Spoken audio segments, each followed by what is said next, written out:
welcome. Thank you for joining us. We're Olga and Pavel, and we will be your live stream hosts today. Hello. We're streaming live from Fun Arena in Prague, Czechia, and we're extremely proud and joyful to be hosting yet another live event after last year's success. We will start the games in just under 30 minutes or so, and later on in the evening we are having an after party. So if you guys are here as part of the live audience, please be sure to just come to us, say hi during the after party. We'd love to have a chat with you. So once the dust has settled, don't be shy, come up. Yeah, and as you could expect, the competition is really tough this year.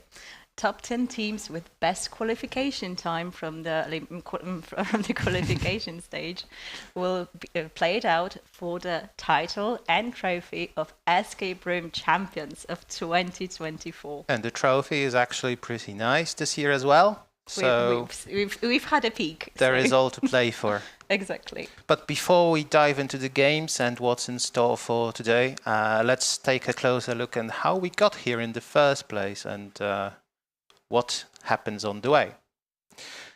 EA Champ, or World Escape Room Championship, is a free event that everyone can participate in, and you can play it from the warmth of your own house at your own computer.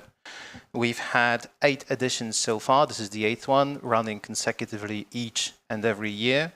And there are 16 games available online right now that you can catch up on, play at your own pace without the hassle of competition, with your friends, on your couch or at your desk, just to catch up on what's been happening, what everything has been leading up to this point, how it all works. Just get yourself familiar with it so that you can get more prepared for next year.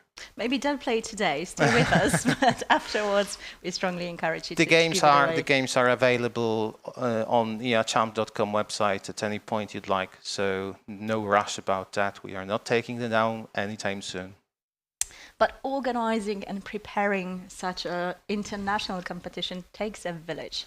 So this year we've had 10 organizers, 7 program team members and 18 ambassadors helping us reach the players and spread the word to make EACHAMP more popular and to get into your homes. And we strongly encourage everyone to consider joining either the program team or the ambassador team. There is no entry-level experience required. You don't need to be an escape room pro to apply and join either of those teams. The program team are the people behind creating all of the puzzles that contestants then struggle throughout the year. So if you ever had that thought, that inkling in your head to start creating puzzles rather than just playing them, give it a go. Just contact us. There is a form on eachamp.com. And if that's not your forte, you can still become an ambassador. I think the important thing to mention here is that ambassadors do not know the puzzles ahead, so they can still take part in the competition as everyone else. Yeah, and you don't need to be any pro either to become an ambassador. That's a role that just sees you spreading the word in your local community, just talking to people, advertising the whole thing. Basically being an ambassador to help make more people aware that EACHAMP exists. That's the bottom line. Yeah, it simply wouldn't be possible without all these people, without organizer, the program team and ambassadors. So a huge thank you to everyone involved. But let's take a closer look at how it works in practice, because all is fine in the conceptual stage, but in practice it's pretty streamlined and easy to follow as well. Each year we have a stress test, which is a very short game meant to help us test if our servers are up to the load, if everything works correctly, just make sure that there are no technical hiccups. But also, the stress test serves as an introduction to that year's storyline. So it typically takes between 5 and 20 minutes to complete. It doesn't need to be played on the day, but we always strongly encourage to play it before the qualification stage, because it's It will set the tone, it will show you the graphics, it will make you familiar with the client. It's always worth playing, and it will introduce you to the story that we have crafted for you that year. Then we move on to the qualification stage, typically a month or two later after the stress test, where all participating, competing teams need to play it at the same time. It's a longer, more elaborate online game, online puzzle game, kind of like a point and click in your browser, I would say, a team game as well, whose main purpose actually is to just find the top 10 teams from all across the world to then invite for the live final, as we have today. Exactly so.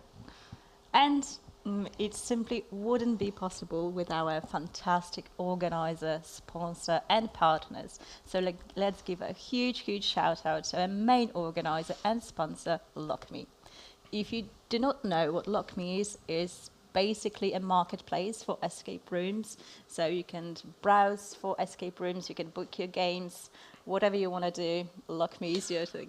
They are also live in Czechia now, so you can browse all the Czech games, book them, or at least get familiar with what you can play in Prague and all the cities and towns all around Czechia. So you can check what's available on the day. You can sort through different teams. So if you're into horror or maybe an adventure, you can check what's available in your region. We do use LockMe, and this is how we got familiar with the whole team. And we started, as just regular users on board. So that can be you here next year.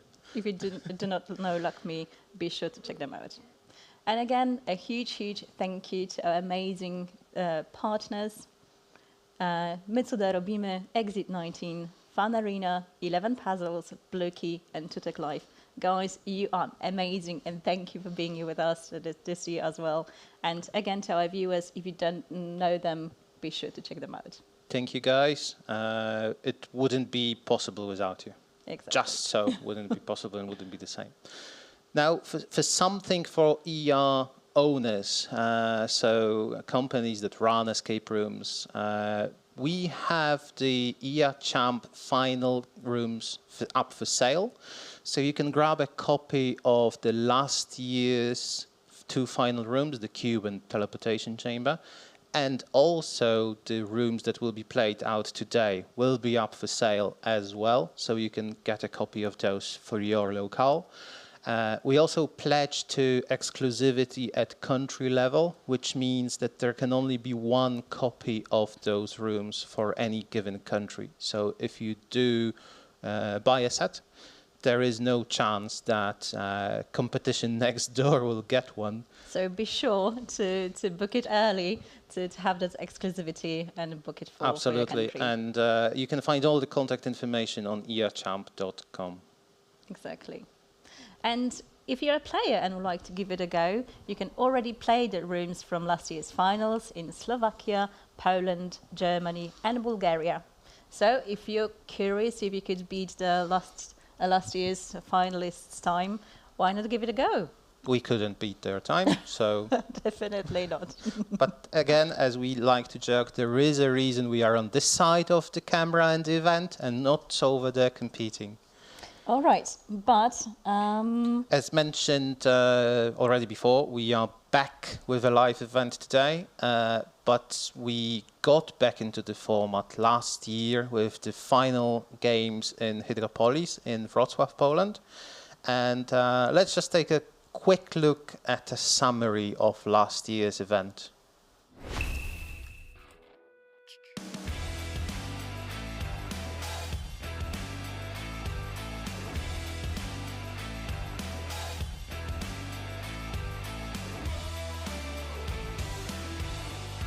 They were pretty tough. I think our biggest weakness as a team is being able to find stuff, but they were a lot of fun. They were properly difficult for that kind of championship, but 20 minutes is a very little time. I guess that the second one was the better for us because at least we finished, so it was a better experience.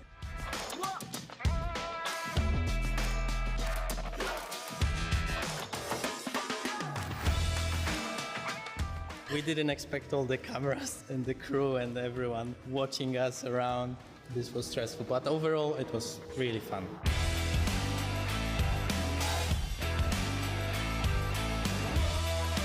It was very difficult. I think in scenarios like this, you've got to have that insight immediately. If we'd had like maybe 2 or 3 minutes extra, I think we would have finished both rooms. We got really close.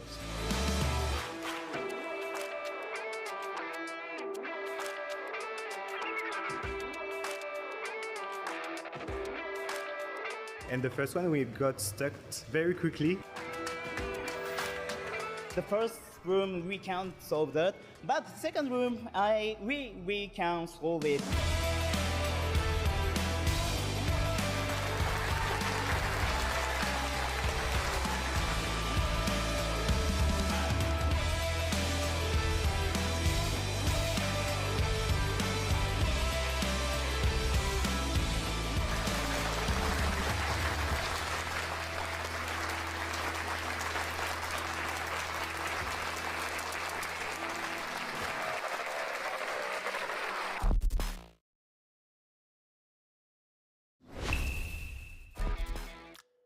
Event that was. I mean, it's still playing in my mind. And Hydrapolis was a brilliant place to go back into the whole thing after a break and playing everything just online. Yeah, exactly it was. Okay, but we're really happy to see an unwavering interest in ERChamp each year. This year, we've had over 2,000 participants across 658 teams. We're really happy to see such numbers. That's really a force to reckon with. That's. I mean, it would be a village. It would be like a proper village with voting rights and stuff. I see smaller villages all around the country. Okay, and we do hope that next year it will be even bigger. So tell your friends, gather some teams. Become an ambassador, you know, all of that. But let's focus on today's event. We've introduced. Okay, go on. Yeah, about the changes in a little bit. But again, we are streaming live from Fun Arena in Prague, Czechia. So this is a truly international event this year. And we have our top 10 teams with best completion time from the qualification stage already waiting in a special waiting arena. It's worth noting about the top 10 teams that one of the top teams actually had to forfeit their place, and we invited the 11th team in their place. And the winners of last year's event, Riddler Sukiyaki, did not make it through the qualification, but we haven't forgotten Riddlers. Good job. See you next year, hopefully. All right. We have introduced some changes to this year's format, following feedback from finalists, from contestants, but also from our own lessons learned, I would say. So you should be pleased to know that we have increased the allotted time to complete each of the rooms from 20 to 30 minutes, hopefully to avoid the situation we had last year when most teams just needed maybe 2-3 minutes to finish the last puzzle. We're basically hoping to make the scoreboard a little bit more interesting than last year. Yes, and in that vein, we also introduced the milestone system, which helps us to track progress of each team into the given room.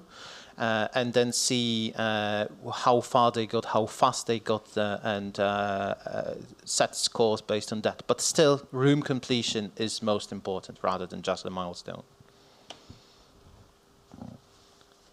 Okay, and I think we would like to, before we get to the TV remote, we'd like to get a few words about the storyline and how we got here. So we left off with Diana and Arthur leaving the TV Wyrd. However, they are still a bit troubled that they've left some people behind and that are still trapped in the Wyrd controlled by the vicious architect. So our team's mission today will be to help Diana and Arthur find the remaining TV buttons, get back into the TV Wyrd and shut the nefarious core for good. And that's what you will see today, hopefully. Our heroes are going to shut down the whole operation from the inside. Qualifications that you may have seen over there. Right, the first room, as Olga mentioned already, is based around a TV remote, and we have our very own special Bartek, who prepared a walkthrough for you, so that you may actually understand what's going to happen and how the teams will be playing it through. So let's just take a look at how TV remote actually plays. Hi. I'm right now in escape room factory called My Cuda Robimy, which we can translate to We Make Wonders. This is the place where our escape rooms are built. So right now I will show you what will be today's challenge. So, name of the first room is TV remote, and I will show you what's inside. So first of all, we've got here this really big TV remote. Next to this TV remote, we've got this big TV screen. Also, players will find in this room this really big TV guide, and after they will open it, they will see a lot of information that will be helpful to solve some puzzles. Another thing in this room is this chest.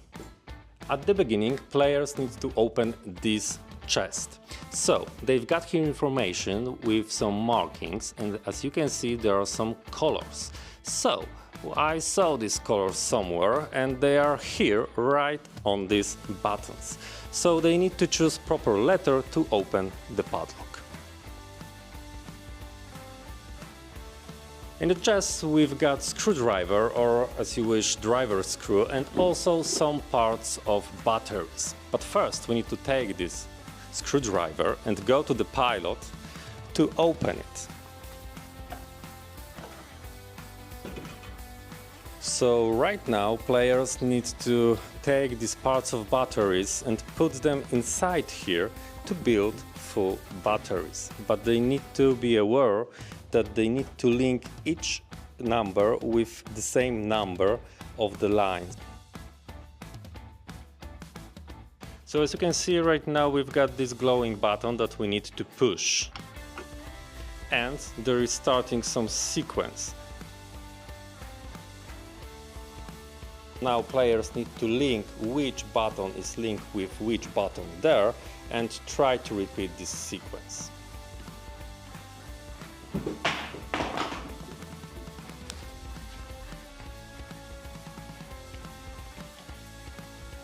And let's see what happened on the TV.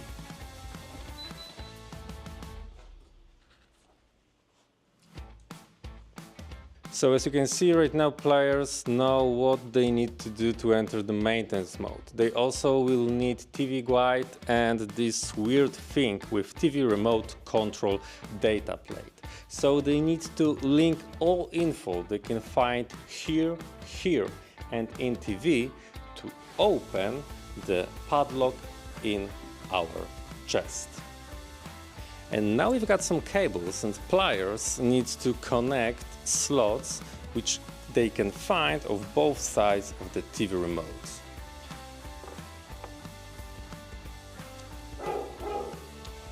And now we can hear some noises from the TV. Players need to link these noises with programs in the TV guide and later put them into this equalizer.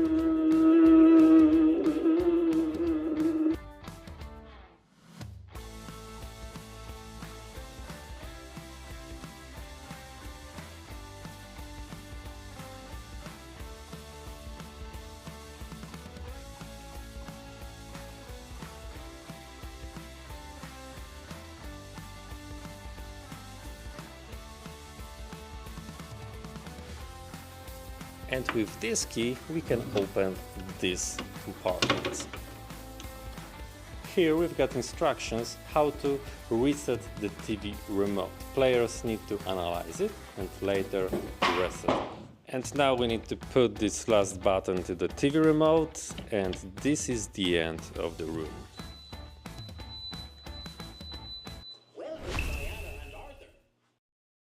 I love that remote prop. I mean, it's so huge, and despite being that large, it's so lifelike and heavy and robust, and just, you know, it's just great. We had so much fun just playing around with it as we play tested. Yeah, we play tested both rooms, but this one just had this, you know, playing like a kid element. When I saw the screwdriver, I was, give me that, and I loved it. Small children just playing around with huge tools that they wouldn't supposed to be using.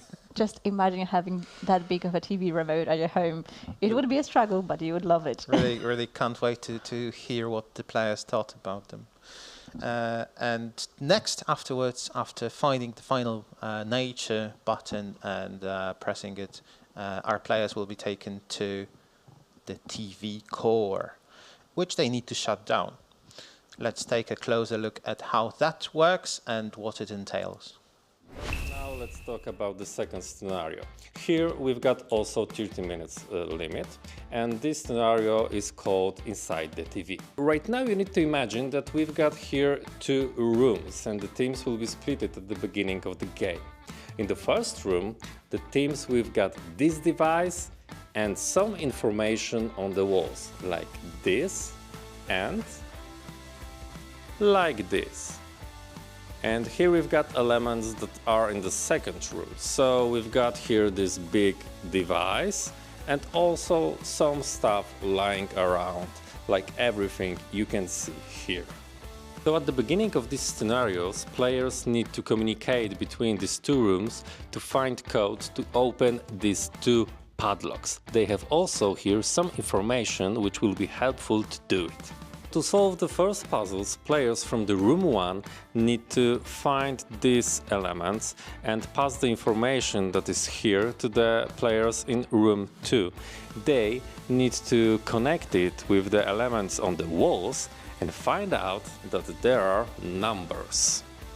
To solve the second puzzle, players from room 1 firstly need to understand how the diagram works and pass this information to the players in room 2. And they need to solve the full diagram which is written on the wall. It will give them full code to open the lock. And now players can join and start solving the room together. So first they need to find this element and use it here.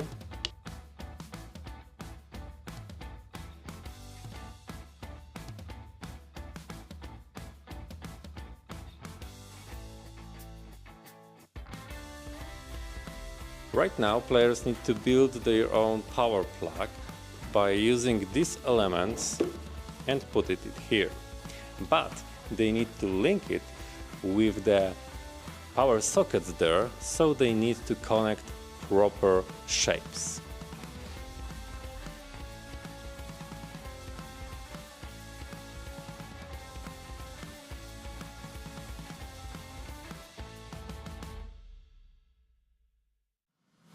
Okay, so players have this quite big element and they need to put it to this big device to turn it on.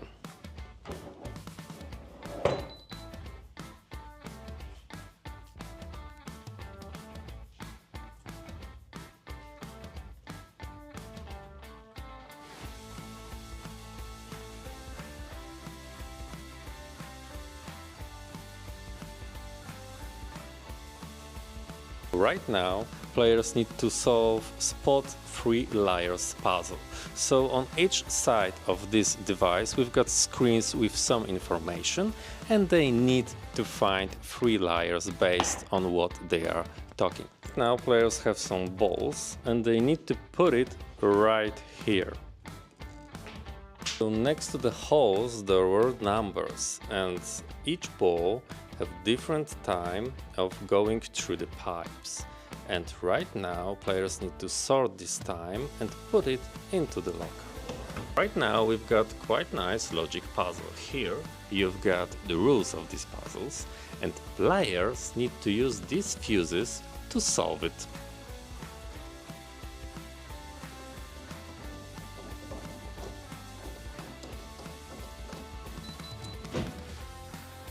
And right now we've got some noises and also secret compartment with bugs. So we need to catch all of these bugs. As you can see, all of them are facing a different direction and also they've got some tools.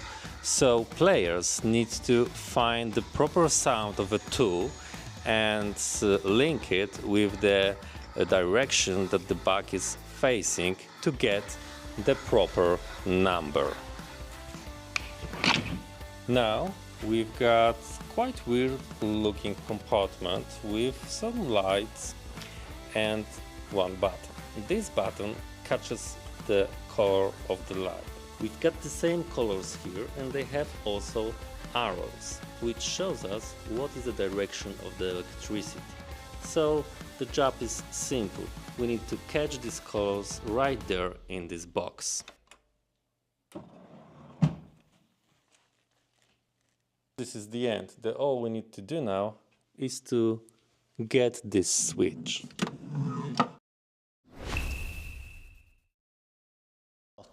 And a lot of information to go through in such a short time.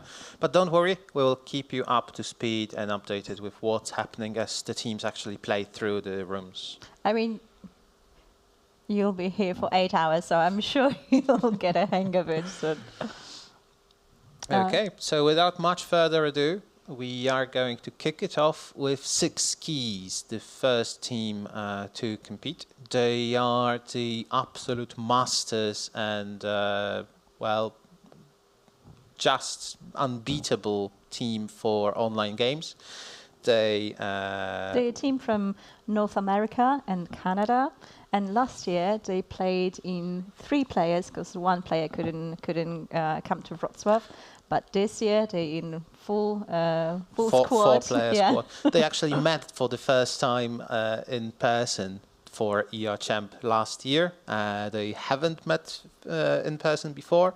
They are a completely remote online team playing just over the internet. They met over the internet. So ER Champ brings people together. And here they are. There we go. They've started. All right, so first room. As you can see, there is a huge prop in the middle of the room. I absolutely love that TV remote.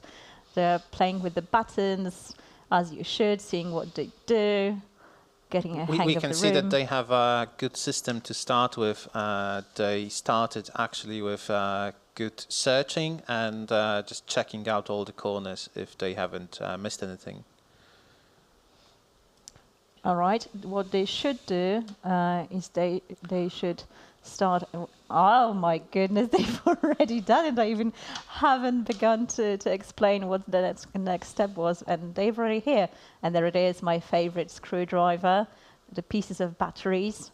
And as much as it sounds easy, I mean, it's just a couple of, jigsaw puzzles, but in 3D. I think when we playtested, the batteries puzzle actually took us a while. It did. We were not the best with that kind of puzzles, but they were really fun, but they did take us a while. And they found the use for the screwdriver, or driver screw if you prefer. And they did. Oh, no, they're smarter than we were. Okay, well, we'll tell you why in a second. Okay. Yeah, so now it's time to figure out what actually the batteries are, how they are meant to work and what they are, and how to assemble the whole batteries based on the instructions given. As Bartek explained, it's basically not a rocket science, so you just have to align the lines with the numbers that are written inside the battery slot. But because of the puzzles being 3D and circular, it just takes a bit of time and patience, which I'm sure our players do not have at that moment because they're beating against the clock. It's also good to see that one of them is always on to something else. They are not all 4 focused on the same item, on the same thing. And I think this is also what pushed them through the online qualifications and online stages so well. They share the workload and they have their own roles, and they not necessarily all 4 look at the same thing, which is what they are doing right now, as I just said it, because that's obviously, CKCOS. I'm sure that they will figure this out. They must know and understand what they are meant to do already, but it does take a while and you need a few permutations to figure out how to put them together exactly. I do hope our teams will find the time to appreciate the runes and the props, despite being in the competition that it's based on the times. But again, I really do hope they just It's have already fun. more fiddly and just more fun to play than the Cube last year, I would say. I think so. The Cube was very good and very puzzle-oriented, but this one is just fun to touch, fun to play with, rather than just fun to solve. And I think it's worth mentioning that Six Keys, they really our one of our strongest teams. They had first place in 2022, both stages. That was the year when both the qualifications and the finals were online. Last year they were third, and just because they basically won the online qualification stage, because we had a tie. And this year they were also first in the qualification stage. Completely dominated the online events. Wow. I can already see that they're aligning the puzzles. I don't think we're gonna need 30 minutes with these guys. They're gonna crush it. And I mentioned before that they were smarter than we were. And the TV remote is on. There we go. Yeah, they got it on. Now they need to figure out that the white circle-ish buttons correspond to those rectangular ones that light up. This is something that took us a while because we put the batteries lid on top of the white buttons and we couldn't really get that up and running. They are rushing a little bit ahead of themselves as well because they are trying to solve a puzzle that they don't have all the pieces for now. Yeah, the room is linear, so you don't really have much to do while the other guys are doing the memo. It's basically a memo game.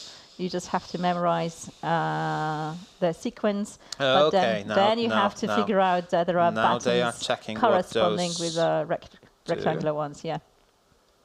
Did they notice that they light up the? I don't think they have. I think they're just pressing frantically. Yeah, they are pressing them randomly and just trying to figure out what the game wants them to do. This is also something that we didn't realize for a while. Okay, now they see it. Now the realization on their faces is just something you have to see.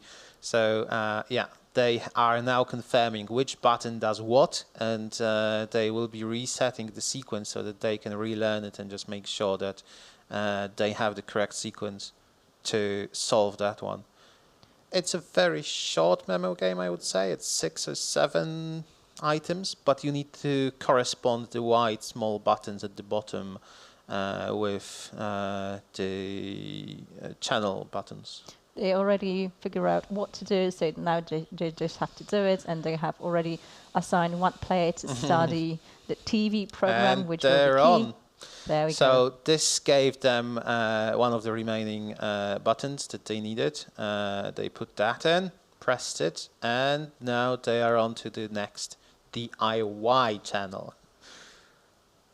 We are still halfway there, I would say. I think so, yeah. Halfway there or just under halfway of the room, and they have a brilliant time by that point. And I think this puzzle took us the longest. We've introduced a few changes to make it a bit more logical.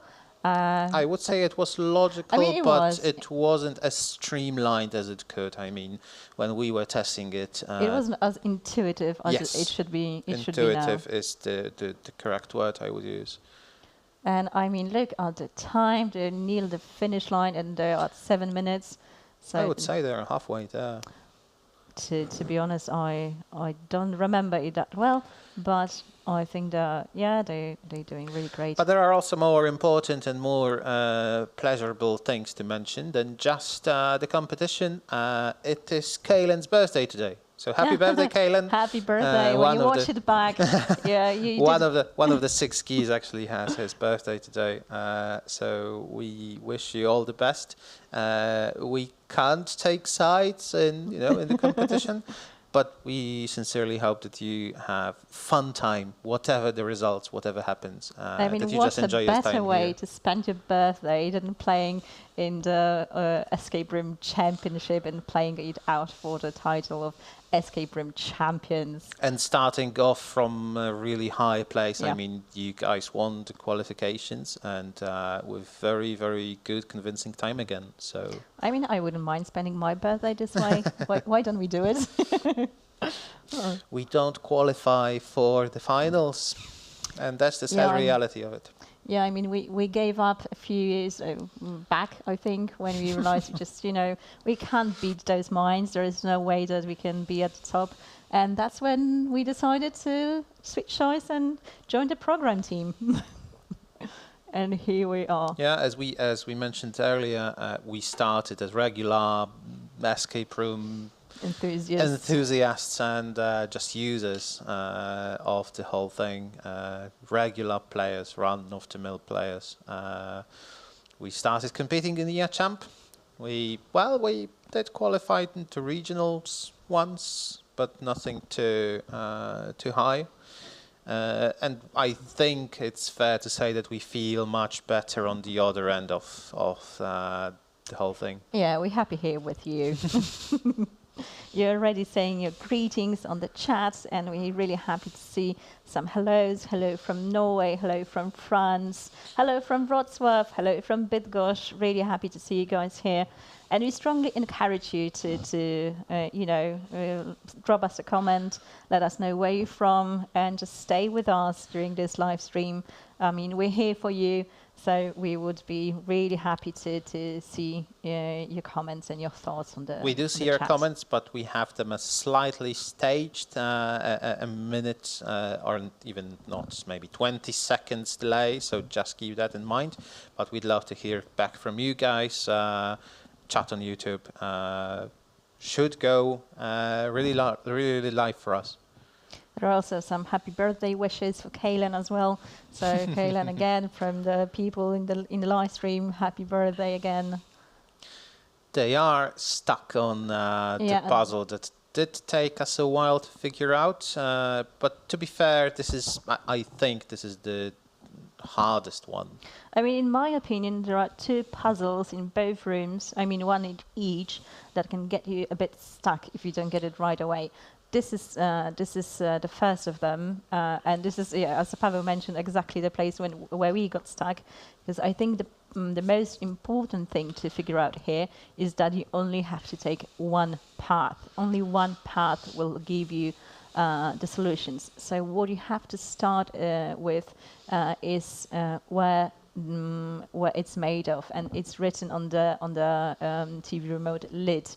Once you got there and get the country, you basically follow the path and it gives you all the right answers. I think they are already trying some answers, so they must have an understanding of something that may give them an answer. Yeah, that's the correct one. There we go, they figure it out. Congratulations, guys. This was one of those puzzles where the difficulty is in interpretation of the hints as given so that they make sense and you can actually make something out of it. And now they have the cables, and the tricky thing is that there are more than one icon for each symbol. So they have to figure out which cable goes where, and they have to do it by length. There is only one correct way to solve everything so that everything actually fits and you can connect everything. There are no multiple solutions. But it's not as straightforward, especially if you make an incorrect assumption at the very beginning with the shortest one. So you need to be careful not to fall into that trap. All right, we also have hello from Częstochowa, so a strong Polish audience here. Thank you for being with us. All right, they're figuring out the cables. I wouldn't say it's so much trial and error as it is just figuring out and just taking a second to see what the options are, what the symbols are, what they can do with them. All right, and I think we can share that we actually prepared a little treat for you, as before the games we asked each team a set of questions. We wanted to bring the teams a little bit closer to you, get to know them a little bit better. So the questions are mostly pretty quirky. And one question that we would also like to ask you is, how many room enthusiasts does it take to change a light bulb and why? We'll share the answers. And why so many? And why so many? Yeah. We'll share the answers that our team gave us, and let me tell you right now, I mean, there is some comedic talent over there, but we would love to ask you, what do you think the answer could be? How many escape room enthusiasts does it take to change a light bulb, and why that many? Give us the answers in the comment section in the live stream. We're really curious what you think. And in the meantime, we can share what they said about if their team was a salad, what ingredients would each of the team members be. So that one guy, as they introduce themselves, is neutrons. Tiger 64 is the electrons. Nikok is the weak electromagnetic force, and Clicks is the croutons. So no salad without croutons. No salad without croutons. I'm not sure if I would be, filled up after eating it, but it sounds like an interesting mix for sure. Absolutely. Okay. Oh, we've got one answer. No, not yet. I think because they've been shrunk. Oh, you mean the player's been shrunk? I mean, yeah, you kind of look like it. It does give that vibe, doesn't it? I mean, it's just much better to play with larger props, to be honest. Looking well on the camera is one thing, but when you have 4 players going around in the room and trying to figure out what to do, it's just more convenient for the players as well, and it just looks so fun. Okay, we have Novotark from Poland here in the chat section with us too. And some great answers already appearing in the chat section. Just one escape guide, because it's simple to change a bulb.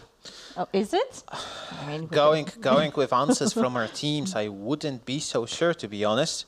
So 6 Keys gave us an answer of their own, and to quote, it's 4. 1 to find the bulb, 1 to find the socket and plug it, 1 to turn on the power, and 1 who tells everyone else what to do. So as you can see, everything in an escape room, even changing a light bulb, according to these guys, is a 4-man job. And I mean, fair enough. That sounds accurate. I mean, and you can even see when they're playing that each and every one of them has their role. They know what to do.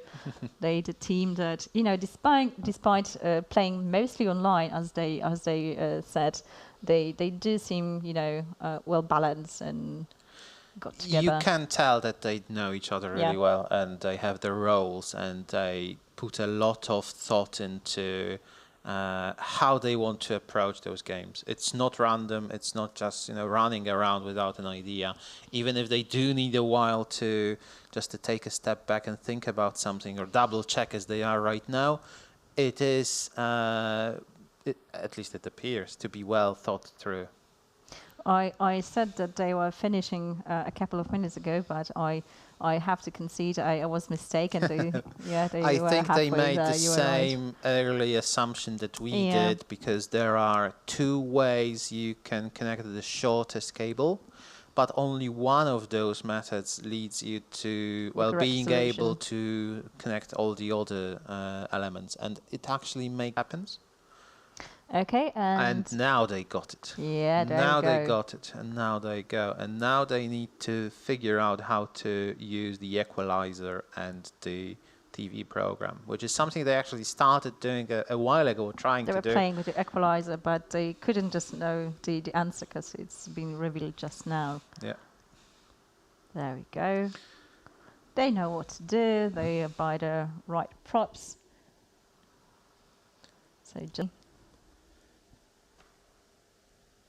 In the meantime, we have an answer from Versi Pelis. No one will change the light bulb. Instead, everyone will start searching for the hidden light switch. I know this is something I would do. And they have the next button. Yeah. Just one to go, one button to go. Okay. So they have Alta TV. I know. Almost. No, the most difficult thing is, I think that you haven't seen it on the walkthrough, that a very, very vicious little key has dropped from below the TV remote. So you have to actually look under it to be able to find another key, the little magnet. Okie doke. Do you have the labyrinth?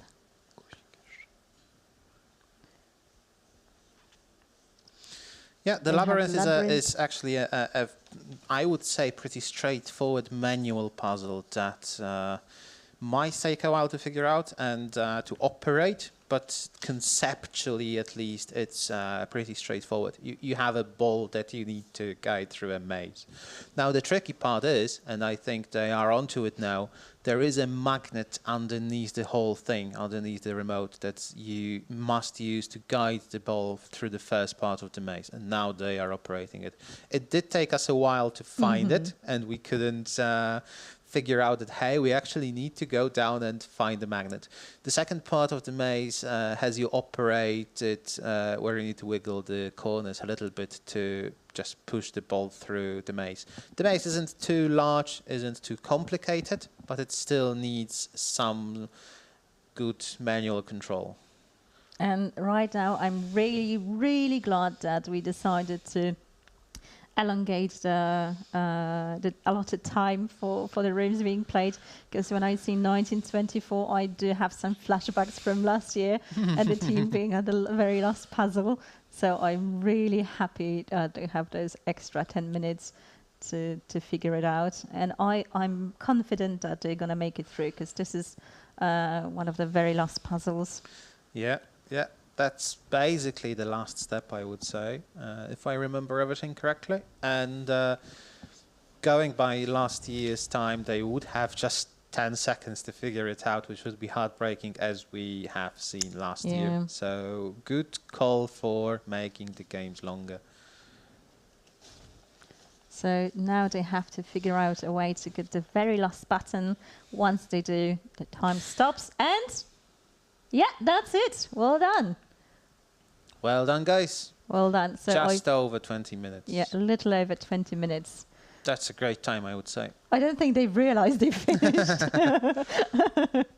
Yeah, they are waiting for more, and there is more in the next game, guys. Congratulations. Yeah. Well done, Six Keys. Well done. It is revitalizing to see the first team actually completing the game, and I do think they had fun, and I do think that they actually understood what they were supposed to do. So it's not it bodes well for future games today. Okay, and we can have a first look at the scoreboard today. So we have 6 keys already finished. Room 1 finished. You can see milestone 1, which they've done. Milestone 2, which they've also done, and F4 finished, which means they have managed to finish their room with a beautiful time of 20 minutes and 19 seconds. Yeah. Keep in mind, guys, that we have judges inside rooms with the teams all the time, and they track their time on their own in specially crafted applications. So if the final times slightly deviate from what you see on the screen, that's fine. Don't be alarmed. We always go by the judge time, really after the start of the run inside any of the rooms. And should anything go wrong, should any of the props, not work properly at the given time, the judges are there to get a glimpse of it and to work it out as they go. So everything is being as fair as we possibly can make it. And as the teams go into the games, they actually are greeted by the judge. The judge explains terms and conditions, rights of appeal.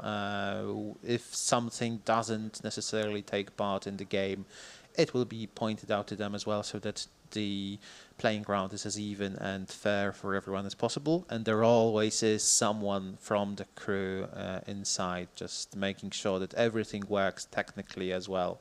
So don't be alarmed if you see any discrepancies in times, or don't worry about anything not working, because we have protocols to handle that as well. I mean, we're not assuming that anything will go wrong. It has been tested to hell and back, so there shouldn't be any issues. Yeah, I mean, both me and Pavo and plenty of people from the organizers and partners, they have tested and tested and tested.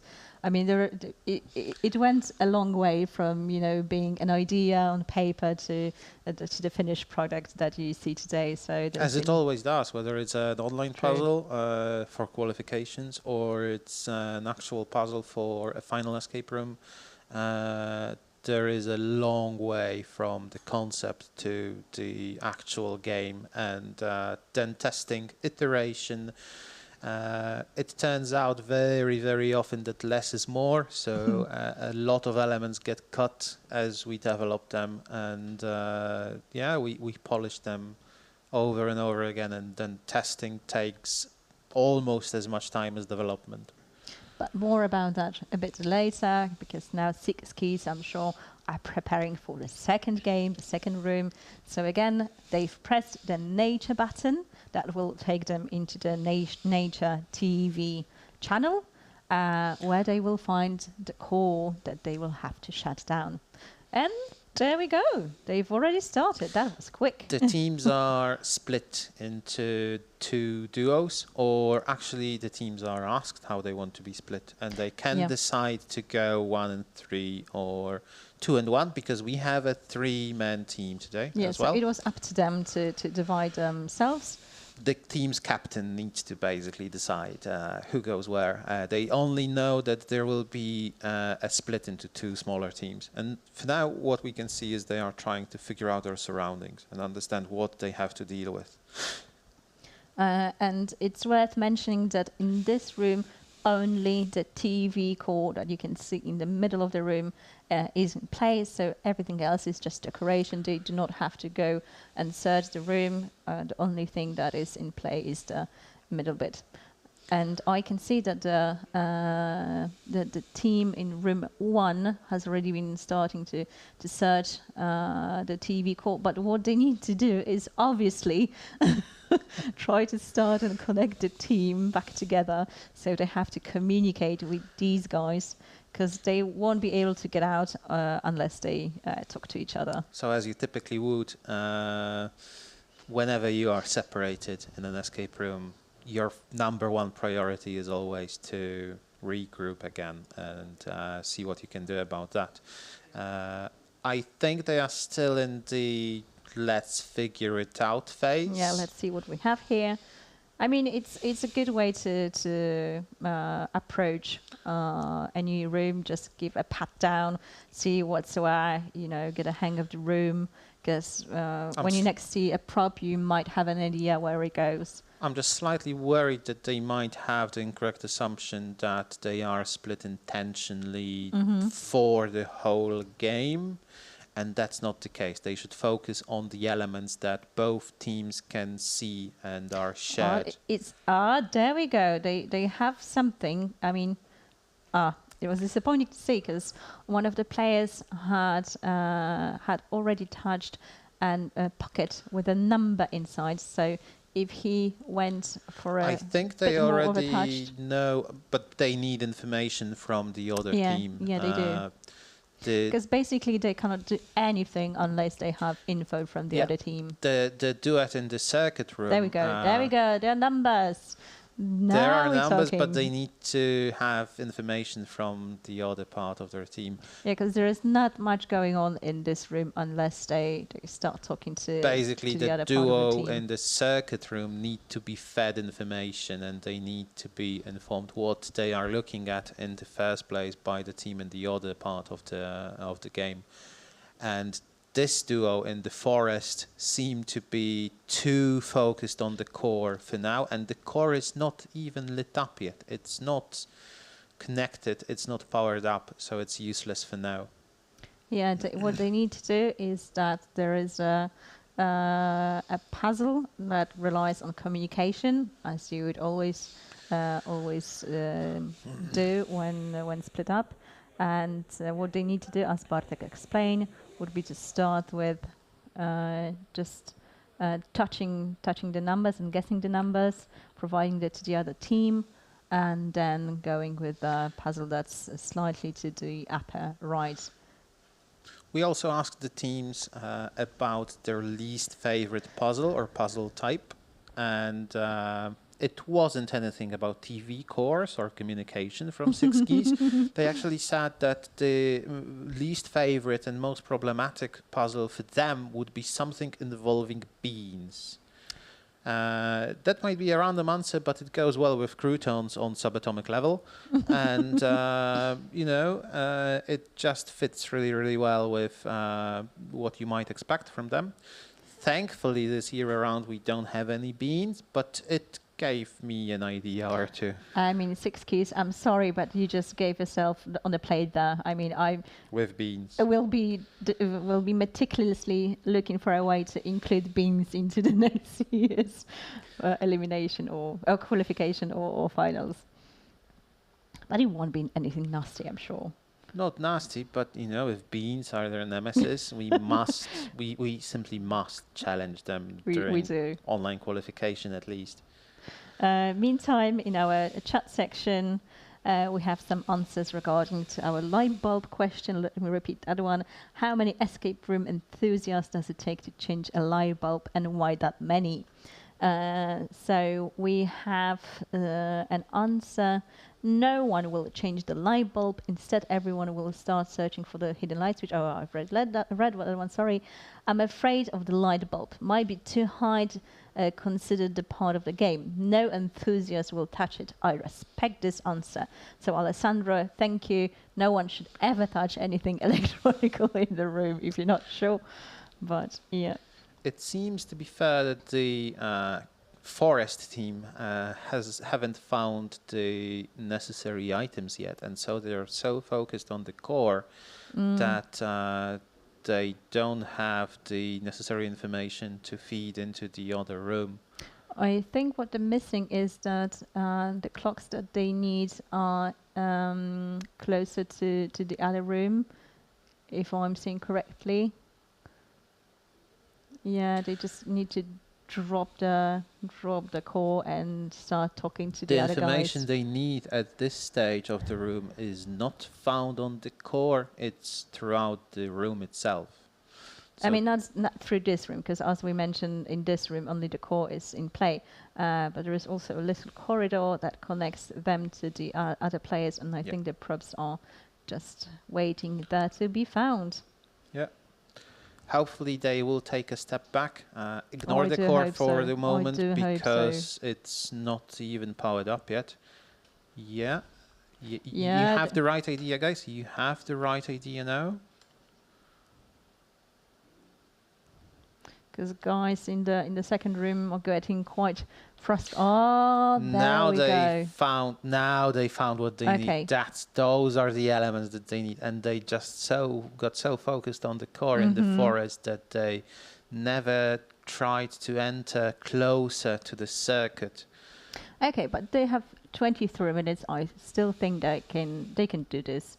I mean, it's plenty of time for. Oh, it's very, very, very doable within 23 minutes. For a good team, and they are a good team, so I'm really confident that they're still gonna make it. Yeah, because they are in the corridor that is connecting the forest with the core to the other team in the circuit room right now, and they never got there before, which is why they needed a few minutes to get started. But now they know what they're looking at. They know what elements they need, and that will be pretty straightforward. And I think they've just started getting the right idea. But the first thing that they need to do is to touch those numbers, to guess those numbers by touch. And they started to focus on the logical maze. So they that would be the step 2.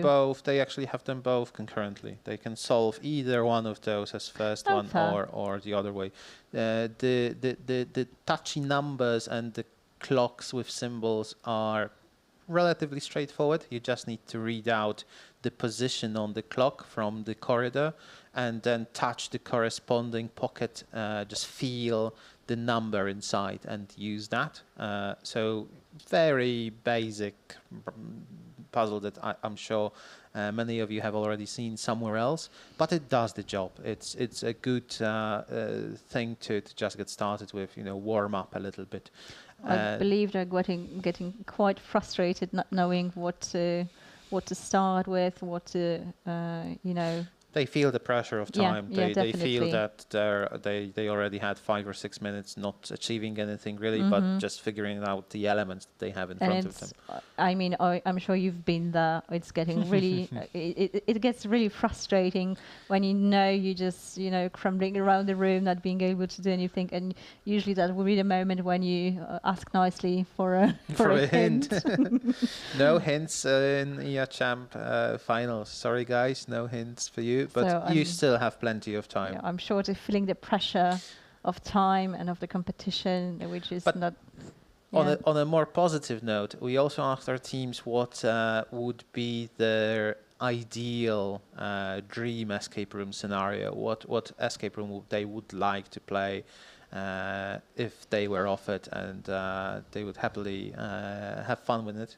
And for 6 keys, they actually responded with a picture of an XKCD comic, just proving the old adage and the known truth that there is an XKCD for everything, even escape rooms, as it turns out. I didn't know that. And that's number 2145. It includes a bit of heist movies, something from Home Alone, all of that enclosed in the Battle of Winterfell, all of that inside Inception at 3 levels, which turns out to just be a circle in Dante's Divine Comedy. That's one that I would play. And there is some bit of Truman Show on the side. So if you don't know XKCD, be sure to check that out as well at some point. And I think they moved on to the logical maze and gesturing, so I'm sure they're starting to get the right idea. It's a very nice puzzle, but it's a bit nasty when you're beating against the clock, because you really have to, take a breath and focus, because I think the most difficult thing to figure out here, I mean, at least as it was with us, is just get the right orientation, because sometimes, and when you say you have to go take the right way, you actually have to take the left, because it's turned upside down. Because it matters how you arrived at the juncture that you are looking at right now. Yeah. That's so basically the whole thing. So it's all about orienting yourself from the point of entry. Yeah, but there is an example outside along with instructions. So there is a set of instructions that the corridor team has along with an example that shows how all of that flows, and it lets you double check if you correctly understand and if you have correct assumptions about the instructions. So following that, you still need to convey all of that information and communicate with the other team, and that's the tricky part. I mean, definitely. It's just information overload and detail overload as you go. It's not that complicated on its own, but when you have to communicate either the rules or the pathway, this is where the tricky part is hidden, because they can have 2 approach, I believe. Either then they can convey the rules and ask the remaining 2 players to solve the maze, or I think the easy way to solve it is for the remaining 2 players to tell them what they see, what symbol they're entering, and then for the players who have the rules to actually solve it and tell them which path to take. Yeah. Would you say it's a kind of a maze with instructions? I mean, a labyrinth, or I don't know. I know we have to be cautious with the word maze. Okay, I'm taking that back. It's not a maze. Because the final 5th question that we asked our teams is, in your eyes, or to you, what would be a maze without a rat? Because as we know, we love our mazes and we love our rats dearly. If you ever played the qualification stage, I'm sure you have seen a rat and a maze. I mean, you couldn't have done it without it. And all of them, all our players had their own answer to this one as well. So Nico started with a philosophical answer. If a maze falls in a forest and there is no rat around to solve it, does it make a sound? And I think I refrain from answering. And I'm going to read you my favorite one. Tiger 64 answered that a maze without a rat is simply an inconvenient hallway. And there is some truth to that. I mean, you just can't argue with that logic. Yeah. Okay, are they getting somewhere? Because I believe that they are figuring out the rules, but they're getting a little bit flustered. I mean, if you figure out the rules and you are certain about the rules, especially based on the example that you are given outside, you should be able to, with maybe 2 or 3 checks, get through it. If they get it soon, I think they still stand a chance of solving the room, because the rest of the core, I mean, if you get a hang of it, it goes pretty quickly. So it could be done in 15 minutes, I believe, but they would have to really rush it right now. And it might be, you know, a little bit more friendly for engineering minds, I would say, for, you know, mathematical side of the brain, once you get to the core with the whole team reunited. Yeah. The other answers to the... Have they opened it? Wait. Yeah, Have they? Let's check. Oh, fingers crossed. I do hope they've managed to open it. And almost. Oh God, this is tense. The final puzzle. How does the key work? It's often the most difficult and bit to... yeah, guys, there we go. Just put the key in the right keyhole. Yeah. Oh, how happy they are to see one another. Okay, go guys. Focus now. The next step that they need to take is physical, I wouldn't say physical, maybe three-dimensional puzzle, wherein you need to plug a tiny board into this machinery over here, which will open a compartment, which will give you another part that you need to plug into another hole and do that 3 times. And once you have, you will open the elements that you need to build the plug. They missed a thing from the other room, I guess. Oh. There is one more stick that they need to get. One more stick that they need to get from the other room. I like that they are correct to assume now, especially after not finding it in the first place, that they need another element, that they need to search for something, but they are searching on the core again, and the core is not powered up yet. Yeah, as you can see, all their screens are turned off. There is no light. There is no lights. And there is a huge socket on the bottom of the core. If you can, I don't know if you can see it. Maybe now there is the little red light. So they will need to power it up with a huge core, which is also quite fun. And to be fair, the stick that they need to start this step with is, I would say, unremarkable. It doesn't look like anything. That's the stick that they need, and they keep ignoring it. It's right there. And in an escape room, once you have some elements in front of you, it's very rarely that they are out there just randomly lying around for no reason. So it's more than likely that if you are presented with a stick, you should be using it, guys. You need that stick. Oh. And I think we have another team that just entered Room 1. We have peeposad, which is a team from Poland. They reached 3rd place in this year's qualification stage, and they've just started off in Room 1 in TV remote. The second team from qualification stage decided to play as 9th today, which was pretty surprising, given that we thought it's typically preferred to go as early as possible. But, you know, our teams had the choice of which time slot they want to take during the finals based on the time in qualifications, and that was their goal. Yeah, and if we could have a really quick look at the team board, so we can know the players from peeposad a little bit better. Maybe in a second.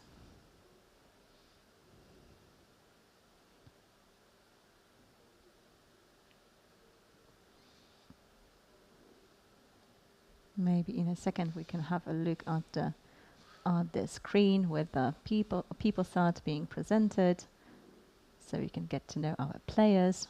There we go. So we have Franciszek, Tomasz, Daniel and Leszek. They are a new team. We haven't seen them in play before, I think. I mean, they must have been playing qualifications for a while. But we haven't seen them live, yes. so we really don't know what to expect. It's also something that I really appreciate about this year, that we have a good mix of returning teams as well as teams that are quote-unquote new to the finals, and we also have some returning champions later on as well from previous editions, or you know, other high scorers from previous editions who made it back. I like how they try to reconnect the batteries without opening the battery slots. I mean, it's lovely, but they won't get too far. They need to use the screwdriver first. You have and a giant screwdriver really in your hands. I mean, it's a sin not to use it. But they were very, very quick to open the chest. But in the meantime, I'm sorry. Figured out what they need.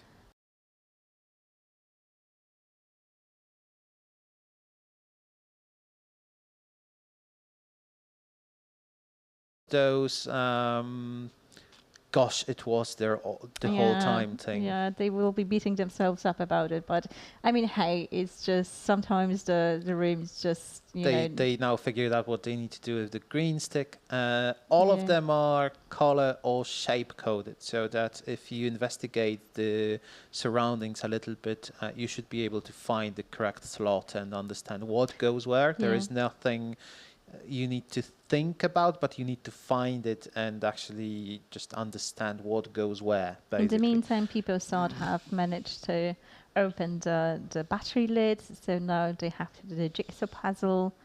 But I think they're focusing on the label a little bit, I'm not sure. But all they need to do now is just, you know, put those batteries in. Meanwhile, I think it would be a bit easier for six keys once they, you know, put the plug in, because from then it's the core only, so they do not have to spread themselves between the rooms. They can only, you know, focus on the core. Okay, and they managed to put a plug in. I think the only now it's powered up, and now it's connected, and now the core plays for them and opens more puzzles for them. So that's what we wanted to see a little bit while ago. That was us just making do with some energy drinks because we have a long day ahead of us. And I do hope you will be here with us along the way.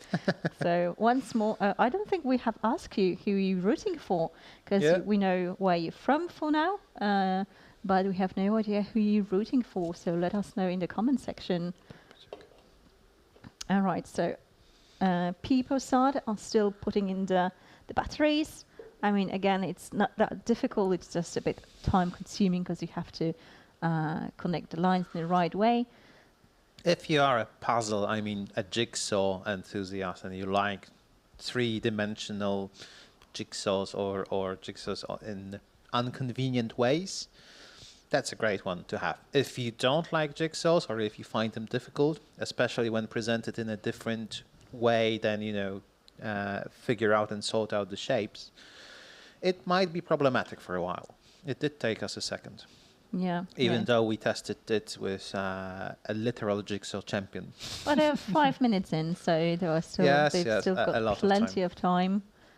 And thankfully, the least favorite puzzle type for peeposad is not in this year, as they said that it's anything that has to do with finding objects in the dark.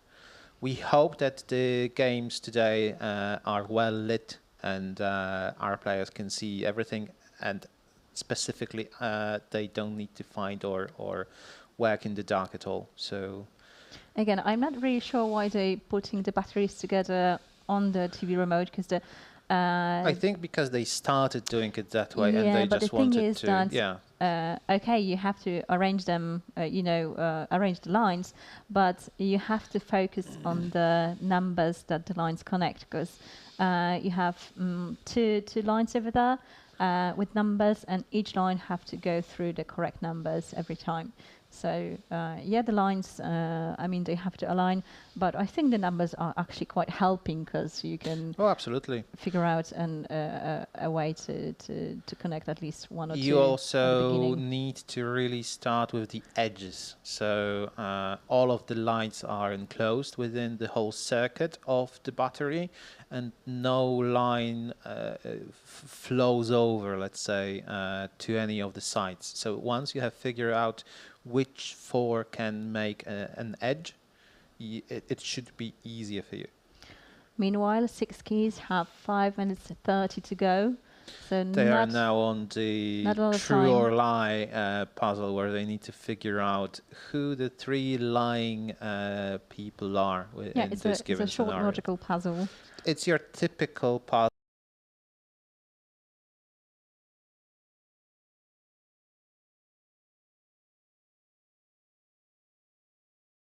So now they are at the time it takes the balls to fall through chutes.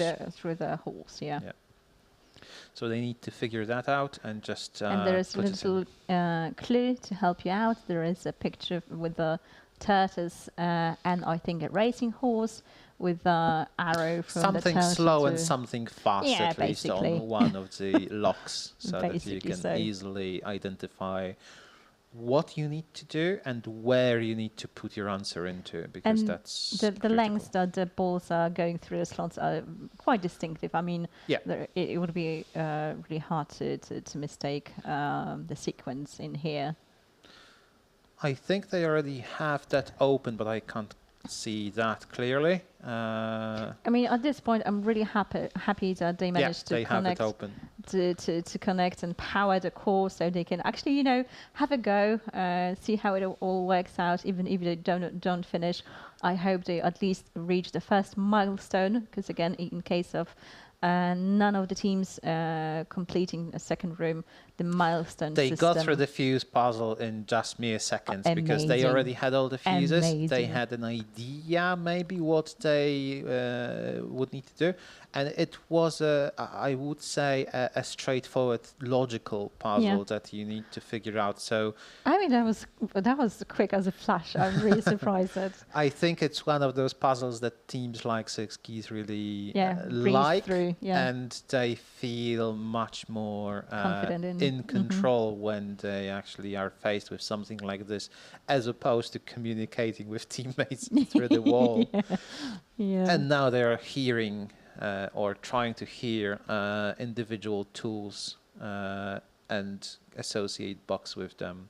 So if you recall, if you played the qualification stage, you may recall that one of the last steps was squashing bugs in the last chapter, and this is reminiscent of that. You need to get rid of the final bugs. Meanwhile, peeposads are getting a bit flustered with the batteries. I think they're not sure how to connect them properly. I do hope they realize that there are numbers and they have to connect the numbers through those lines on the batteries. I think they know what they need to do, but they don't realize that there are edges and that the edge elements need to go on the sides. And you have to be fairly precise. Yes. I mean, there is some leeway if you don't have to be precise. Yeah, to the very millimeter, but you do have to be precise, and those lines really need to align. I mean, it might be a good strategy that there are a few people studying the TV program, but hey, 28 minutes in.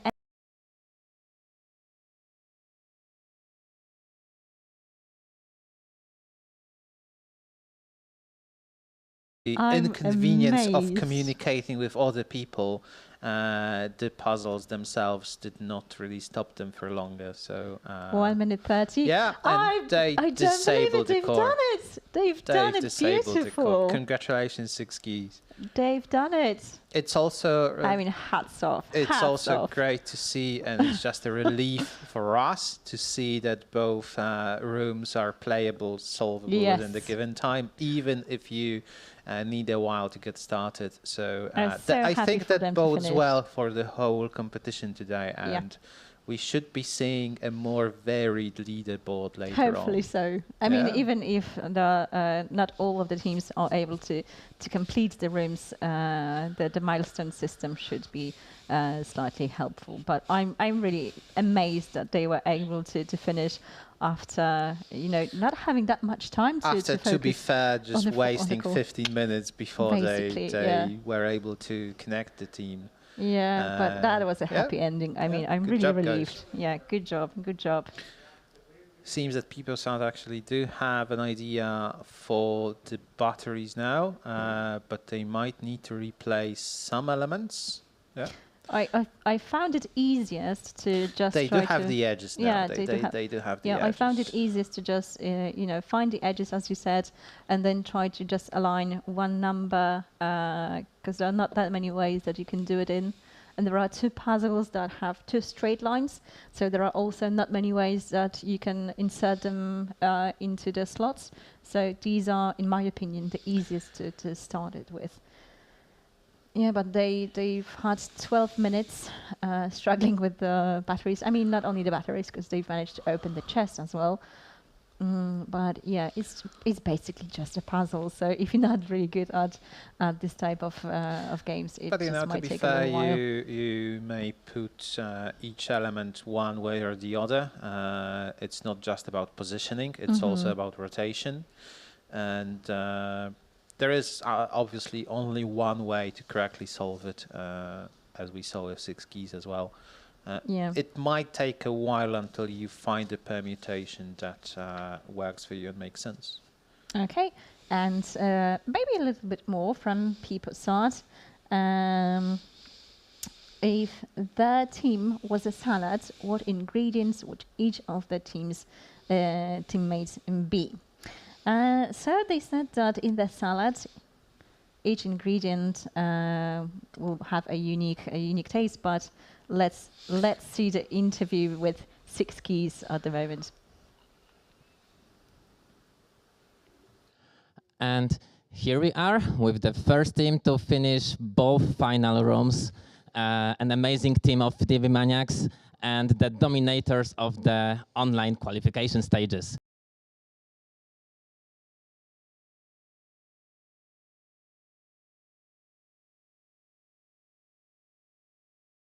They were a lot of fun. They were both very interesting. I didn't expect a lot of the stuff that happened in there. Yeah, there were some very cool constructions for this year.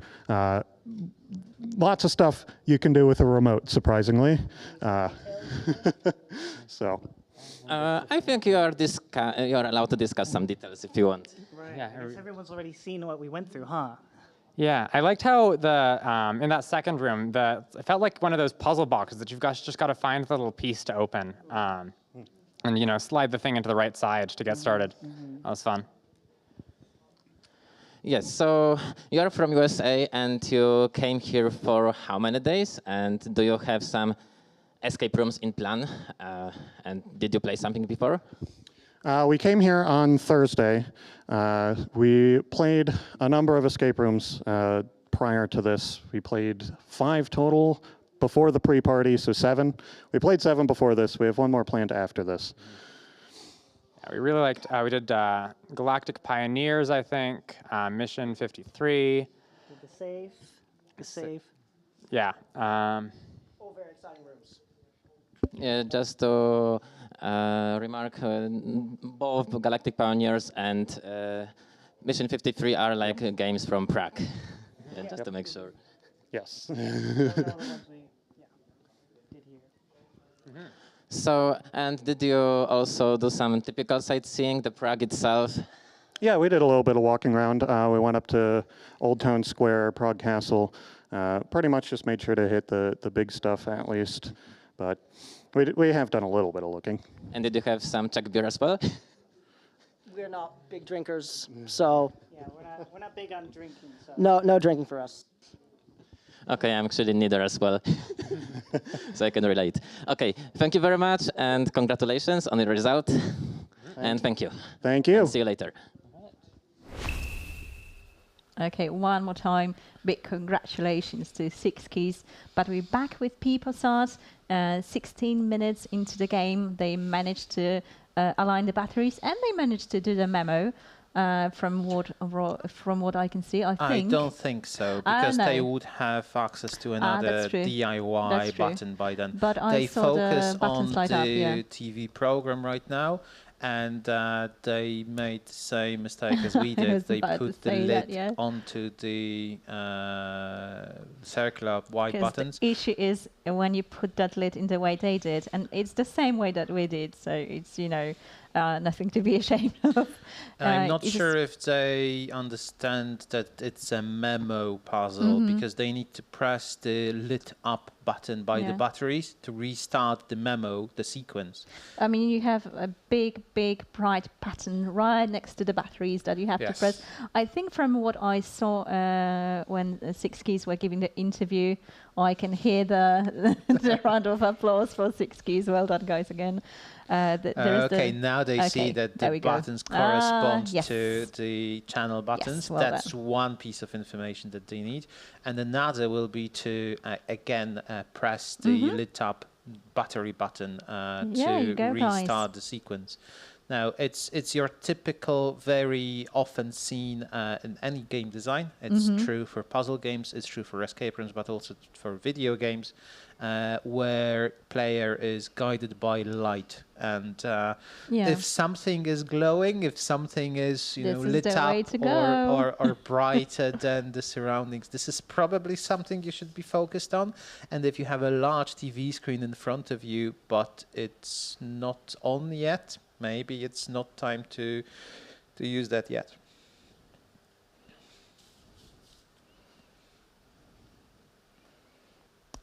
Okay, and we have some interesting questions in the chat section. Is there any way to get a tip in the competition? As Lockme already answered, no, there is no way to get a tip, because basically it's a competition, so there are no hints available. You're on your own, and if you're stuck on the cube for 20 minutes, so be it. Yeah, it may happen, although I do hope it doesn't. It may happen that not every team will be able to solve one of those games. And, that's fair. It's a competition, so no hints allowed. A hint system would be really hard to make it fair for everyone, because it's impossible to make hints on the same level as to say. So no hints available, they just have to figure it out. But there are the champions. Yes. There were top 10 teams with best completion time, so I'm sure they can figure it out sooner or later, of course. But now they I'm understand sure that they need to use the TV program right now, but I hope they will notice that they also need the lid, and they do, because they put the lid back, and I was just worried for a second that they will ignore the model number and all the other information necessary for this task. But no, they have everything they need. They have all the information in front of them. Now the tricky part is, and arguably the crux of this puzzle, is to figure out what to do with this information, how it relates, and how to obtain a 4-digit number out of the sea of information that is given. And as I asked before, what teams you're rooting for. So we've got peeposad, we've got Les Wyrds, we've got Pterodaktyle, and there was also a question from Escape Roomowa Rodzina, how many teams are from Poland? So as Lockme answers, there are 4 teams from Poland, which we are really happy to see. I mean, some teams, let me just read the names. We have peeposad, we have Merkantylizm, we have Duże Gumowe Pterodaktyle, which basically translates to big rubbery pterodactyls. Yeah, I mean. So really fun name to be able to say. And then Poziomki Elo, yes. which is I think wild strawberries and just, Elo. However you will wild translate raspberries and or Yeah, something along those something lines. like that. So we have a good mix. Champ has its roots in Polish escape room scene, so it's not surprising to have a strong representation from Poland. So we're happy that both we have a number of teams from Poland, but also we have teams from all over the world, really, with North America, in Canada, United States, and then Europe with France and Poland, and we have a team from Taiwan this year. So yeah, we are really delighted to see a strong, international mix making this event a truly worldwide competition. And as we had a look at the scoreboard, I'm sure you recognize some names from the previous years, but there were also new players in game. So there is a really nice mix. And Alexandra mentioned that she's rooting for United Discord. I guess it's worth noting that United Discord is a returning team that we had last year in Wrocław as well during the finals. And one of the members of United Discord is Rich Bragg, who is the originator and the leader of TERPECA. So we do have some returning veterans, I would say, as well. And I think that this would be the perfect moment to share with you that we have some surprises in store, including having really nice guests for interviews during the streams. It will not be just us this time around, so we will have other people with us as well on a torture chair including Rich. With us, including Rich later on after his team's game. We will have Rich to chat about TERPECA as well. All right. Meanwhile, peeposad has 7 minutes to go. And, they're stuck on the puzzle that we mentioned will be, I think, the most difficult for the teams to get through. Again, it's not that difficult once you get a hang of it. I mean, but there is a lot of puzzle, information in that you have to take in at one go. There is just no way to streamline it. You just need to look at all of it at once and then understand it with some lateral thinking, but it all makes sense once you look at the information presented and just figure out how to connect it so that you end up with just a 4-digit code as indicated by the screen. I think the big thing is also that there are a few red herrings, because when you have a made-in, you have lots of countries on the board, so you just have to know where to look for this particular piece of information that you need. So there is lots of, I mean, maybe not even red herrings, there is just a lot of information, a lot of countries to sort through, to sift for because the the right technical one. table on the battery's lid says that it was made in space, and you need to figure out which country from the whole TV program has all the space-related shows and programs. There is only one, and there are no space-related shows from any other country or made in any other country. So you would have Space Cowboys made in Chad, I believe. And once you have Chad, you have to follow the path that you have on the TV that they've got over there. So you just basically follow the path that you have on the TV remote lid. There is the model, if I remember correctly. There is the serial number and the date, which you all have to correspond to the TV program. Because I'm not sure if you can see it from here, but as Bartek mentioned in the walkthrough, the TV lid is also a playing element, which have the crucial information for solving this this puzzle. You just have to take, again, made in, select the country that was made in, that has a TV program relating to space. Then the serial number says 124 blank, 16 blank, 64, which is basically a simple mathematical sequence that they have to figure out. double each number. Yeah, double each number, so it's not that difficult. Then date, it says movie, drama / war / comedy. So you have to choose one of them from the movie channel. Which one? It will be indicated by the path that you chose. So once you went with chat and the serial number, it would give you only one possible answer from the date. And then model says E32V4I86F, which if you read it backwards and ignore the numbers, gives you 5. So that's basically a lot of it. things that you need to spot on each of their own. None of the elements or none of the steps is particularly demanding, but the problem and the difficulty is in the number of things that you need to juggle in your head at once, really.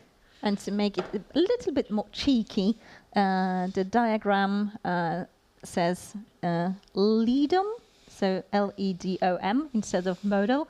So you have to figure it out that it's spells model backwards, but it's just one It's an additional step. hint, to be honest. Yeah, I think so. I liked it when we tested it as well. It's just an additional hint. Yeah. It should make you think why it's LEDOM. It doesn't really mean anything. There is nothing else So corresponding just to notice this. that it's model from... They've got 2 minutes. I'm worried for our 30 debutants. Yeah, I mean, 35.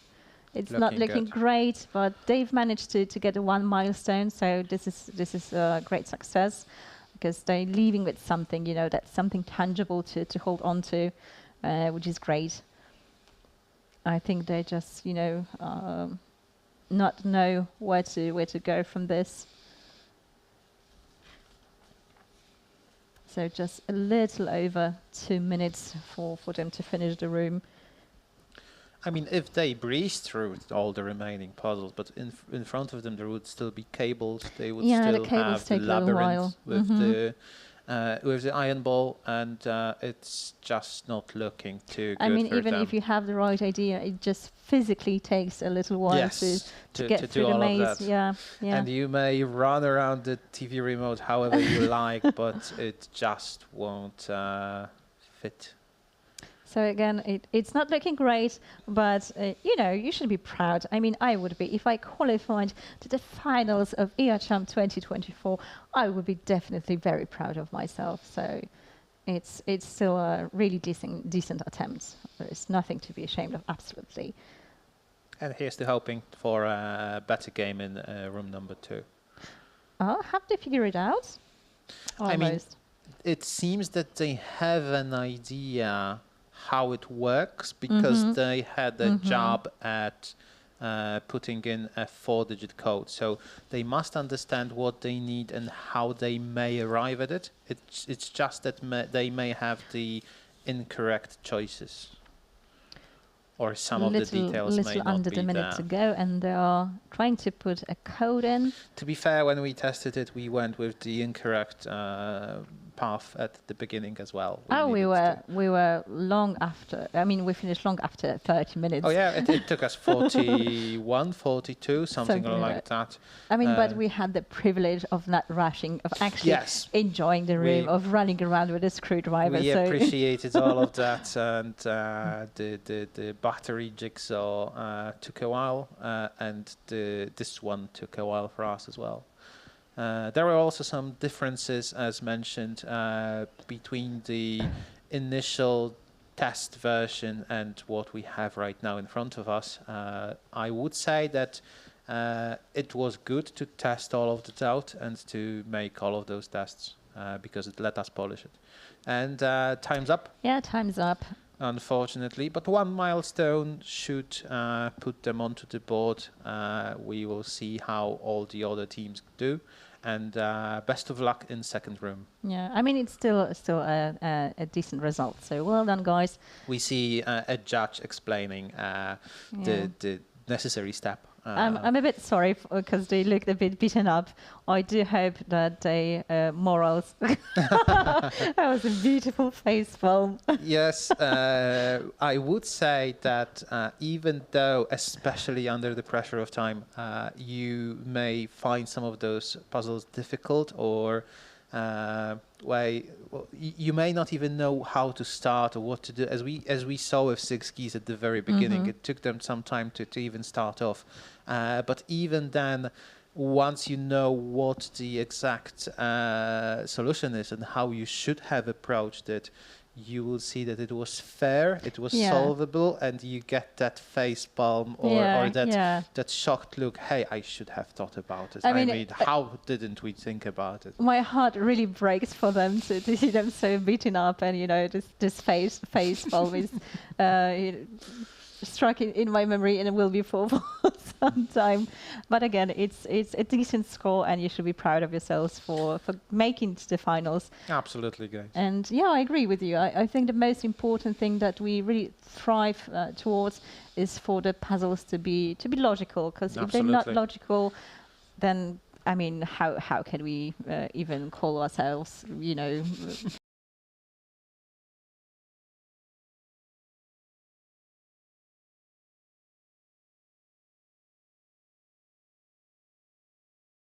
that you need to arrive at. And we saw in Six Keys game how that works.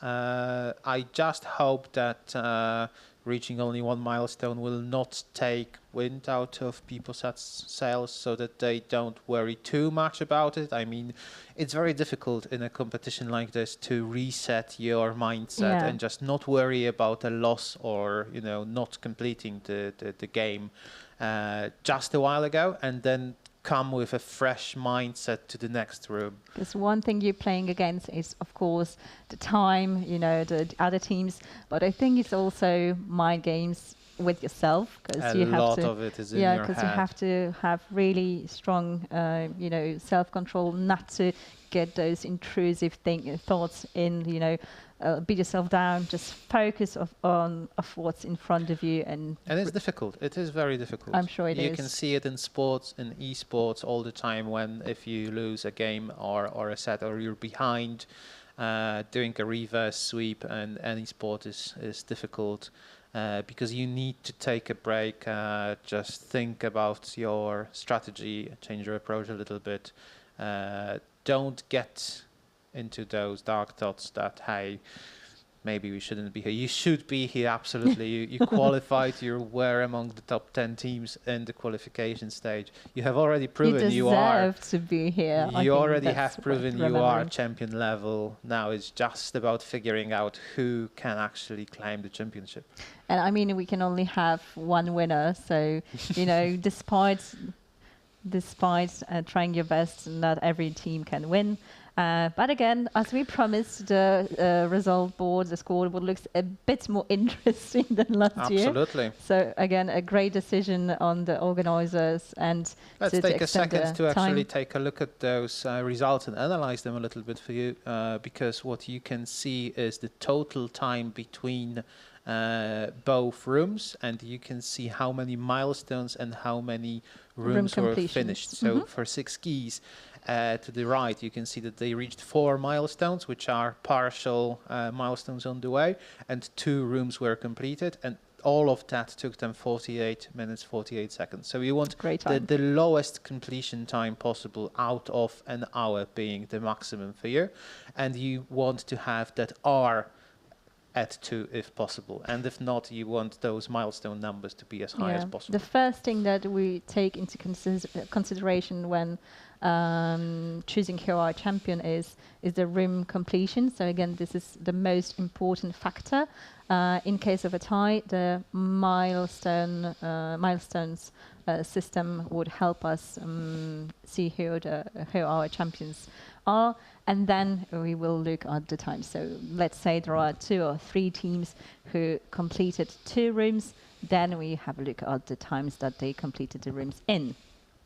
But I'm sure Merkantylizm is impatient to start their game soon. Another team from Poland. These are, again, I can say, I think, veterans. So a returning team from last year as well.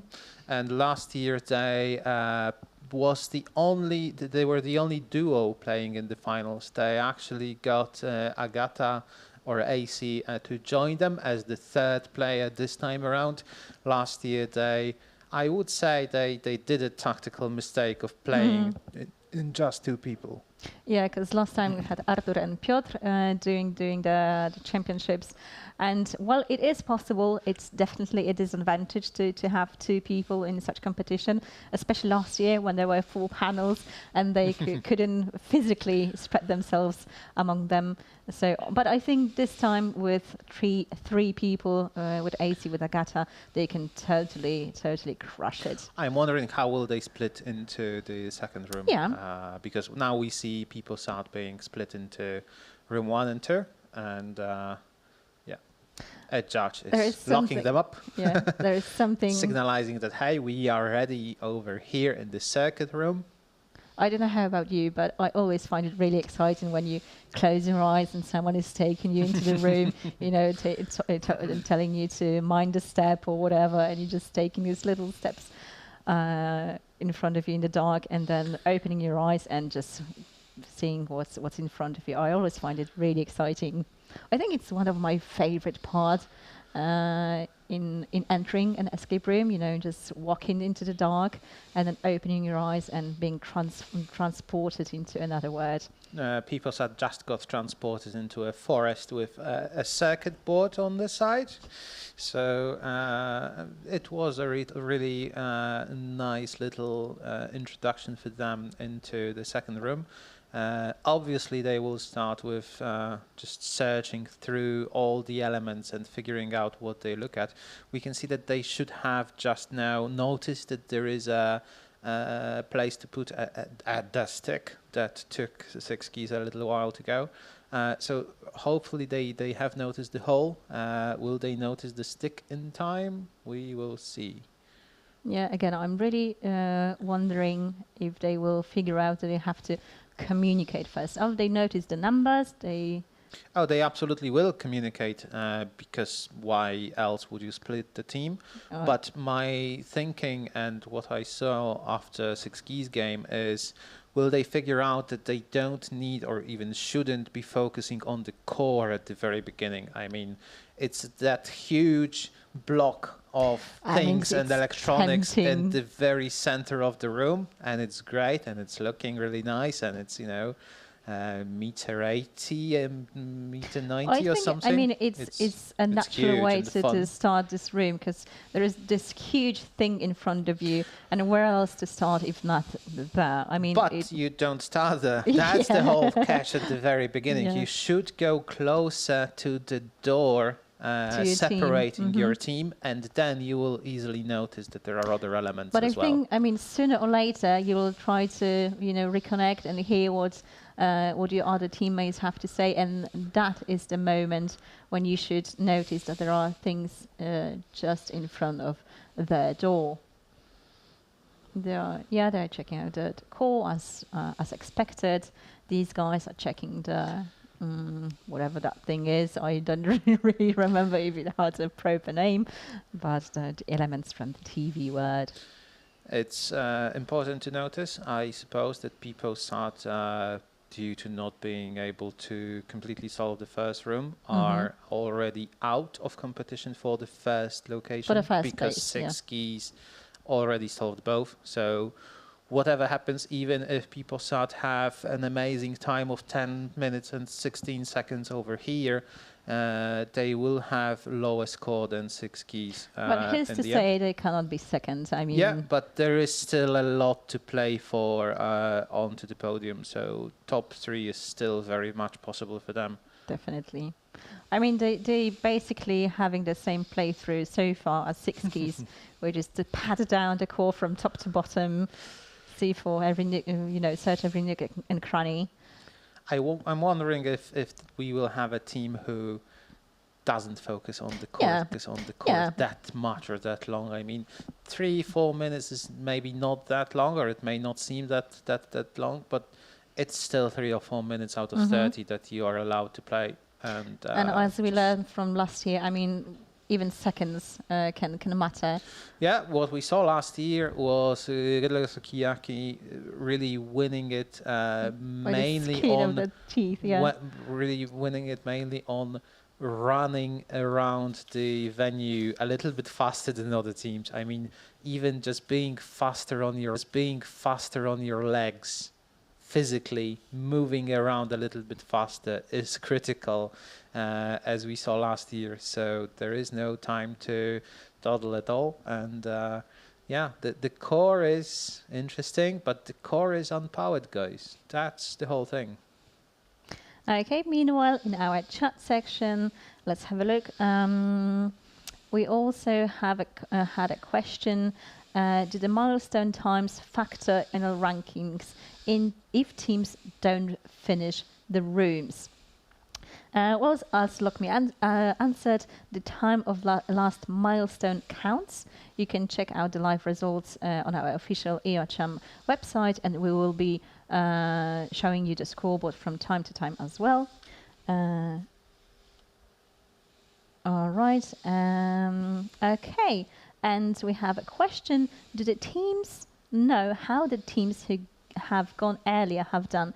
I mean, once they've left the rooms. Yes, once they have completed their games, they absolutely can, because they are then moved to the common area, to audience area, where they can just mingle with teams that already played. So once peeposad are done, they will join 6 keys with the live audience at the bar, and they will be able to just talk about it and see what the situation is. But while they are playing and before they play their games, no. It was funny to see last year. I think it was an interview with Les Wyrds, but I might be mistaken. I don't remember which team it was. But I remember they were able to finish the room, I think, and they were so beaten up. I mean, they were so beaten up that it took so long. And we in the commenting section were rooting and cheering because they were the first team to actually finish the rooms, and they looked so sad because they thought, they were. It took us so long, guys, and we must be dead last. Yeah, and we're it's not so worth beaten it up anymore. And then they were told, hey, you're the first team that even beat the room. Yeah, and you could just see the expression on their faces like change 180. It was amazing. So unfortunately, the teams in the waiting area don't know how the others are doing. I think it's only fair. Plus, they have to be 100% offline, so they no do electronics that can connect to the internet are allowed. Yeah, they do not have access to the internet or any devices that could spoil anything from the organizers' point of view.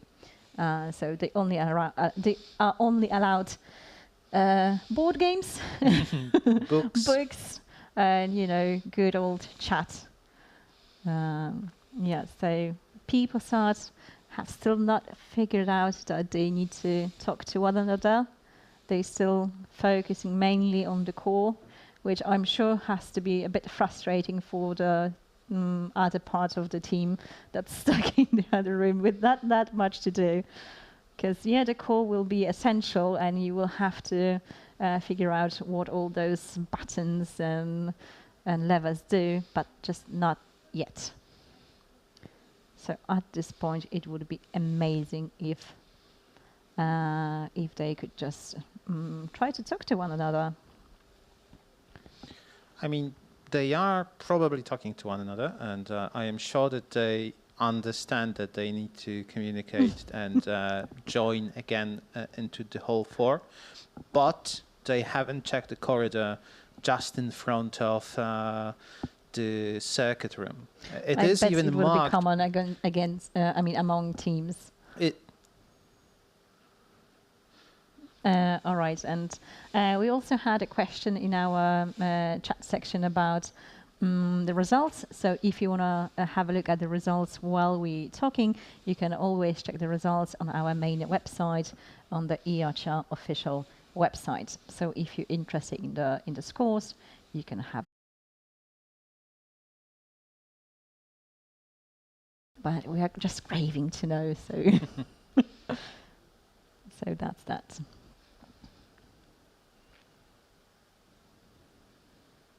I think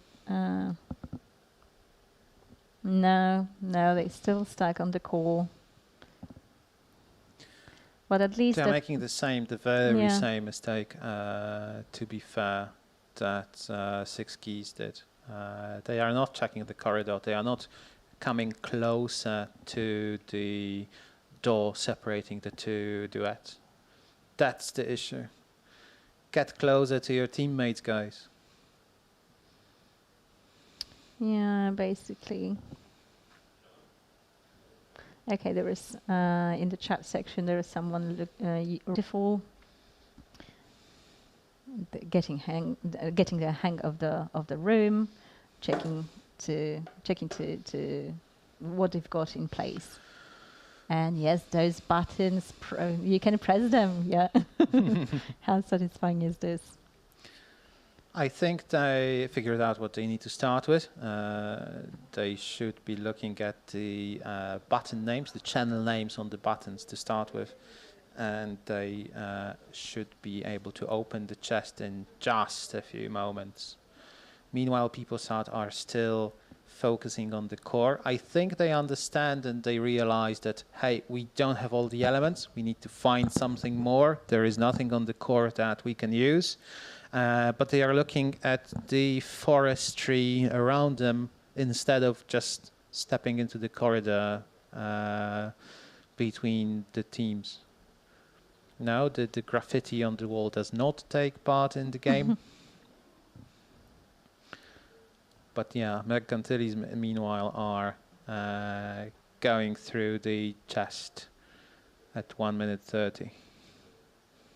Okay, and I would like to remind you about the question that we asked our teams and you a bit earlier. So how many escape room enthusiasts does it take to change a light bulb and why? Okay, and here's what AC from Merkantylizm answered. One is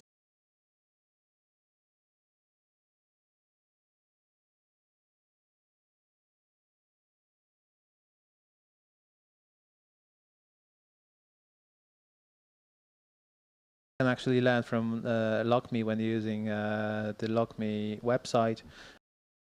Get to easily check part in any of the games. So you really need to open the battery lid. You need to play around with that screwdriver before trying to assemble the batteries, because that will not work that well. Yeah, I think it's a bit counterintuitive because usually you are said not to touch anything, not to play with the screwdrivers and things. But in this case, yes, you do have to do that. You do have to play with the screwdriver, and that will give you an idea what to do next. But in the meantime, as promised, we have our first guest with us, Nataša. Nataša, who is our ambassador, and we are very happy to have you. Thank you for coming. Thank you for having me here. I'm so glad that we can see each other again live in studio. Wow, we met last year, and it was really, really pleasant to meet you in Wrocław. Now we see each other in Prague. That's great. That's escape room championship, connecting the people from all over the world. Yeah, it's great to see the community growing. That's what's heartwarming. Even during November, the colds of November, but the hearts are warming. Nataša, we know who you are, but we would love to introduce, if you could introduce yourself to our viewers. Well, I'm one big escape room enthusiast, also creator of escape rooms and president of Escape Room Association of Slovenia. I would really like to support this market to grow, and so that's how I also became an ambassador for Escape Room Championship. And if we could talk about it a little bit more, the ambassador role from your perspective, how or what made you join the ambassador team, and how do you find it, and how does that work for you? Because we would love to have more ambassadors over time, but hearing it from an actual ambassador may help others decide, hey, I want that too. Yeah, the first escape room championship, I think it was in Budapest. A Slovenian team they won. So then after I was following your escape room championship, and then I saw that there is no teams from Slovenia competing. That's true. So we're still waiting for them to come. No, yeah, this year they were in the in the qualification stage. Yeah. They were quite good, but at the end, one puzzle was too hard for them, so they didn't come to finale. But I hope the next year. And so I contacted Bartosz, and we decided we have to talk about it. We have to promote it. And please, if you want to be an ambassador, reach out. Yeah, we'd love to see more people like you, enthusiasts in love with what we do here, promoting and spreading the word. So again, if you are considering follow in Natasha's footsteps and join our forces. And Natasha, I mean, we haven't had a chance to play across the borders of Poland, but if you could share some details about how the escape room market looks like in Slovenia, that would be fantastic. Or in the Balkans as well, because we haven't had a chance yet. Yeah, maybe I played 300 different escape rooms.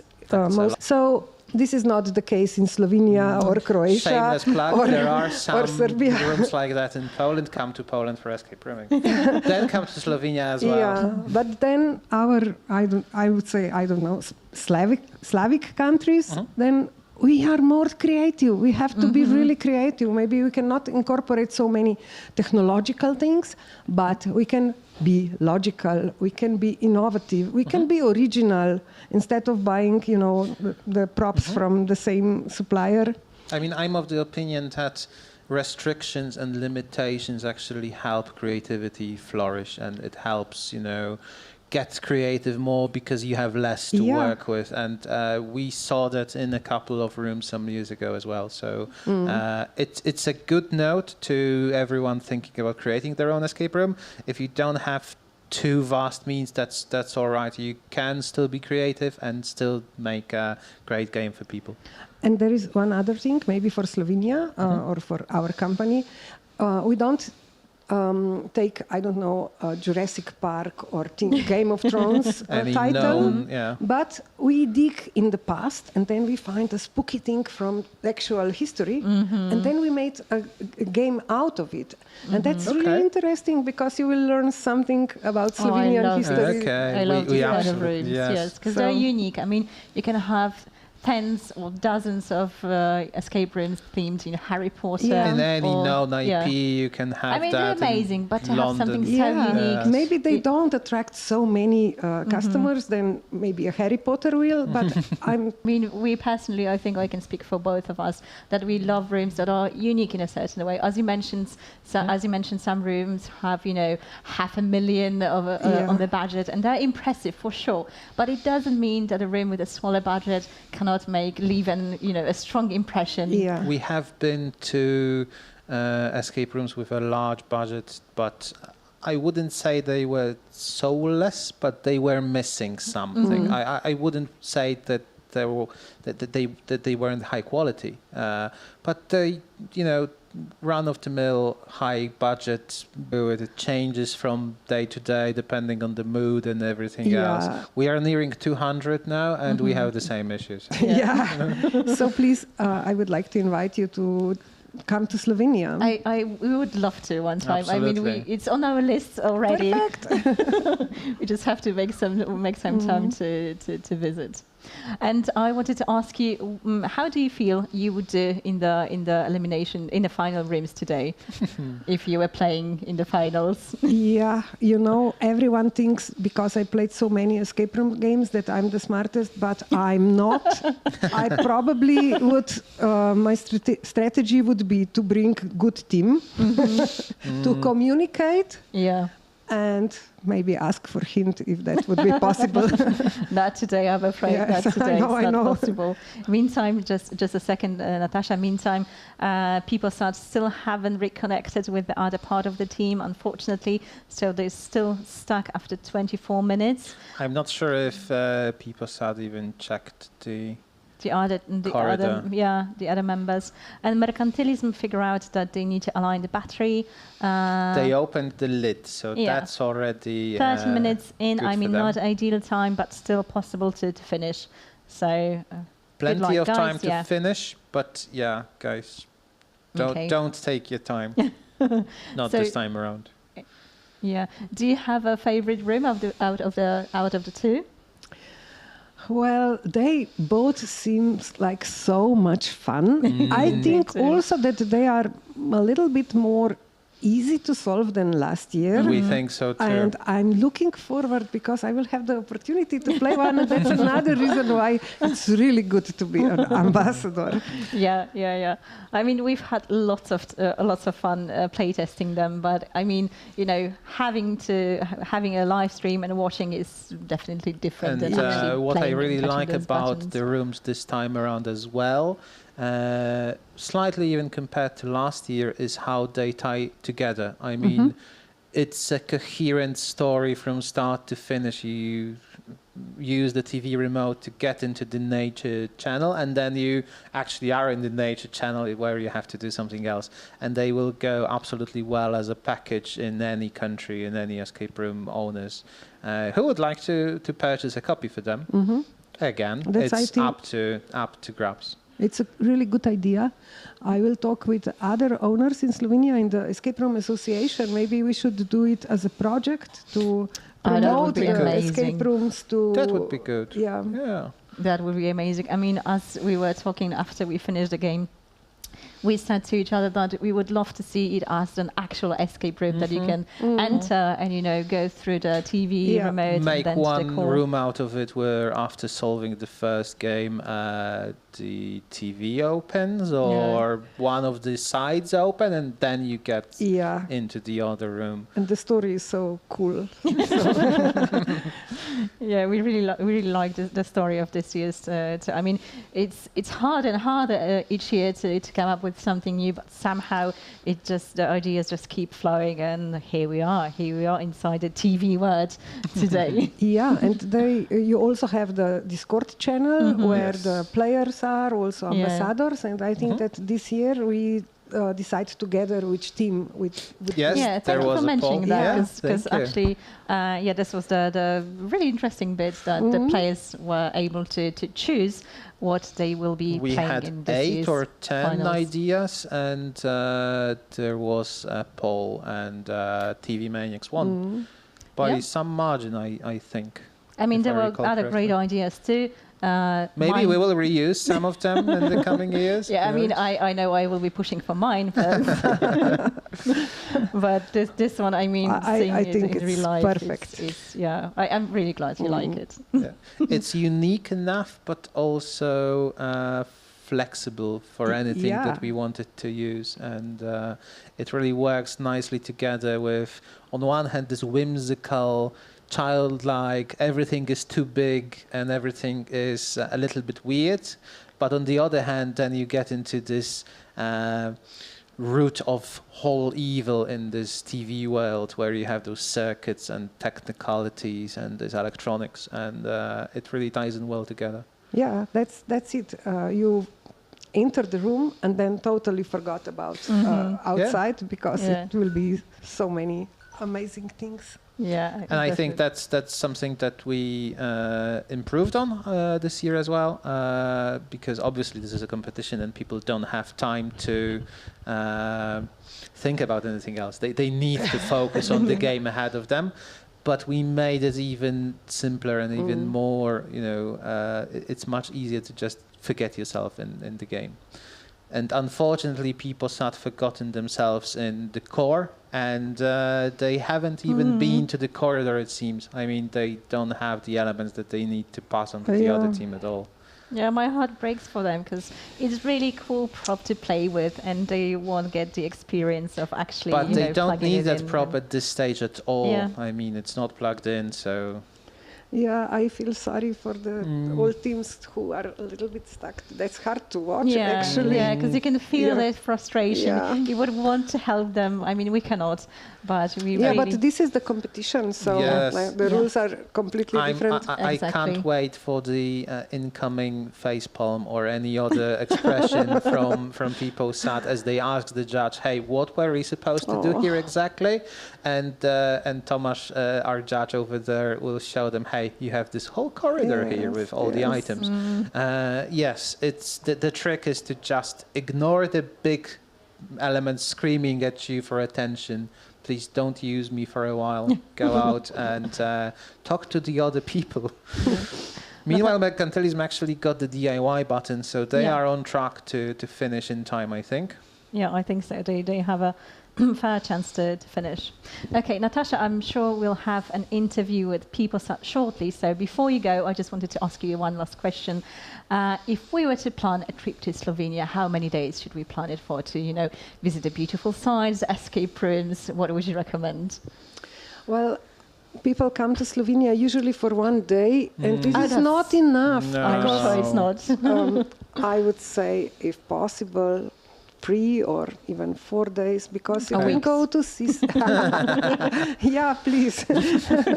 I can entertain you for weeks. Okay, we'll be sure to reach out. Yeah, but 3-4 days, I think. We might take up your word on it. So, please do. I would be really happy to see you in Ljubljana. So will we. Yeah. Okay, Natasha, thank you so much for joining us. Thank you so much. Thank you, and thank you to all the team for doing this amazing job. We'll catch you during the after party later on as well. Thank you, Natasha. Thank you. Thanks. That's fine. Thank you. Thank you.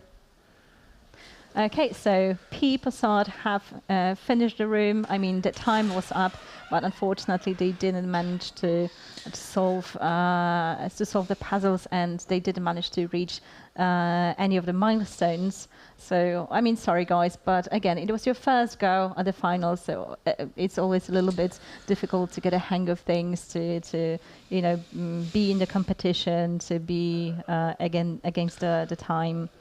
It's easy to just tunnel vision onto one element or one idea or one thing, especially if it screams for your attention like this time around. I think AC actually may notice some elements underneath, but they don't play yet. So. Meanwhile, in the chat section, we have strong encouragement for AC. I mean, AC is a family here, I think. Like you've invited the half of Poland to read for you. There are a lot of emojis for AC, but of course we're keeping our fingers crossed for the whole team of Merkantylism and for every other team as well in the competition. They've already reached the first milestone from what I can see, so that's great. They have 9 minutes left. I mean, they still have got quite a lot of to do. They would need to solve this one faster, a little bit faster, and then go through the cables and cable connection a little bit without dawdling, I would say, to have a shot at completing it. But they still have a very good chance at hitting.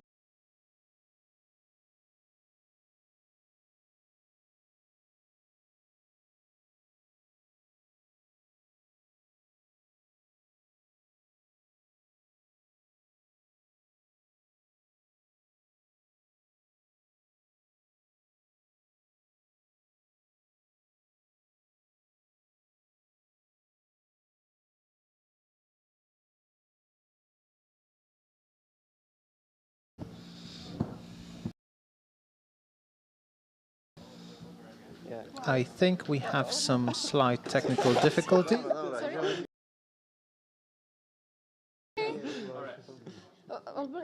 Is it your first time? No, it's not, but... No. Really well.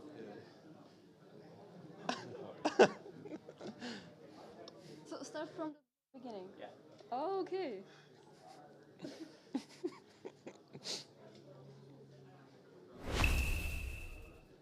Okay, so we are here at the fun arena with the second team of this competition called peeposad. So guys, can you please share with me how did you enjoy the experience? Yeah, I think the first room was pretty okay. We managed, we did what we planned to do. I mean, achieving the first milestone, I think that was like, we thought that if we don't achieve any milestone, it still would be fun or okay, but we achieved one, so that was okay. But the second one, it turns out the communication is pretty important, and we pretty much failed on this one. So hard to say how we enjoyed it, staying in 30 minutes doing nothing, but it is what it is, I guess. Okay, well, we saw it and you tried very hard. So would you say that the second room was harder than the first one? Or? Yeah, like maybe if we knew the communication was there, like you just tried screaming to each other, maybe it wasn't that hard, but now we cannot really tell because we don't know any puzzles or... Okay, so how would you describe or compare these rooms with some rooms from previous years, or was it like more challenging or pretty much the same? Yeah, I think compared to previous years, hard to say because I think we participated one and the escape room was not really great, but I think that these ones were pretty fun, especially the first one was really well designed and was not only like really raw one, but like almost a complete escape room, so that was, I would say, really fun. Okay, so one final question from me. Are you planning to stay here in Czech Republic for a while and maybe visit some other escape rooms? Actually, we have a flight at, I think, 8:30 today, Oh, so but maybe we'll manage to use this, I think, remaining 7-8 hours to just wander around and do something fun. Okay, great. Then I hope you will enjoy the rest of the day and cheer up a bit. Okay. And thank you for the interview. Thank you. Thank you. It was heartbreaking to see you guys not being there. Yeah, it was heartbreaking to see peeposad not getting any traction on the second room. But as they said, it's all good fun, and they managed to get the first milestone on the TV remote, where we still see Merkantylizm struggling to figure out the TV program. Again, it's one of those puzzles where each individual element is not necessarily difficult, but the difficulty ramps up because you have so many elements to juggle all at once and understand what you're looking at. It's slightly information overload, but also a tricky interpretation, a leap of logic that you need to make, and then it all falls into place. Once you have done that, it becomes clear, and it becomes, at some point it just clicks for you, where the solution is pretty obvious and it becomes solvable. But I think they have an idea what they're trying to do, so they know where the 4 digits that they need come from. It's now mainly a matter of figuring out the correct string of numbers. And I think they have some ideas for that, but they are not trying any of those yet, which is concerning given they have only 4 minutes remaining. Yeah, attempt number 1. Will that be enough? Or will that take a little while yet to go, because they don't have that time?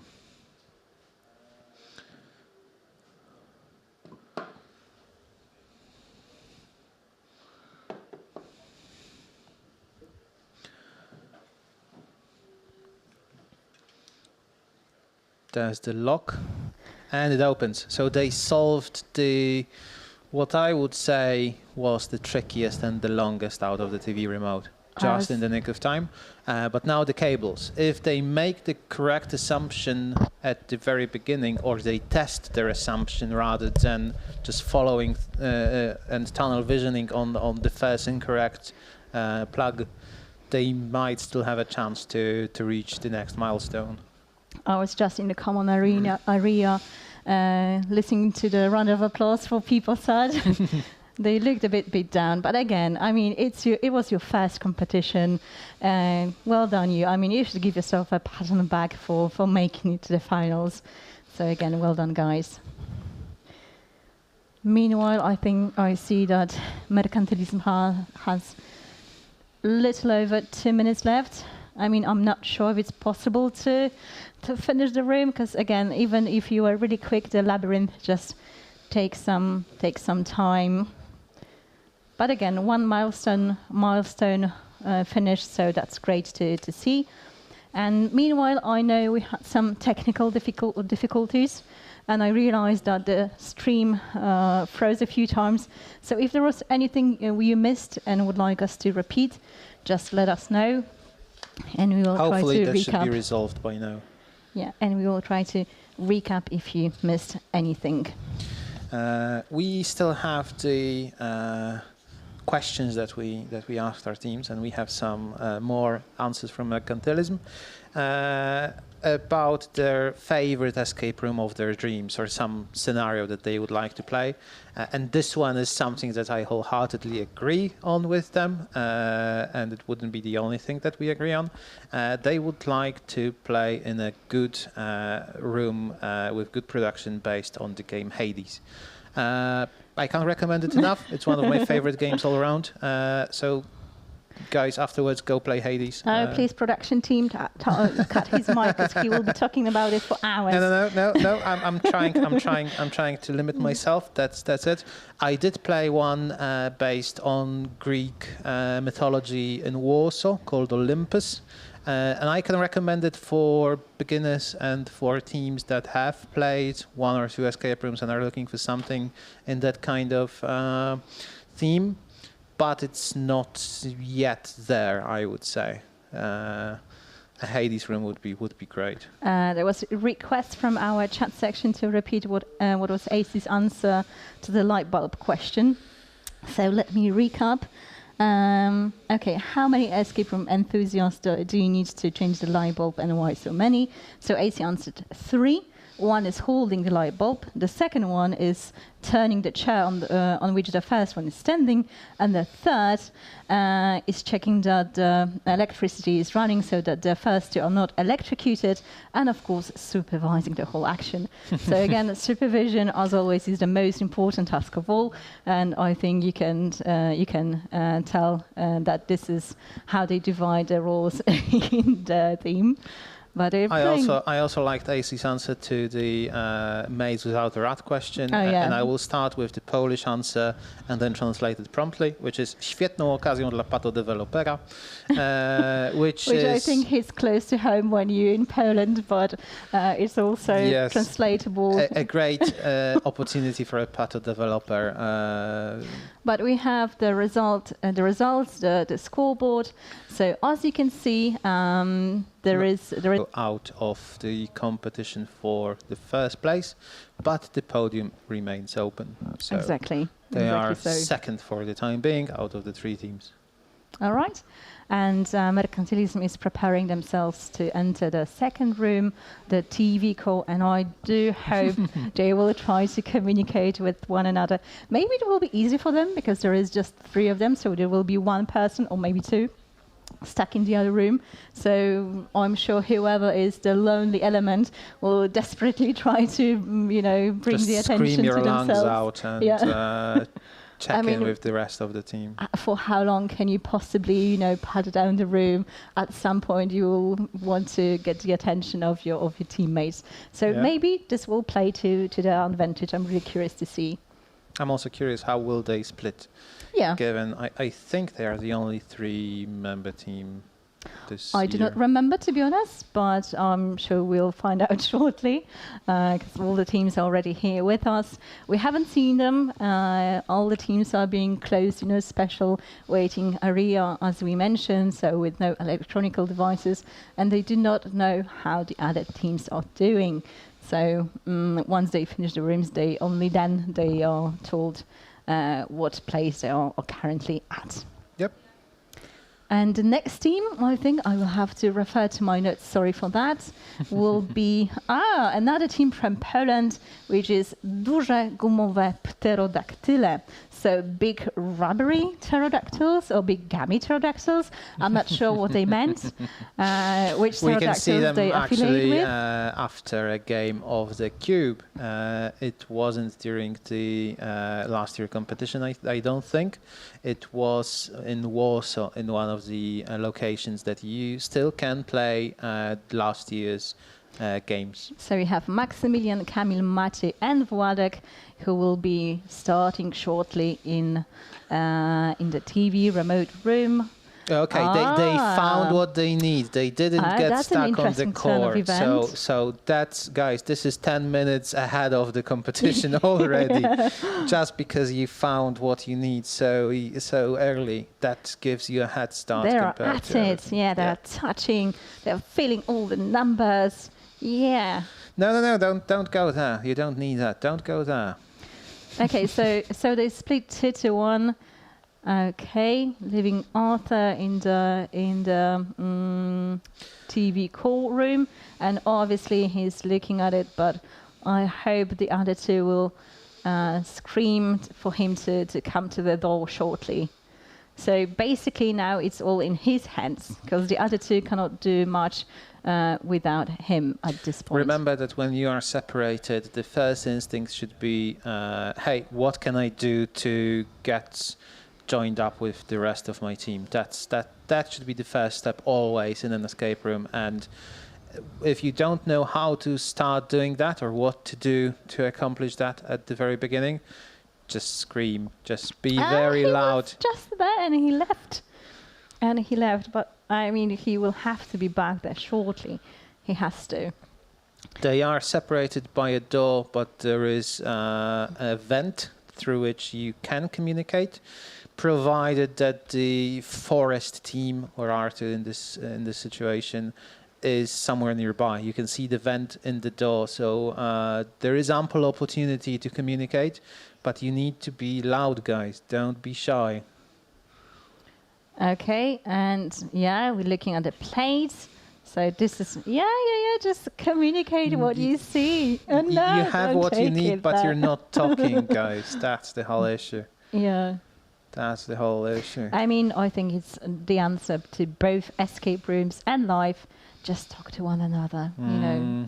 Even if you cannot look each other. It actually fits. This is unfortunate that it fits that well. I don't think we were prepared for the players to do that. I mean, yeah, it's surprising that it fits. But if you took a closer look, you can see those shapes inside of the socket. So it tells you that something else should go in there. The plate is not a cut. If it fits, it doesn't need to sit. Yeah. Don't follow the cut logic. I mean, it's not that kind of way. I think that the main issue is that teams are not speaking loudly enough to the remainder of their team. Well, luckily they're only 3 minutes in, so I do hope that 3 minutes is all they need to realize that they have to start to communicate. Because in the room where the two players are at, there's just not that much to do. You know where the door is. You can clearly see the vent in the door. You should be able to hear the other team members. Okay, now there we go. Are we now communicating or not? Or still not? We do not have the audio feed, so we do not know what the players are talking about or if they're screaming. But I haven't seen Arthur talking yet. I mean, just the by the visual, I haven't seen him talking or really shouting at the vent. That's the problem. Yes, sit here. That's better than going around the core. That's already a better decision. I think he saw the. I mean, he must have seen the rules for now labyrinth. Now we're talking, I think, or are we? Because that's the labyrinth and all the rules, and we can clearly see the rest of the team looking at the same element, at the same puzzle. I mean, in my opinion, the room where Arthur is, so the room that we are having a look at now, with the rules, is slightly more difficult because you need to figure out what the rules governing these puzzles are in order to be able to fit answers to the other part of your team. Because the other part of your team really cannot do much without the rules that are right here presented on this little board. It takes a while to figure it out. I mean, it's not something that you take a first glimpse at and, you know, also that's the teams do not know ahead of the split, which is decided by the team's captain. They don't know what will be in the rooms, so they must split their team blindly. And in case of Merkantylizm, they didn't really know which side would be more advantageous with 2 or 1 person. To be honest, I don't know if I would prefer 1 person on which end. I mean, now they are talking, and now Yeah. they are communicating, and now they are explaining what they're seeing. That's good. We have done plenty of rooms with just the two of us, and I mean, it's certainly not easier, but depending on the room you're doing, it's, you know, takes that shift of responsibility, because there is only you, and you know that you have to do something, that you're the responsible one, so you just have to take reins and, you know, try your best to Yeah, surprisingly, being 50% of the team makes you kick into a higher gear than if you're 25 or 20% of the team. If you're one of the four, you may think, hey, okay, others are looking at it.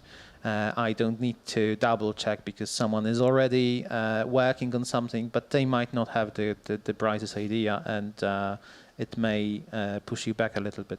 Here, I think they already have a good idea, but they need to communicate the rules and understand what it's all about and what the puzzle asks them to do and what they want to achieve in the first place. I mean, it's a good another good practice from game design, and again, not just escape rooms, but it was heavily featured in all of the Zelda games as well. Show the answer or try to figure out what the answer is, kind of what are you looking for in the first place? Is it 2 digits? Is it 4-digit code? Is it a key or whatever else? Try to understand what some part of the answer is before you are starting to ask the question, because that helps a lot. AC is turning her head, so I think they got the orientation bit. They seem to understand yeah. what the puzzle asks them to do. That's good. That's absolutely great, because and they're still doing good with time. I mean, 7 minutes compared to, you know, the teams that we've seen so far. And we know, and we saw it done with, you know, in 15 minutes by six keys. So, in my opinion, they still have plenty of time left. Yes, yes. So I'm wondering, because they've admitted that they haven't played that many escape rooms, that what connected them was the shared love of online riddles. So I'm wondering whether not having played that many escape rooms is playing to the advantage or disadvantage in here, because the puzzle itself is very puzzly, but the communication bit is something that you would do more often in escape rooms, I believe. And while I'm more than happy to send my cheers to all the Zest Riddle fans out there, yes, it's something that is not really present in online riddles. You need communication and splitting of your team. Doesn't work the same during the online qualification stage as well, because we always try to split the team during the online qualification stage in one way or another, where some players see different stages and are presented with different information than the rest. But again, it's not the same whether you're all together in one room and playing with different laptops, or you're trying to communicate over some online communication method. It's not the same as being in an escape room together. All right, so AC turning her head upside down, trying to figure out which one's left, which one's right. We know that's a problem from daily life as well. Yeah, but I'm not sure if they cracked the code or not. I'm sure we'll see that in a second. Are they on the second lock at the moment? The issue really is that Arthur moved all the, let's call them clocks with symbols, to the other part of the room. And they are essential for them to move forward, because the symbols that you can see. He's got it. Okay. He's got it. So understanding that you misplaced your key items is, yeah, they are laughing about it. What can you do at some point but laugh about it? I mean, one has to admit there is a lot of weight on Arthur at the moment. Yes. Because the other part of the team, they can communicate the answers, but Arthur is the one that has to do the main workload at this point. But to be completely fair, again, I'm not sure if I would prefer to have one person at the safe or one person inside. I think I would prefer to have it the other way around. So 2 people in here and 1 person over there. But again, there was no way they would know it ahead of the competition. Yeah, he opened them. He opened the whole safe, I think, both parts of the puzzle. Has he? Yes, brilliant. Now they can open the whole team, and they have a better time than 6 keys so far. Unfortunately, due to not beating the first room, they are not eligible to the top 1 spot anymore, because we know 6 keys completed both rooms already. But second place is within reach, guys. Second place is within reach. I mean, I love how happy they were to see one another. Hello. Hello. I mean, it's such an honest reaction where you actually reconnect in the escape room and you're so happy that you finally got the team back together. Okay, and now I think, it's a bit easier because you can focus on the core. Once you get the cable, of course, you can focus on the core. They noticed the hole and the stick, so they didn't make that mistake. They figured out all the items now. This is the fun fiddly twiddly part of the game. So we typically try to stage our puzzles so that you have something that is more difficult, more taxing, and then something that is manual or shorter and more fun, just so that you can take a breather, and then back to this more difficult brainy element. When asked what the least favorite type of puzzle is, they answered that they hate when they have to search for things, if I remember correctly. And count the number of something that they have. So luckily for them, there are no such elements over here. They haven't realized that they can take the plug out. I think that's the issue. They are investigating the socket, which is correct. They are trying to figure out which bolts do they need for the socket, but they haven't taken the plug out yet. I mean, it is slightly easier that they've taken them out, because the tricky bit is that you have to mirror how to put the sticks into the plug. But you do have to take the plug out. I think it's a bit counterintuitive when you play this room. At least it was for me. Do they now? I realize that it moves. Because usually when you're an experienced team, you're really cautious with what you can and cannot touch. At least this is the thing with us, that we usually are slightly too cautious. So if we do miss anything, we're just afraid. It turns out that we're just too afraid to touch something or take something out. Yeah. And I think this is the case with them. And to be fair, there is quite the length between the plug and the core. And it seems that we need to have a technical break because the plug is not moving out. Or so it seems. At least we had a judge intervention checking if the plug actually moves. So what I said about the plug moving might not be true after all.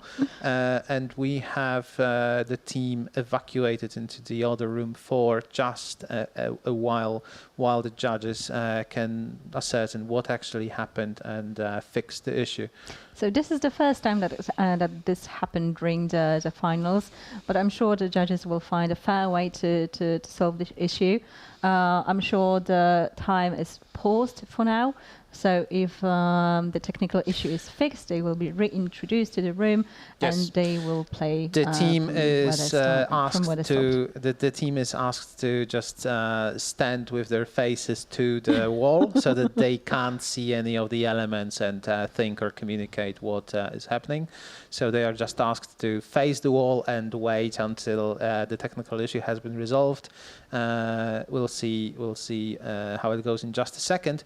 But for now, we have the Duże Gumowe Pterodaktyle team joining the big rubbery pterodactyls. We probably will concede to calling them pterodactyls at this point, so please don't be alarmed. I mean, we know what it's like when the organizer hates you for having too long of a team name, because we're guilty of it ourselves. But I'm not sure if our team name is translatable into I would try. In Polish, give it a go. In Polish, it would be prorok Jeremiasz I jego dzielne bobry, which is the prophet Jeremiah and his brave beavers, basically, where I'm the prophet, obviously. So yeah, we're the beaver team if anything happens. Exactly. And we have the pterodactyls started their game, and they already have opened the initial chest after just 1 minute 20. That's great times. That's great times. But while they try to figure out how to put the battery together, and as we've seen before, it might take them just a while. We have another special guest with us. We're Filip Andrzejak from Bluekey. Yes. Hello. Filip, hello. Hi. Nice to have you here with us. Thank you. Nice to be here and with you. Again, if you could just introduce yourself to our lovely viewers at home. Yeah, I'm Filip. That camera. Yeah. Hello. I'm Filip from Bluekey Games, and we are software and game development company developing digital escape room games. We have one VR game. It's called Rooms of Realities. It's a digital escape room based on the real escape rooms. So that's our VR co-op game. And now, last month, we published a new game, which is a digital adaptation of a board game you might be familiar with, called Escape Tales: The Awakening. Okay. We are not big on the VR games ourselves. We haven't really gave them a try, but we have played The Awakening in the paper format, the board game. We actually play tested it in very early drafts when the puzzles are still painful to play and the story doesn't make sense. So we play tested at that stage. The game definitely took a long road to be the online version that it is now. Yes, that's true. Was it a difficult process to transform it into? What was the most difficult about this as well? It was interesting. Of course, it was a bit of difficult because it was the first one we were digitizing this kind of board game. So we had to figure out how to do it at the very beginning. But then after the first phase and first prototypes, it was much easier. The game is very good itself, so it was much easier for us because, we just had to think about how to translate it into this digital realm and what we can add in the digital format to the original board game version. And that was the biggest part of our job, I guess. Of course, we had some opportunities that we decided to invest in, adding some soundtrack, music, sounds, and visual bring the game effects to life, basically. Yes, to make it more digital, but at the same time we wanted to keep the vibe of the original game and to make it feel like it's a little bit board game. So it was a mix. I mean, I'm a fan of both, and I actually I'm big on board games of all kinds, and I like seeing the trend, I would say, of digitalizing board games whenever it makes sense recently. I mean, that's just great to see because it's not only just more convenient, but you can reach more people with it this way. Yeah, that's true. You can reach different target groups, but also if someone played Escape Tales, I don't know, 5 years ago or something, I think that coming back and now playing the digital version is also very nice, very good, because mostly, in most cases, we play tested also on people that play the digital version. But you can just come back to this puzzles and do it once again after a couple of years. No, I'm sure we wouldn't remember my many puzzles. Yeah, usually you point. just simply maybe it's easier then, but you still have to figure out a lot. Did you have to change a lot of elements to make it an online game? I would say we had to add some elements. So I mentioned sounds, music, but also some just user interface to make it possible to play. And we had to add also some visual elements, animations. We developed this flat location cards into 3D location that you can explore. It's more like a 2.5D, let's say. Sounds but really good. It's different. So there were things that we just have to develop and add, but it wasn't that hard because the game's visuals were very good and very characteristic. That's true. So it was easy just to follow the vibe. I also like what you said about maybe past players revisiting the game, because some players might have found it too fiddly with too many moving elements and inconvenient. All the cards, maybe even spoiling some of the elements on their own, maybe not fitting on the table for some reason or another. So just playing it on your computer, all of that is handled for you by the system and it's just much easier to handle. Yeah, that's true. It was also the part of the job that we had to do, so automate processes. That's one of the main benefits, I would say. Meanwhile, Merkantylizm actually took out the plug and they can start working on the card finally. Yeah, they're back at the game. And at room Pterodactyls are still trying to assemble the battery. I'm not sure if they figure out that they need to use the screwdriver. No, I think they already have it. Yeah, they still have the battery, so we still have plenty of time for the rest of the interview. And I just wanted to ask her, because from what I remember playing the game, it wasn't, the joyful, happy game that if you would. So is it a challenge to, introduce these more difficult themes into the online gaming? I don't think so. The game, it is how it is. So we didn't want to change it.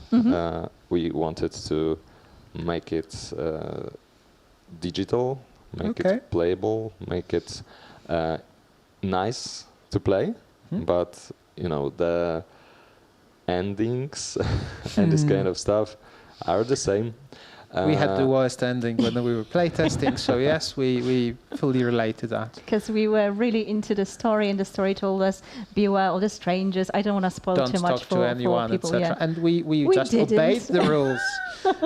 So it's not always good to obey rules in mature games, as it turns out. Yeah, but what is also good that you have some replayability, so you can try again and look for different endings. And it's much easier to do with a digital version. Yeah, I just never want to set up the same game like this, an escape or puzzle game in a board game. I just don't want to go through the whole hassle of setting it up again.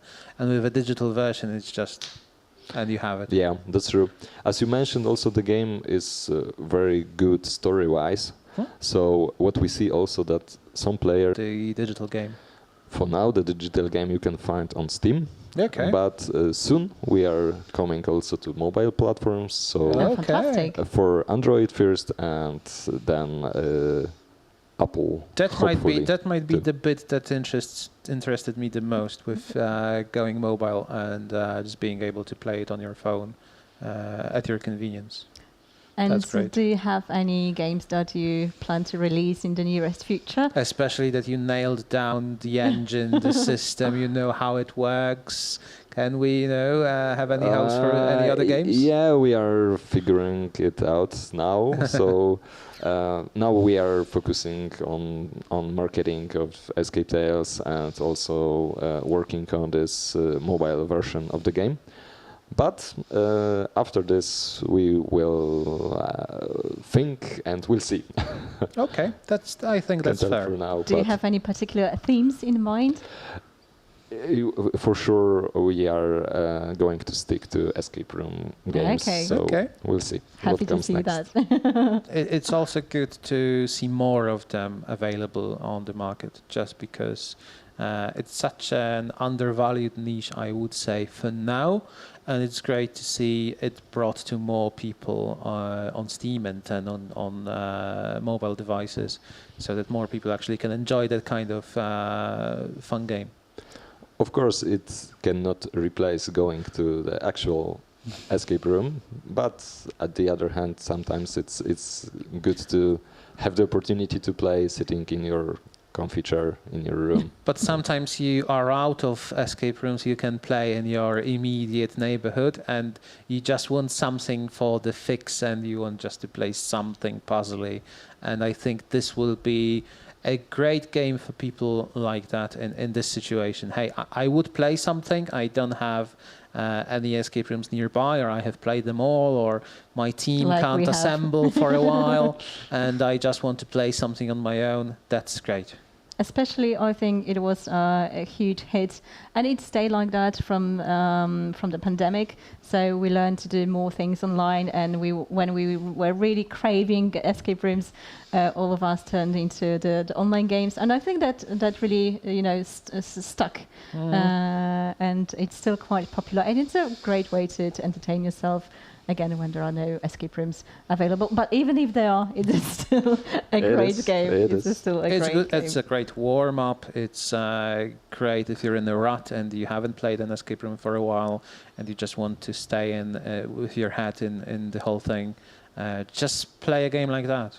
Are you an escape room enthusiast yourself? Yeah, of course, of course.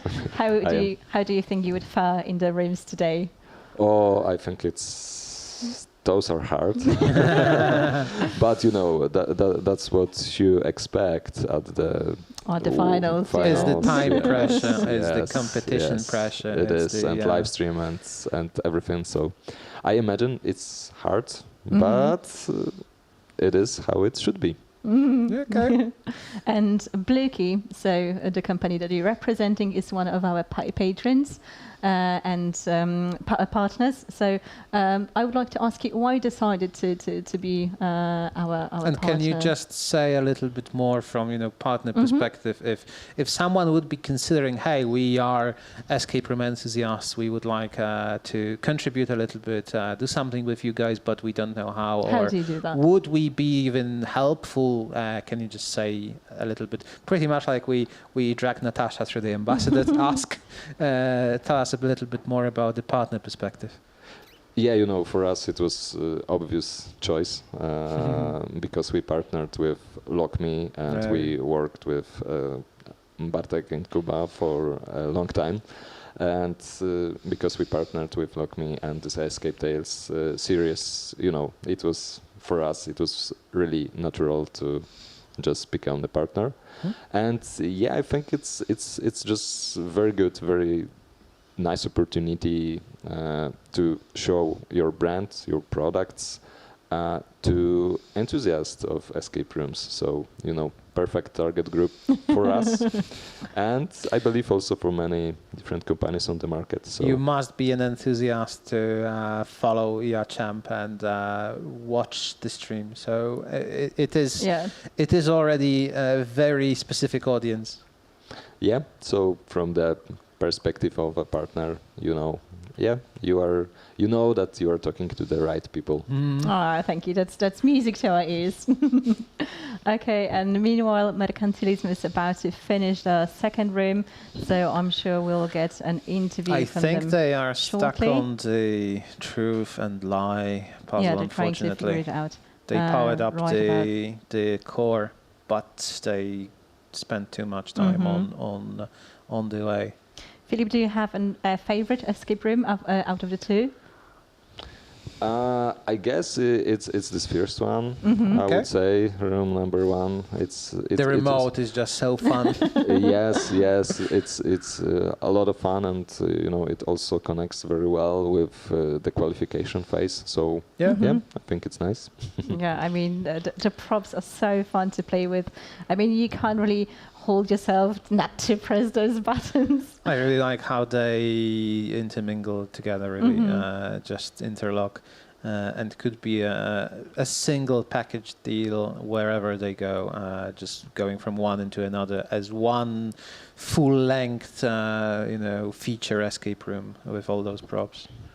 Yeah, and it simply looks great. All those huge buttons, as you said. Yeah, buttons. You just want to press it. Yes, definitely. Difficult to resist.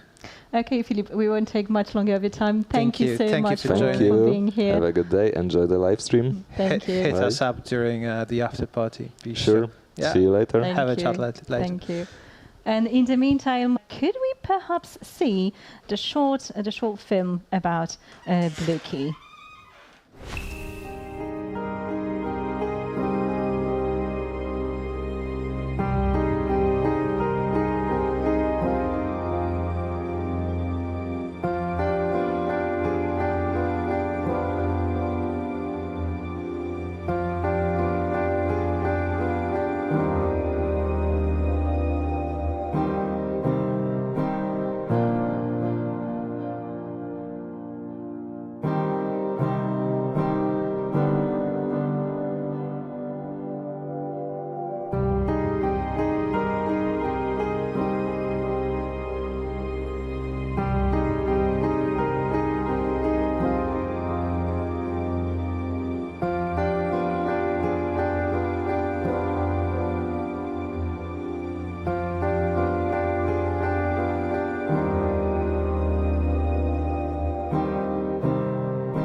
Filip mentioned you can buy Escape Tales The Awakening on Steam. Is available to play over there. Meanwhile, Merkantylizm is only less than 30 seconds away from the time's up, and I'm not sure if they can finish because there are only seconds left. I think they got stuck on the truth and false puzzle. It's a nasty one when you're playing against the clock. But I'm really happy that they managed to plug the core and to see how it plays out, because I believe they've reached the first milestone. I'm not sure, but if they had, that's great for them.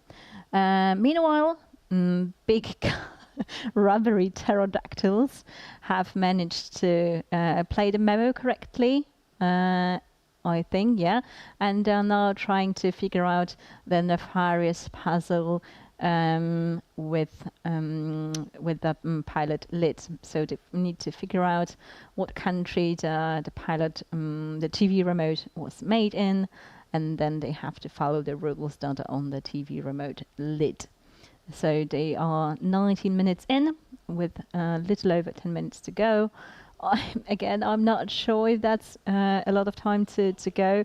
Maybe if they rushed it, it would be possible, because again, the cables still take a while. But they are trying their best to figure it out. And I've got a little note from pterodactyls about what they said about themselves. Before playing escape rooms, we did a lot of puzzles together. Puzzles relating to CFT. I didn't know what CFT was. I had to Google it, and apparently it's a capture the flag kind of game. If you don't know it either, I mean, you can also check it out online. They like logical puzzles, and they do not like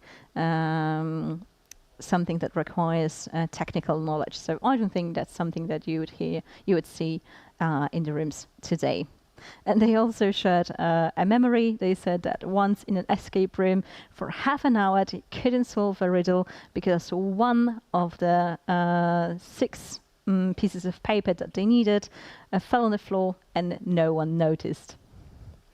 But right now, let's hear it from Merkantylizm and let's see what their thoughts about the final rooms are. So, we are here with the third team, Merkantylizm. Guys, tell us a little bit about your experience. How did you find the rooms? It's hard to tell because we've seen like maybe half of it, both of them. So it's it's hard to tell. I would rather see all of them, but yeah, it's the time limit is a thing, and unfortunately we spent a lot of time on maybe not easiest puzzles, but the ones that we could actually made a little bit quicker. But yeah, but overall, I'm still satisfied that we at least managed to get 1 milestone in both of them. So it's not like we totally zeroed out. And yeah, definitely not. I heard that last year you've been a team only of 2 players. Yes, she's our new addition to the team. Yeah. Why did you decide to add a 3rd player? As a threat to the other teams. To be a bigger threat to to be other teams. We are still giving them a handicap this year that maybe next year we will return in 4th with the full force. But for now, for now, and also because of that, we are definitely top 1 3-person team because we are the only ones. Yeah, that's for sure. How do you enjoy your stay in Prague, and do you plan to stay for longer, or are you just going back? We are returning actually tomorrow. We came here on Saturday, and yeah, we are enjoying. We went to sightseeing yesterday, and if I may speak, I like Prague, but it's a little bit too cold right now. It's November. Like I would definitely like to visit in like when it's more warm and yeah. Yeah, I'm pretty sure we've had the shortest stay of all teams because we're from Wrocław, which is like a 4-hour drive, so it's pretty close. So we're just going in, going out. So thank you guys for your answers, for participating, and enjoy the rest of your stay. Yeah, thanks for organizing this whole thing. Thank you. Thanks. And we're back with the game, so we can have a look at the scoreboard for a second. So once again, peeposad has not finished the room, but has reached the first milestone with a time of 19 minutes 8 seconds, putting them on the 4th place at the moment. So again, the first thing that we are looking for now is the room completion, and only 1 team so far has finished 2 rooms, which is 6 keys. Then the second thing that we take into account is the time of the milestones, the number and the time of the milestones reached. As for now, the pterodactyls are 23 minutes in and are connecting the cables, so things might be looking bright for them after all. I mean, the cables are not that easy of a puzzle, but definitely solvable. With 6 minutes to go, I mean, they stand a chance. So will we be seeing another room completion from pterodactyls? Let's hope so. Let's hope so. And I thought Merkantylizm was little bit sad, not being able to finish the room. But again, I mean, you should be so proud of yourself for being in the top 10 teams. I mean, there were so many teams completing. Let me remind you, there were over 600 teams that were playing in the EHM qualification stage. 658 teams, and you are one of the top 10. So again, to everyone who's made it to the finals, give yourself a little bit pat on the back and just be proud that you made it here, that you're here with us in Prague, in Fun Arena, and playing it out for the title of Escape Room Champions 2024. Well, I think they do have the right idea. Again, as we mentioned earlier, you have to start with the shortest cable. because only from there you can keep on going and find the right solution. There is only one solution to all of the puzzles. I mean, as it should be. We wouldn't really allow for the puzzles to have more than one solution. Yeah, I mean, they definitely have the right idea, and I think they're pretty close. Less than 5 minutes to go. I mean, let's see if it's possible for them to complete it. And shortly after, we'll have another team from Canada join us, but I'm sure they're getting ready to enter the first room. I know they can't be because the first room is still in play, but we have a little bit of a misalignment in times, but that's okay. That's okay. We're here with you, and we're gonna take you through the rooms. So I think there was what stopped us for a little bit was the technical break at room 2, but we're back at it. As you saw, the chord is completely playable. The props are fixed, so everything is working as it should be. So right now, I'm sure the technical team is checking it again, so this doesn't happen for the rest of the teams. As for now, pterodactyls are looking a little bit frantic, realizing that they don't have that much time, and I think they've dropped the cables and they started to look at the TV program, which they shouldn't be doing at the moment. I think they think they're missing something, but they're really not. All you have to do is play with the cables, but they just do not have the right solution. All the elements are there. All the information is on the task. And in the comment section, we have some cheering for the pterodactyls, whereas we also cheer for them. I mean, we cheer for every team because, you know, I mean, we're emotionally invested already, I think, with everyone. We do not play favorites, but it's always great to see the room finishing the... Have they not? No, they must have finished the memo. I mean, the buttons are still flashing, but they don't do anything at the moment. I think unless they haven't pushed the right button at the moment. No, they have the Alter TV button right now available to them. Yeah, yeah. So with that, I mean, I'm not sure if they connected the cables in the right way, because if they had, they would hear the sounds from the TV, and I don't think that's happening right now. So I don't think they connected the cables the right way.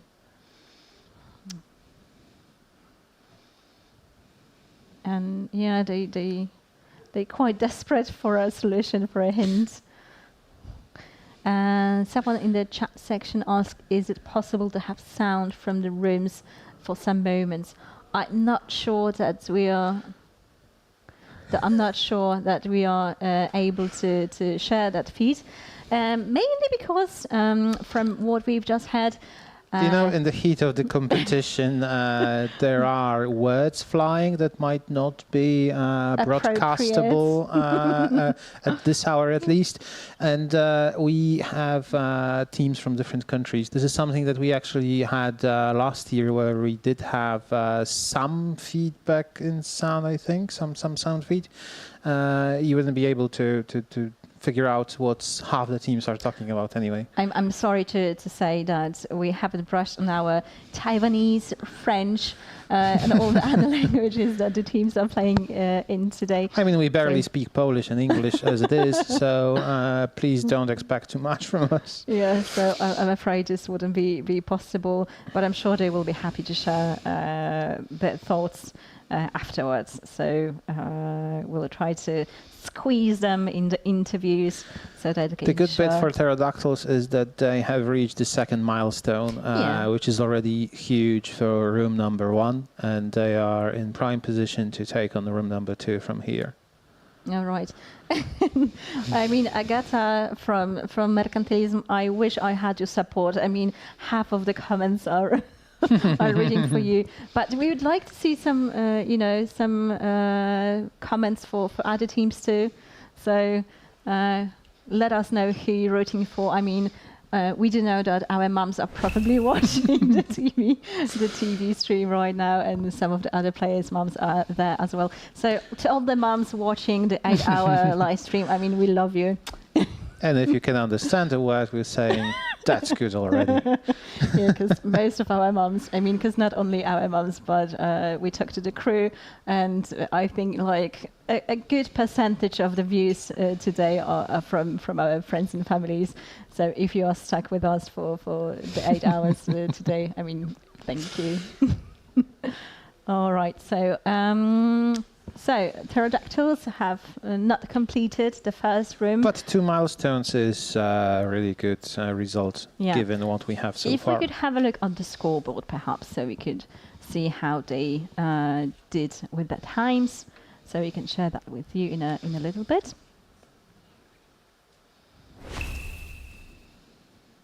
All right, so here we go.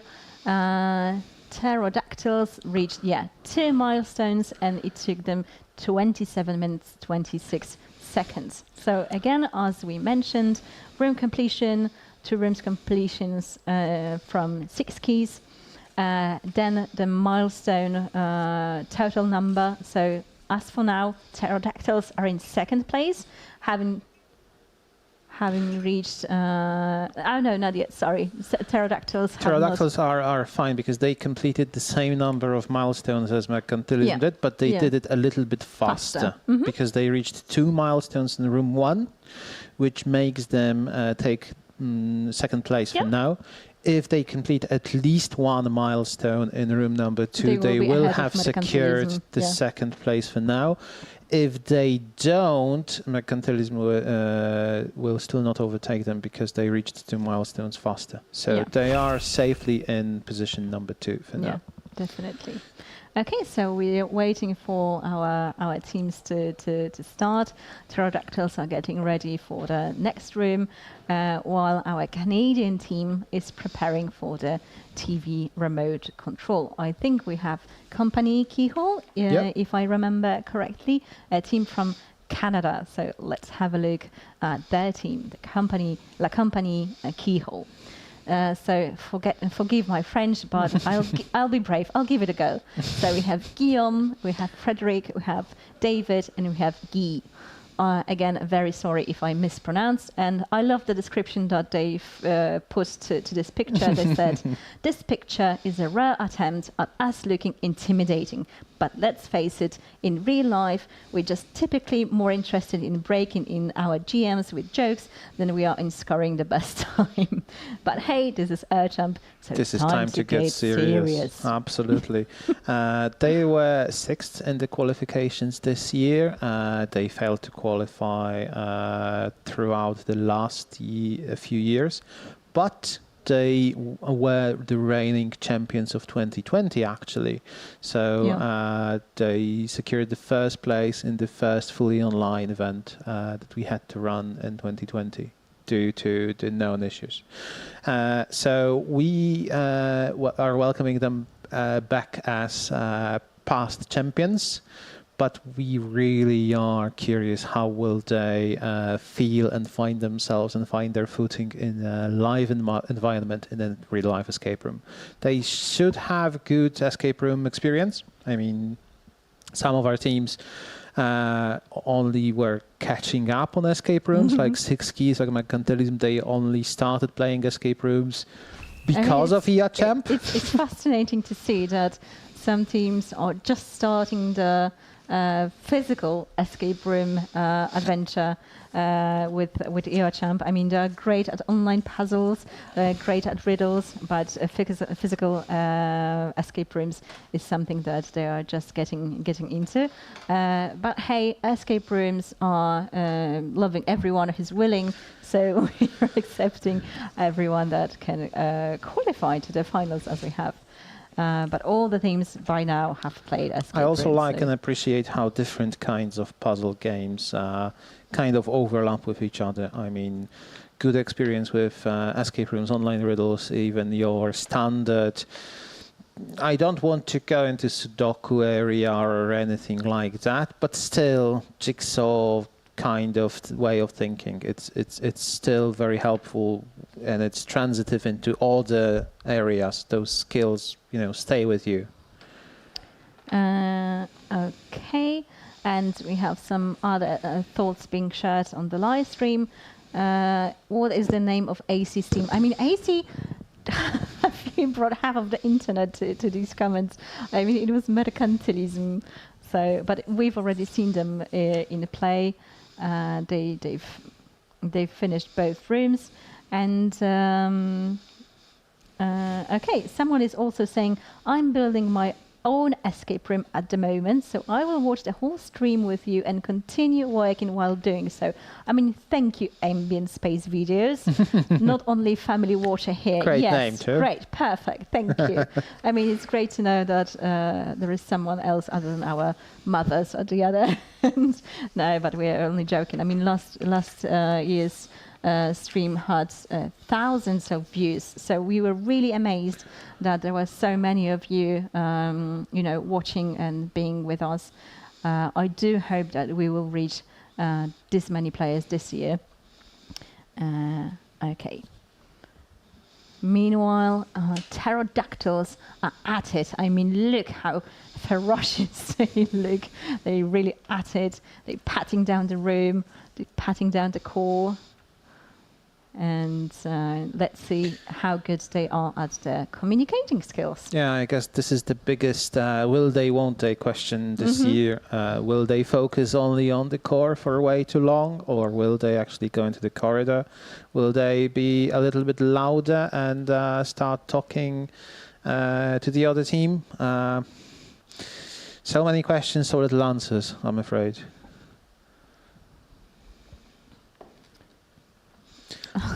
I think the tricky part is that the teams are given the fuses early on, and the fuses only play later, and it's absolutely obvious when they are needed. But I think it's natural if you have something at hand available to you, just you want to do something with it, and as we saw with Merkantylizm, you will try to put the clock into the socket because it just might fit. So at this point, you just want to try every possible pathway to see if that's the right one.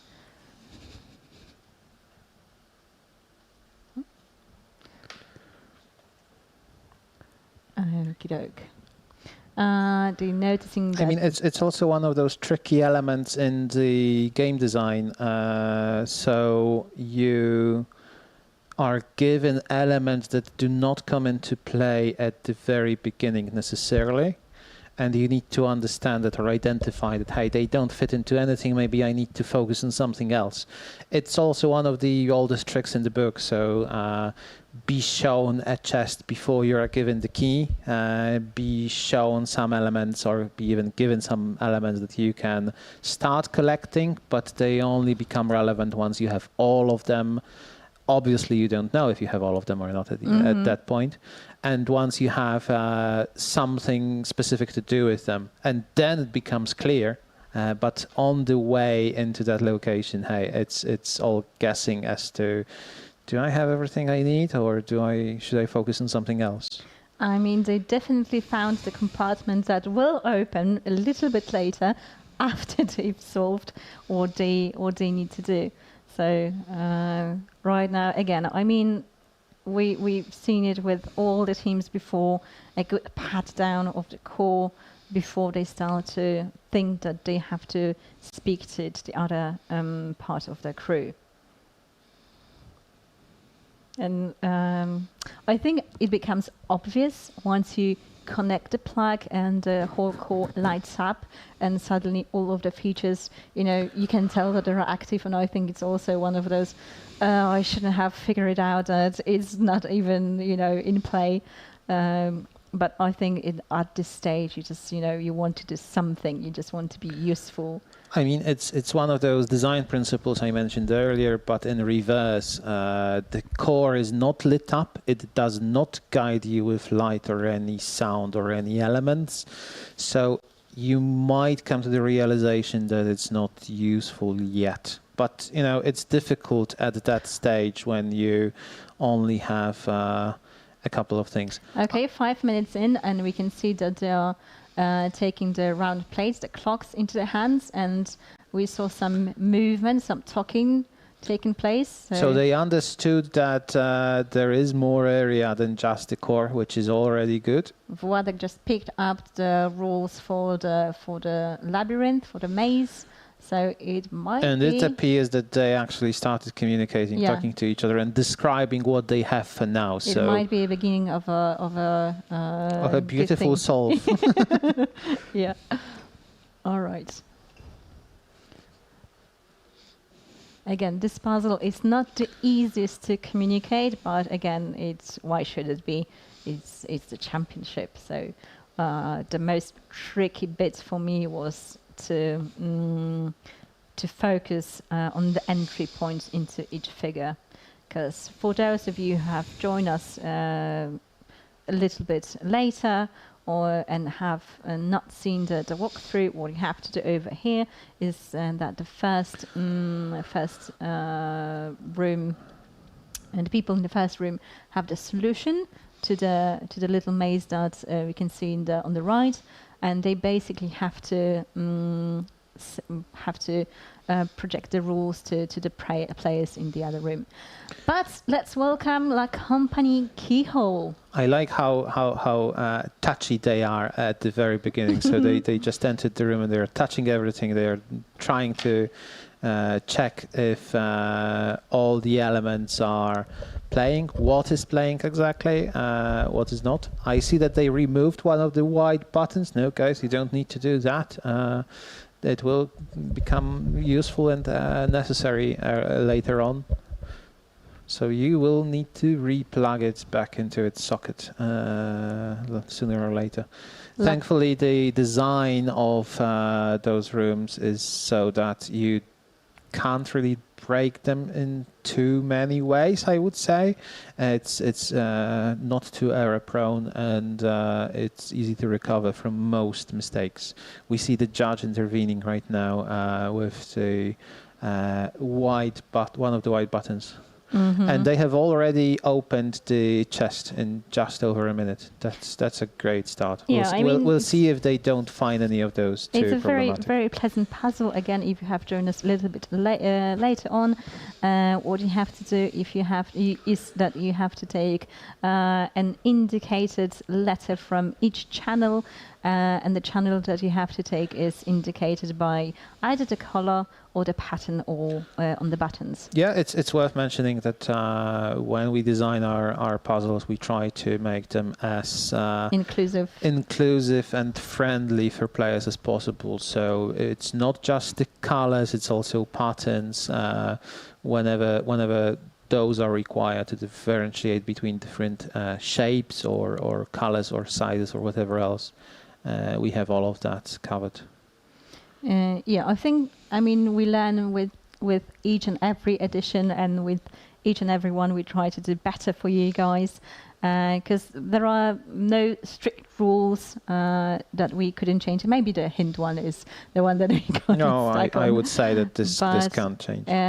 If the teams have, any ideas how we could make it better, how we can enhance the experience, how we can make it more pleasurable to play. Well, I wouldn't focus on pleasurable being the word for competing players, but we are open for all and any feedback, and we do listen to you guys, and we try to double check and triple check what is possible, what is plausible, what actually can be updated, changed, or done slightly differently, so that it flows better, so that it's less frustrating on the technical side of things. Because let's face it, a puzzle may be frustrating from time to time. I mean, especially that if once you have solved it or once you were told the solution, that there's this facepalm moment. If it were all easy, we wouldn't be here, really. So yeah. And we are here because we enjoy having our brains teased. I mean, that's the whole thing. Yeah, like Compagnie Keyhole has managed to open the battery slots, and they are now trying to align the batteries. I saw that they assembled the batteries on the floor, actually. And if they manage to do it correctly, I would be amazed. But, I mean, it is possible. It's unlikely, but it is possible based on... I mean, it is possible, but I believe, as mentioned earlier, that the numbers that tell you what the rules are actually quite helpful, because they are necessary. Yeah, they are necessary to complete it. But you know, it's a good starting point at any rate.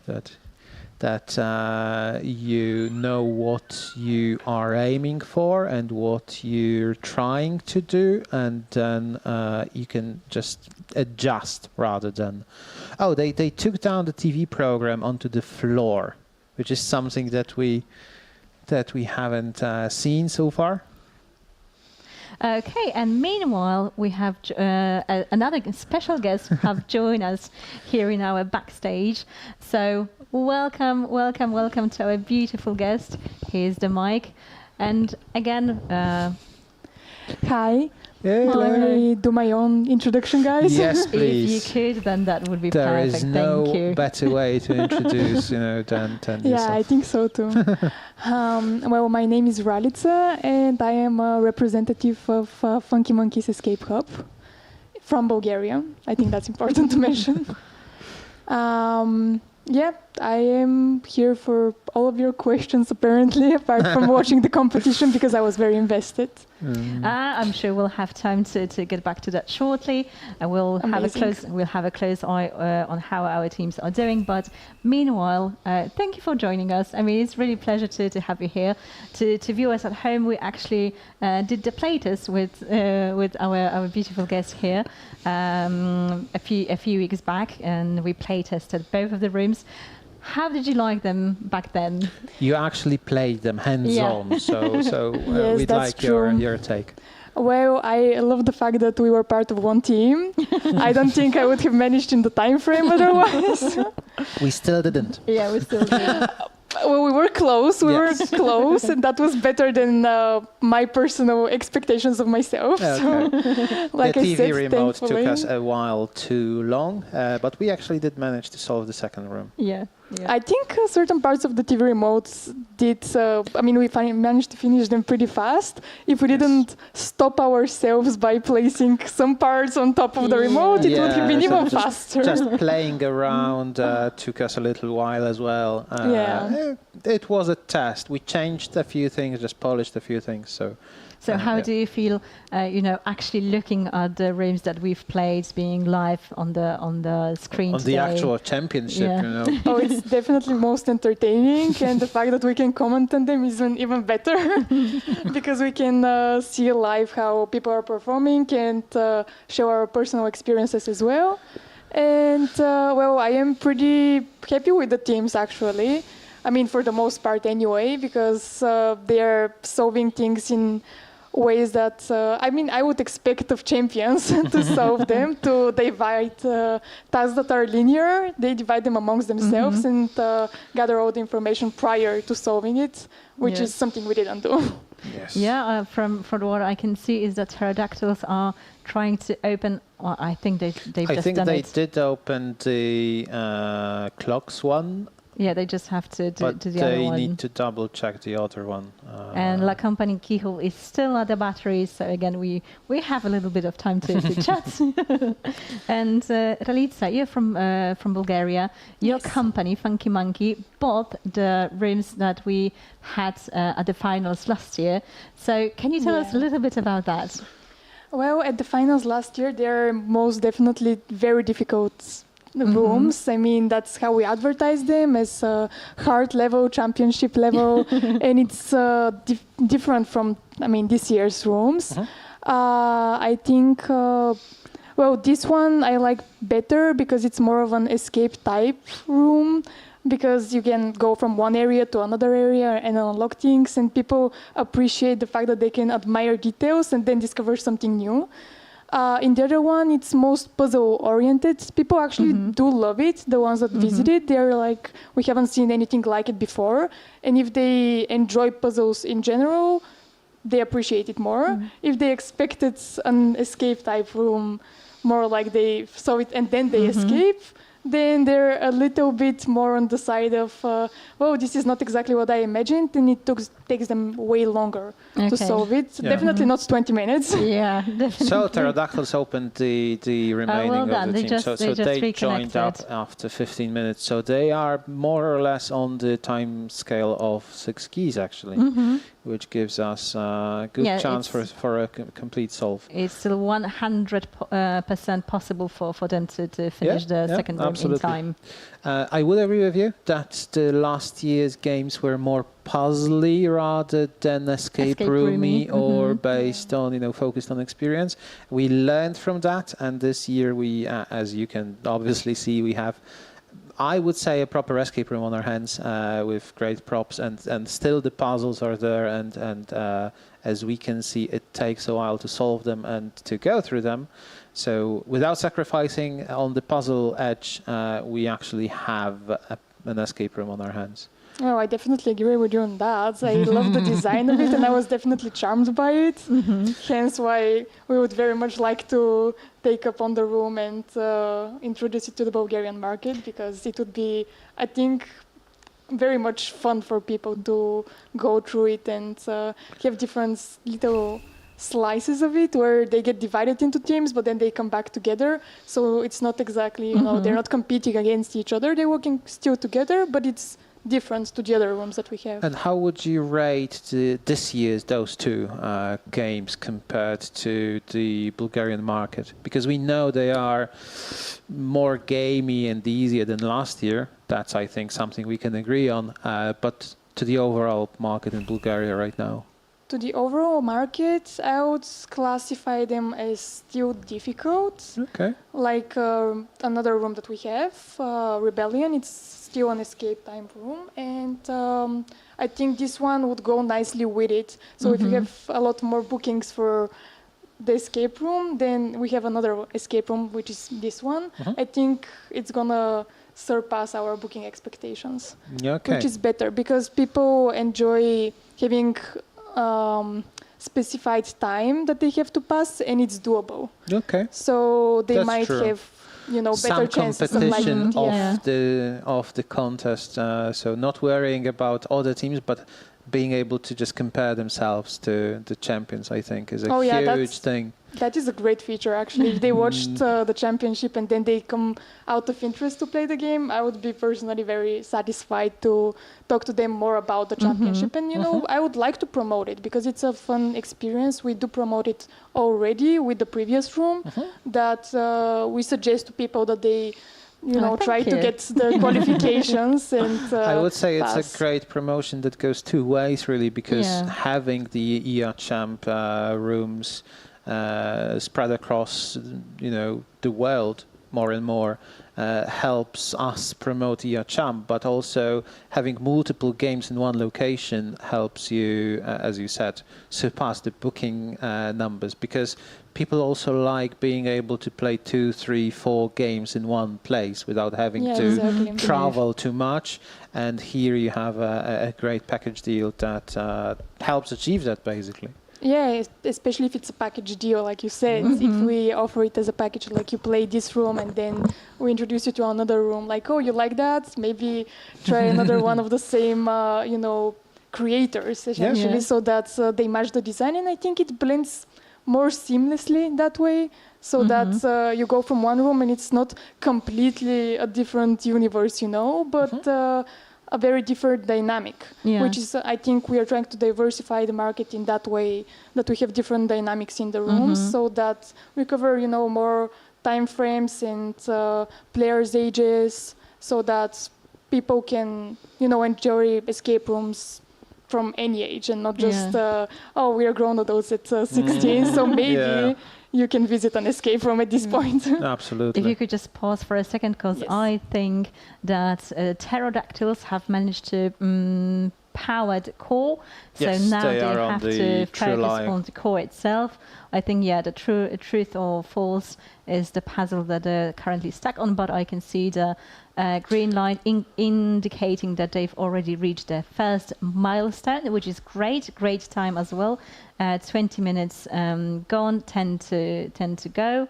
So it is still possible for them to make it.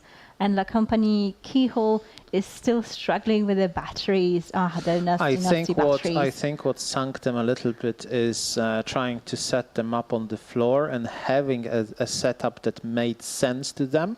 It wasn't necessarily correct just because they missed the numbers and the extra lines that are just printed onto the whole remote. But they started with something that seemed plausible on the floor, and it's difficult to recover from having incorrect assumptions. This is something that you absolutely must work against in your head. Just don't go with too hard assumptions. Be always sure to challenge your line of thinking, because you might be wrong and you might need to reset and start over. To quote Bon Jovi, they almost halfway there. And I mean, they would have to rush it up a little bit to make it in time. But to be fair, it makes me feel a little bit better about how we did. Our attempt. Because I mean, we were. I think we can compare ourselves to the world champions. I mean, to the top 10 teams of the world. Very tempting, isn't it? It is, and I'm gonna go for it. I think it's a good thing that we didn't jump to assumptions, because we were kind of distracted in our own way, so that when somebody comes back to the question at hand, you can look at it through different eyes. Like somebody introduces a new thing that you didn't think of, and you're like, oh, maybe I can challenge that. Yeah, this is the one of the main hints you typically give out to escape room players. If you can't solve something, make sure to swap with another player. Have them take a look at it. Maybe they will have a fresh, open mind to something that you couldn't solve. That's fair. But at this stage, at this level, and within this time frame that the teams have, my hint would be taking it a step farther and just don't make too many assumptions. Always challenge your line of thinking, because you might be able to reset your approach as well. You might have your teammates being busy or separated from you in another room, and you may be the only one who can save them and open them, and you might need to just challenge yourself at this point. And this is what I think sinks most groups. I think also in this particular part of the room where they're trying to solve the batteries, some teams try to make them together. So when somebody introduces an idea, everybody adopts it, and they don't look through it with new eyes, because everybody's thinking, oh yeah, I agree with you. Yeah. And they don't come back to it. So maybe it's a good thing that they actually got separated right now, so that they can come back to it later and help the others. Because I think it's easy to just hook up to any idea that anyone comes up with, because now they have something to, hold on to. I'm afraid the issue here is that they are actually spending way too much time on the TV program while it's still not in play, which will give them an edge once it has, become playable. I'm sure they will know it by heart by then. Yes, because then at least one player knows most of the content. They know what there is, what sparked their interest. Maybe they already noticed something about space being in each and every channel at least once. So it will be easier later on, but you need to get there first, and that's the main issue. Yeah, the good thing is that they're looking at least at the remote part of it as well, so that they can match things. Other teams looked at it separately, and I don't think they had that edge that you were talking about. Ralitsa, you also, as we established, you've bought the rooms from last year's finals, but we've had some whispers that you are considering buying the games from this year. Is that true?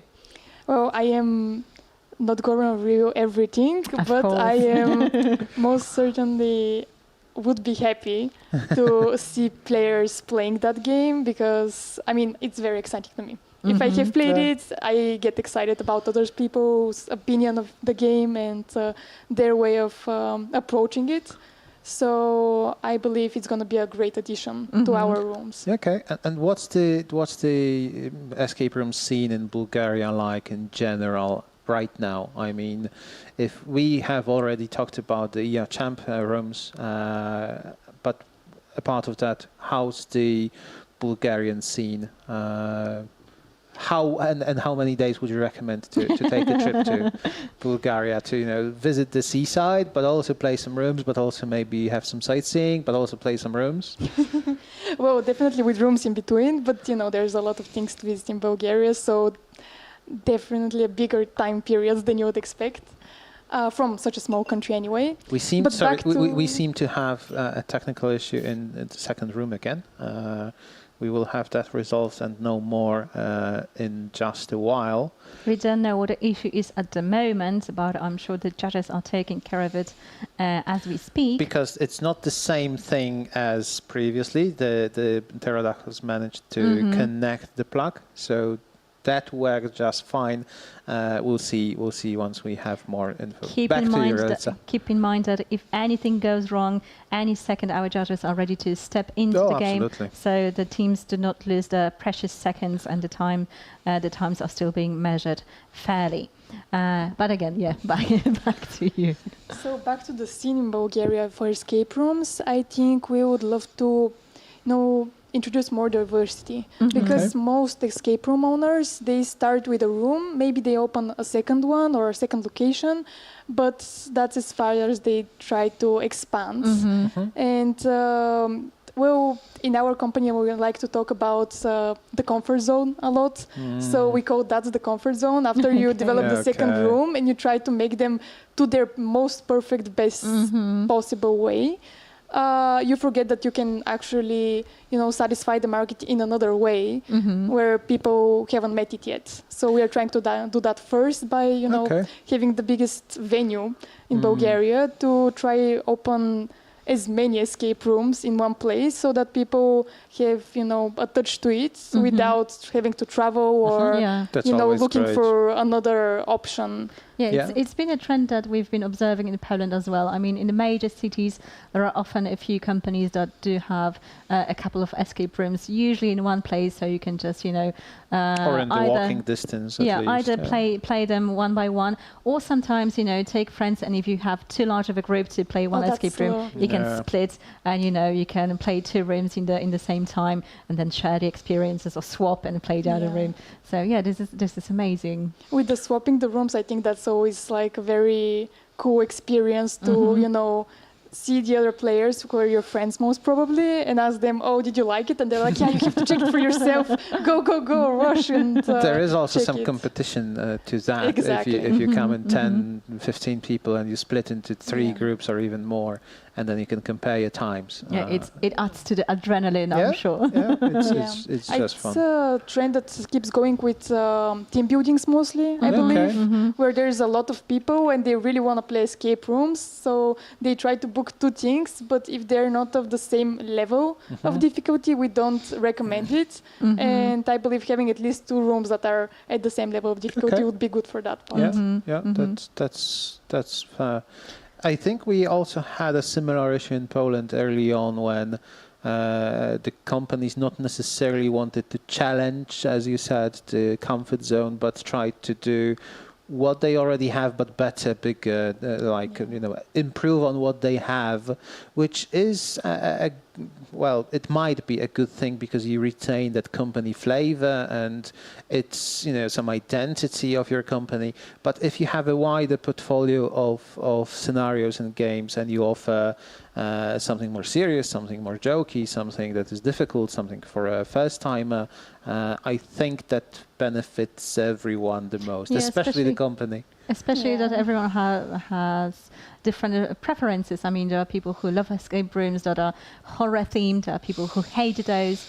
I mean, do you find yourself in any of these groups? Well, maybe not with the horror teams. Definitely. Same. Not part of the brand, I'm afraid. Or maybe it's for the better because people, if they come to our escape rooms, maybe they don't necessarily like horror rooms. So we like to expand on the other part of the market. But I still think, it's very cool to have for different people. For example, if they recommend, like, we played a room here, but they have other options that you might like. Like, have you heard of that team? Maybe, like, you're a fan of such a franchise, for example. Maybe you should go check that out. Like, we haven't played it, but maybe check that out because we saw that they have it. So it's still like great promotion, I would say. Okay. Meanwhile, I think the pterodactyls are back at their game. So whatever the issue was resolved, and they're back in the game trying to solve the core. They have a little under 5 minutes and still lots to do. I think the technical issue must have been one of the balls getting stuck or not flowing as we would like them, because they are at that step right now, and it might have been that issue. I mean, we test and test and test the rooms, but you just never know. I mean, there are fragile elements. They traveled with us from Poland to Prague. They've been assembled yesterday. And I mean, as with they every kind of equipment. were tested yesterday after assembly as well. But the more sophisticated those props and elements get, the more problematic some elements might become. The more prone to some mishaps they are. So, Ralitsa, final question to you. How many escape room enthusiasts does it take to change a light bulb, and why so many? Oh, geez. That was the question that you've got in the chat going on for quite some time now. And now we want your take on this. Oh, well, I think, with their division, I would take 2, I would say. But, if things require it, maybe 4 people. That's like fair. The more important part is that fuses actually take less time than the light bulb. Yeah. Okay, thank you so much for joining us. We Thank really you for appreciate having me, and I am excited to see how the teams do from now on. Yeah. I will continue my watch. Okay, thank you. See you later. Catch you during the after party. Thank you so much. Okay, and we're back at our teams. So unfortunately, like Compagnie Keyholes, the time it's not looking great for them, considering there are little over 4 minutes left, and they are still trying to solve that battery puzzle. I mean, we saw that the room can be solved in the time allotted, so it is solvable. But unfortunately, they simply got stuck. You need some spatial thinking with those batteries, and it's not just a jigsaw. It might look easy from just the streaming perspective, but it's not easy. It's not simple. It's challenging for sure. And it's worth mentioning that the Compagnie Keyhole says that back in 2020, the 4 of them had never met in person. This was, I believe, the first time when they joined the competition. Yes, they became the champions in 2020, and much like Six Keys, they hadn't met in person before becoming champions. Okay, and unfortunately they didn't qualify in 2021, but that didn't put a damper on their ambition. And as you can see, they've joined us this year in the finals. Yeah, we don't know how long. They solved the batteries. There we go. So while we don't know how long will they take to go through that now. There we go. We do have some of the quirky question answers from La Compagnie Keyhole as well, and let's start with my favorite one again about light bulbs. So we asked them how many escape room enthusiasts does it take to change a light bulb and why, and I loved their answer. To quote, just one if the signposting is done right. an infinite number if they respect the rules, as no one should ever touch electrical parts of the escape room. And more than it should if they overthink that the light bulb is actually just a clue for the combination of the directional lock. So, yes, how many La Compagnie Keyholes does it take to solve the battery puzzle? 4 and some time. But again, we love you guys. The pterodactyls, the time has... Oh, no! No, they are already almost there. No. And the time is the time out? Okay, I think they were still playing. They're still playing because it's. I don't think that they figured out that they need to use the cable. What a shame! I think because the time that we saw, it's not the official time. Because again, it will be readjusted by the judges after the game to see how much time should be added to their playthrough because of the technical issue. Yeah. But they were just seconds away from finishing. Pterodactyl, so sorry. I mean, my heart goes for you. But such a great attempt. I mean, such a good effort. Well done, guys. Meanwhile, Compagnie Keyhole, 1 minute to spare. And again, it's not looking great, guys, because there is... They haven't figured out that the white buttons are actually used here.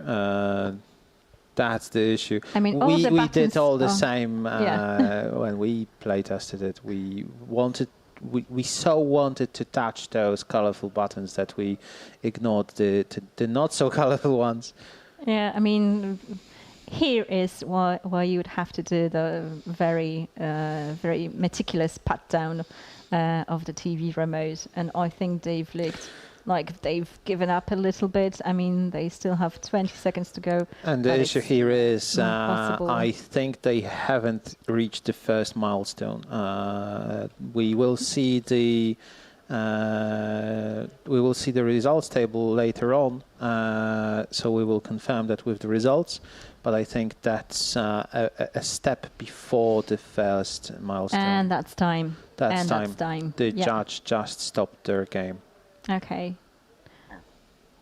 I'm so sorry for them, truly, but again, nothing says that they won't be to the second room.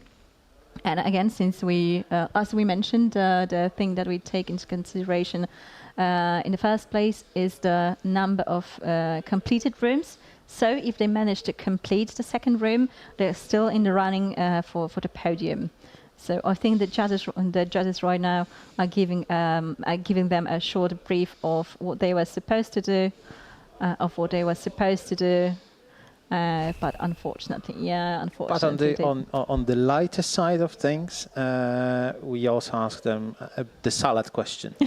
So, La Compagnie Keyhole, if your team was a salad, which ingredient would every one of you would be, and why? Go on then. Okay, so what salad? Guy would be the lettuce, as he's the main reason we all came to be a team. As you know, a salad... That's an important role, I mean... Lettuce always has to be the main part of the salad. Fred would be carrots, as he's incredibly tall, and many would debate if he should be the part of it at all. And we'll get to more ingredients in a second, but let's hear the interview with big rubbery pterodactyls, Duże Gumowe Pterodaktyle.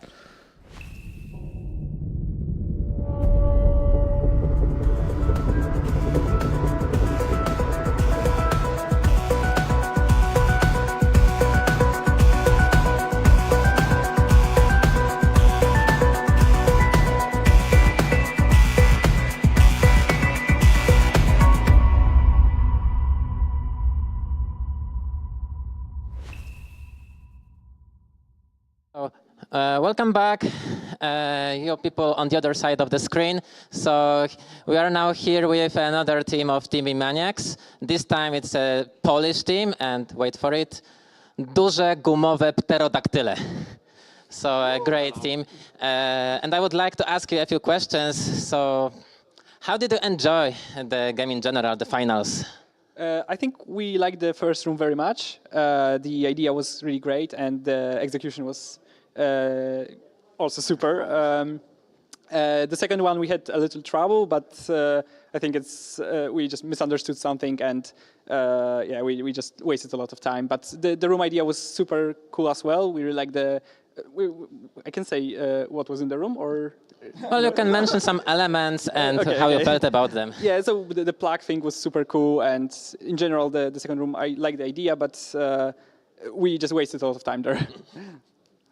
Yeah, so I've heard that you didn't place many escape rooms so far. So in particular, I think, how did you feel actually about having all the cameras around and people roaming around you while you were solving puzzles? Well, I speak for myself, but it was a little bit stressful, maybe, and knowing that my brother, at least, is watching me, I didn't want to do very badly in those challenges. But I think after the first few minutes, you get used to it, and it's not a big issue. Also, I wanted to say that the execution is pretty flawless because the camera was moving and not blocking us. So I think this is very important in solving escape room. And one more question, because I'm not sure if the spectators had an opportunity to see the waiting area. So how did you enjoy the space where you were waiting for your game? We had a lot of fun. We played a lot of arcade games, like old school arcades. It was fun, and yeah, well, it was great. Yeah, it was great. Yeah, cool. So thank you very much for the interview. Pozdrawiam Werkę. Thank you. All right, great to see that the pterodactyls are proud of themselves and that they enjoy the rooms, because I think apart from the competition, this is something that we want to see. I mean, escape rooms is just games that we're supposed to be fun. They are meant to be enjoyed. And yeah, it's great to see no broken spirits. They just had fun, they did their best, and that's great to see smiles on their faces. And shortly before the interview, we presented you a short movie from Mind Maze with one of their escape rooms, Galactic Pioneers. And we're actually quite excited because this is the escape room that we're going to visit tomorrow. And if I'm not mistaken, this will be our first escape room that we are going to play abroad. Yes. Because we've done, as Pavel mentioned, somewhere around 200 escape rooms, but we haven't played abroad yet. So I'm really, really curious how this is going to pan out, because as we talked earlier, I mean, even in Poland, each city has a little bit different flavor to the rooms. So I'm really curious what differences between our countries will be. I mean, we've been to Czechia a couple of times and we love the country. We can recommend a number of places if you like sightseeing. We're big on visiting castles and all those ruins and all the old stuff that Czechia has a lot of. So we love that. We've been to Prague a couple of times, but we haven't played any escape rooms yet. So tomorrow will be our debut, and yeah, we will start with Galactic Pioneers. But Mind Maze also has another interesting room, Nautilus, that we can give you a short brief of. So let's have a look. You have my permission to drive my beloved submarine, the Nautilus. But beware, the journey is not without danger.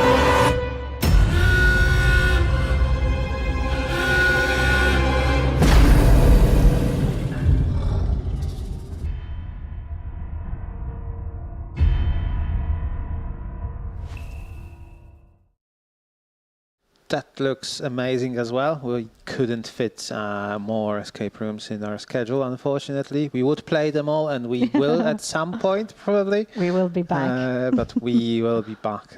Tomorrow we can only play so many. So Nautilus will need to wait for another trip. Yeah, I mean, we're also quite keen on traveling for escape rooms, and I think we've talked about it earlier, that escape rooms are something fun to do on the weekends, but there are plenty of teams like ours that make special trips, special effort, you know, just to go somewhere else to do escape rooms. I mean, there is Escape room tourism is a thing, guys. There is usually some sightseeing involved, but there's been time where we only had breaks to eat something very quickly, and then 4 we rooms moved a day. from one escape room to another. Speaking of, I'm really curious to our viewers at home, how many escape rooms were you able to fit during one day? Because for us, I think especially when traveling, because if it's in your own place, then it might be easier. But when traveling, how many escape rooms have you fit into a day? For us, I think the top is 4. The optimum is 3, because by the 4th room... I think we had 5 once, but that was locally in Wrocław. And when traveling, 4 is the most we can handle, especially that we need a lunch break. Traveling takes a while, to and fro, and then I think you prefer 3 rather than 4. Yeah, I mean, I love to play them. I would love to play an infinite number, but I think my focus is starting to deteriorate quite quickly after the 3rd one. And I remember one trip where we left the most difficult room for the end. And basically, I think Pavel was the only one from our four-player team that was actually doing some work. So I'm not that clever. I just have the stamina to power through once everyone is already tired. All right, but in the meantime, let's have a look at the scoreboard, because I think they're ready at the moment. So let's have a quick look at that. So 6 keys still in the lead with 2 room completions and 4 milestones, but just after them, Pterodactyls with no room completion but 4 milestones reached. So well done, Pterodactyls. I mean, that's great, great news. 2nd place at the moment. Right after them, Merkantylizm with 2 milestones reached in 36 minutes, and then peeposad with 1 milestone reached. So amazing to see that we have a slightly more diverse scoreboard than last year. As we promised, introducing the milestone system helped us a little bit, in my opinion. I think it helps a lot, to be honest. It's not just 1 or 2 teams completing a room and then zeros all around.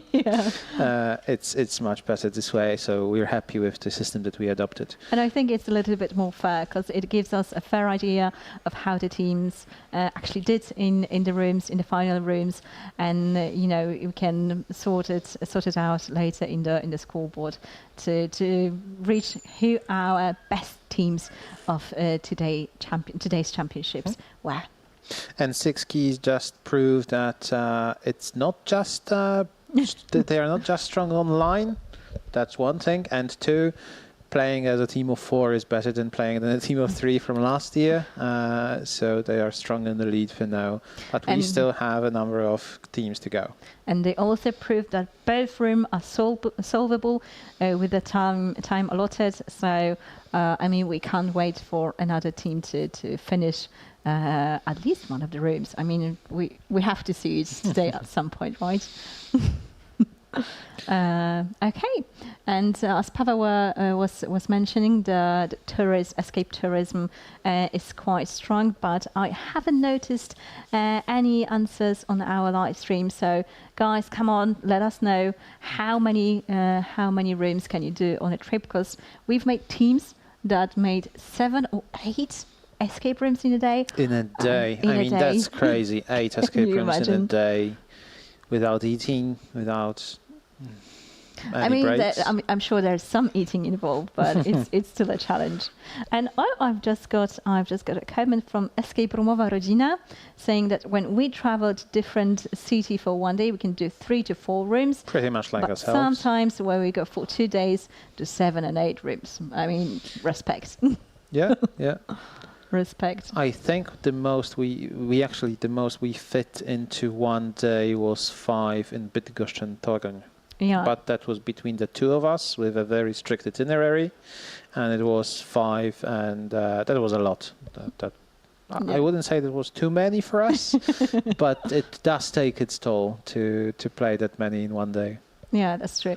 I mean, you have to leave some room to actually being able to actually be able to enjoy them and to remember afterwards. Because if you do like plenty of them in a day, they all kind of merge into this one escape room ball, and you don't remember which puzzle was where. So I think it's good to leave enough time to be able to savor each and every one of them. It's just the travel time really that we don't really like, so we want to cram as many as possible into one trip because that travel time feels wasted then. But you know, it's sometimes better to just take another trip, sightsee a little bit more, space them out a little bit better. So I'm sure we'll have another trip to Czechia in place shortly to see more escape rooms. But again, as we mentioned, escape rooms is not everything that Czechia has to offer. There are beautiful landscapes. I mean, we're really strong on castles, and this old region, towns and all of that. This region in particular has plenty to offer when it comes to sightseeing, landscapes, and historical sites, and all of that. Plus, I think it's worth mentioning that Czech people are really friendly. I mean, we've taken a few trips to Czechia, and there wasn't a time where when we left the car and there wouldn't be a person just patting us on the shoulder and saying, "Are you looking for a way to this castle or this landside or something like that? This is the way, I can show you the way." And I mean, they're amazing. It's really nice to be here. So absolutely. So we really hope that everyone here is also enjoying their time, both the audience and the finalists. Just beyond the whole competition, the whole championship thing, it's really important to just wind down a little bit, take some time off, take a walk, appreciate the old town, go see the Karlov Most, and just have some fun outside of the stressful competition. We've had an answer from Mystic Quest. I went once to the company that was shutting down. They had 4 rooms, 2 for 1 to 4 players, and two rooms that were dedicated to 2 to 4 players. And I played them all by myself. I don't know how I did that, but I managed. I mean, well done, well done. Hats off. I also don't know how I managed to do that, but hats off. There is another answer from, I'm sorry, I have no idea how to pronounce it, but they said that they did 5 to 6 room, 5-6 room a day is the standard.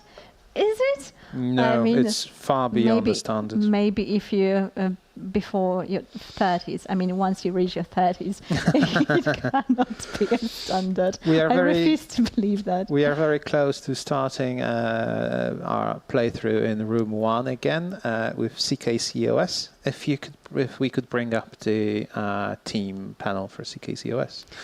It's our team from Taiwan. I think that's the only Asian team this year around. We had 2 Japanese teams last year, including the winners of last Team EA Champ 2023, Riddler Sukiyaki. Again, sorry guys, you didn't make it through the qualification stage, but warmest wishes to you, and hopefully see you next year as well. And with CKCOS, again, I tried to read the French name, so I'll give it a go.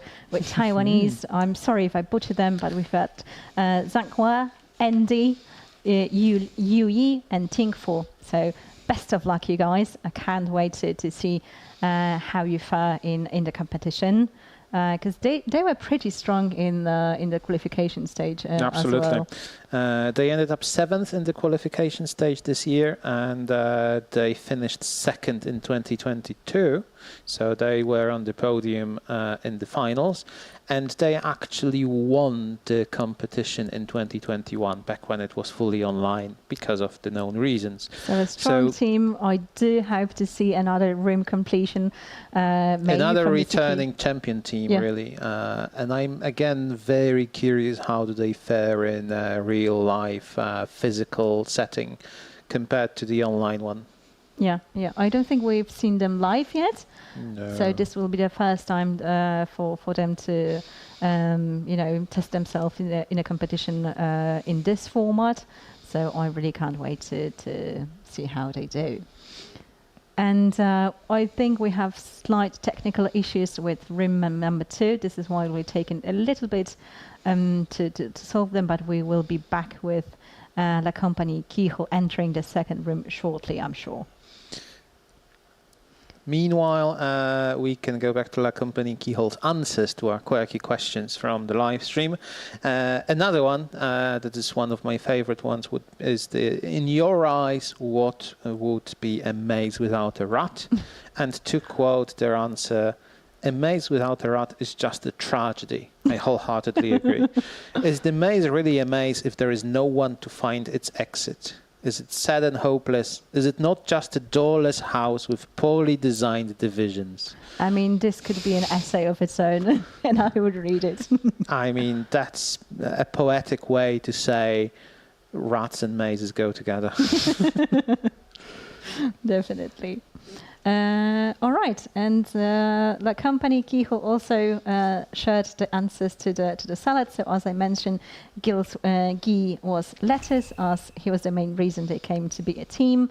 Fred would be the carrot, as he's incredibly tall, and many would debate if he should be a part of it at all. Guillaume, because we didn't get a chance to get to Guillaume. Guillaume is the dressing, as he is the most dedicated to making us tasty and memorable in performance. And David will be croutons, as he devours puzzles as quickly as anyone rushes on croutons. And although he's quite crunchy at first, he softens with time if you let him stay in your salad. I can relate to that as well. I mean, how beautiful is that? I mean, guys, I absolutely love your poetic take to those questions, and I can relate to an awful many of your answers. Okay, and meanwhile, we have CKCOS entering the first room. How do they already have the batteries? I mean you get the first two elements just right off the bat. Okay, I thought they were already able to... And you need to open the chest to get all the remaining ones. Okay, my bad, it's one of those. It's one of those cases where you are given... My bad, I didn't see parts of solutions that will come to play later. And actually, this should highlight, maybe teach is a little too strong word here, but highlight at least that this is something that we like to do. I mean, giving you too many elements at the very beginning that you can't do a lot with.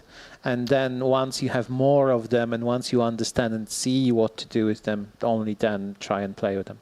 I mean, I wasn't that much mistaken, as it took them only 40 more seconds to actually open the chest and get the rest of the batteries. So yeah, and they actually figured out what to do with the driver screw. Yeah, I think they were the fastest team to do so.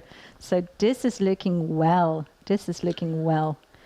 But did they realize that it opened the compartment? I think so. Yeah. Yes. Now we are talking. Now they know where it all goes, but you must be careful not to put the lid in that place, because you may miss the white buttons that will come into play later. But yeah, they have a good chance, a clear shot at the battery with a very, very good and robust approach to it. We have a few notes from the chat in the live stream.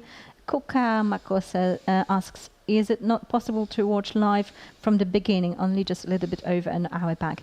I'm sure it will be possible once we finish. I'm not sure about now, but once we finish, you will be able to watch all 7 or 8 hours or however long it takes. It's just how YouTube works. It needs to have some time to render everything, to save, and then it will be available for you. All right, okay, so you just have to be patient and wait for a little bit longer, and then you can watch it all back, which we strongly recommend if you're an escape room enthusiast and just have a little time on your hands. Yeah, and I want to go back while CKCOS are struggling with the battery a bit. I want to go back to their answers to the quirky questions, and I will go with the same two for the time being.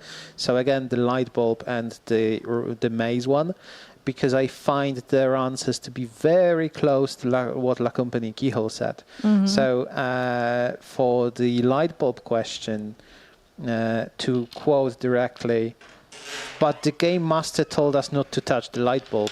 which is fair and always true, and as it should be. So it really fits into what La Compagnie Keyhole said about the infinite number of. But hold on, because I have something in the chat that I'm furious about. Because the person who said that they're doing 5 to 6 rooms a day and named it a standard said that they're 39, and now I don't know what to do about my life. I mean, I would use foul language to that, but maybe later. Hats off to you. Good for you. But meantime, another beautiful guest has joined our backstage. Let's hope he fits into the camera angle. We have our very own Jakub from LockMe and ER Champ team organizers. I'm sure most of you are already familiar with him, but Kuba, if you could just... I'm one of the co-founders of both LockMe and ER Champ. I am probably the most hated person by the players because if you see the most difficult, the more logical puzzles, it's usually me. I touch every puzzle and try to make them interesting in some intricate ways. By interesting, do you mean difficult and painful? Well, not necessarily, because usually adding something interesting is adding another step. Yeah. But first of all, I'm adding a lot of interesting things, and then we test it, and most of the steps are taken away. Yeah. But my job is to make that each puzzle is somehow interesting. There is some interesting thing to find out that makes the puzzle easier to solve, that makes it faster to solve. But if you try to, brute force it or just trial and error, you will lose a lot of time. Mm-hmm. What I like to say here from my own experience is that Kuba likes to challenge puzzle ideas a lot, and I do appreciate the challenge because it helps streamline or polish the puzzle design at very early level. So we don't waste too much time on coming up with too intricate setup that can't be implemented because of reasons. So Kuba really has a very important role to make sure that things can be implemented, they play okay, and the fact that he challenges all your ideas is what makes you think just again about it and make sure that you deliver the best version you can.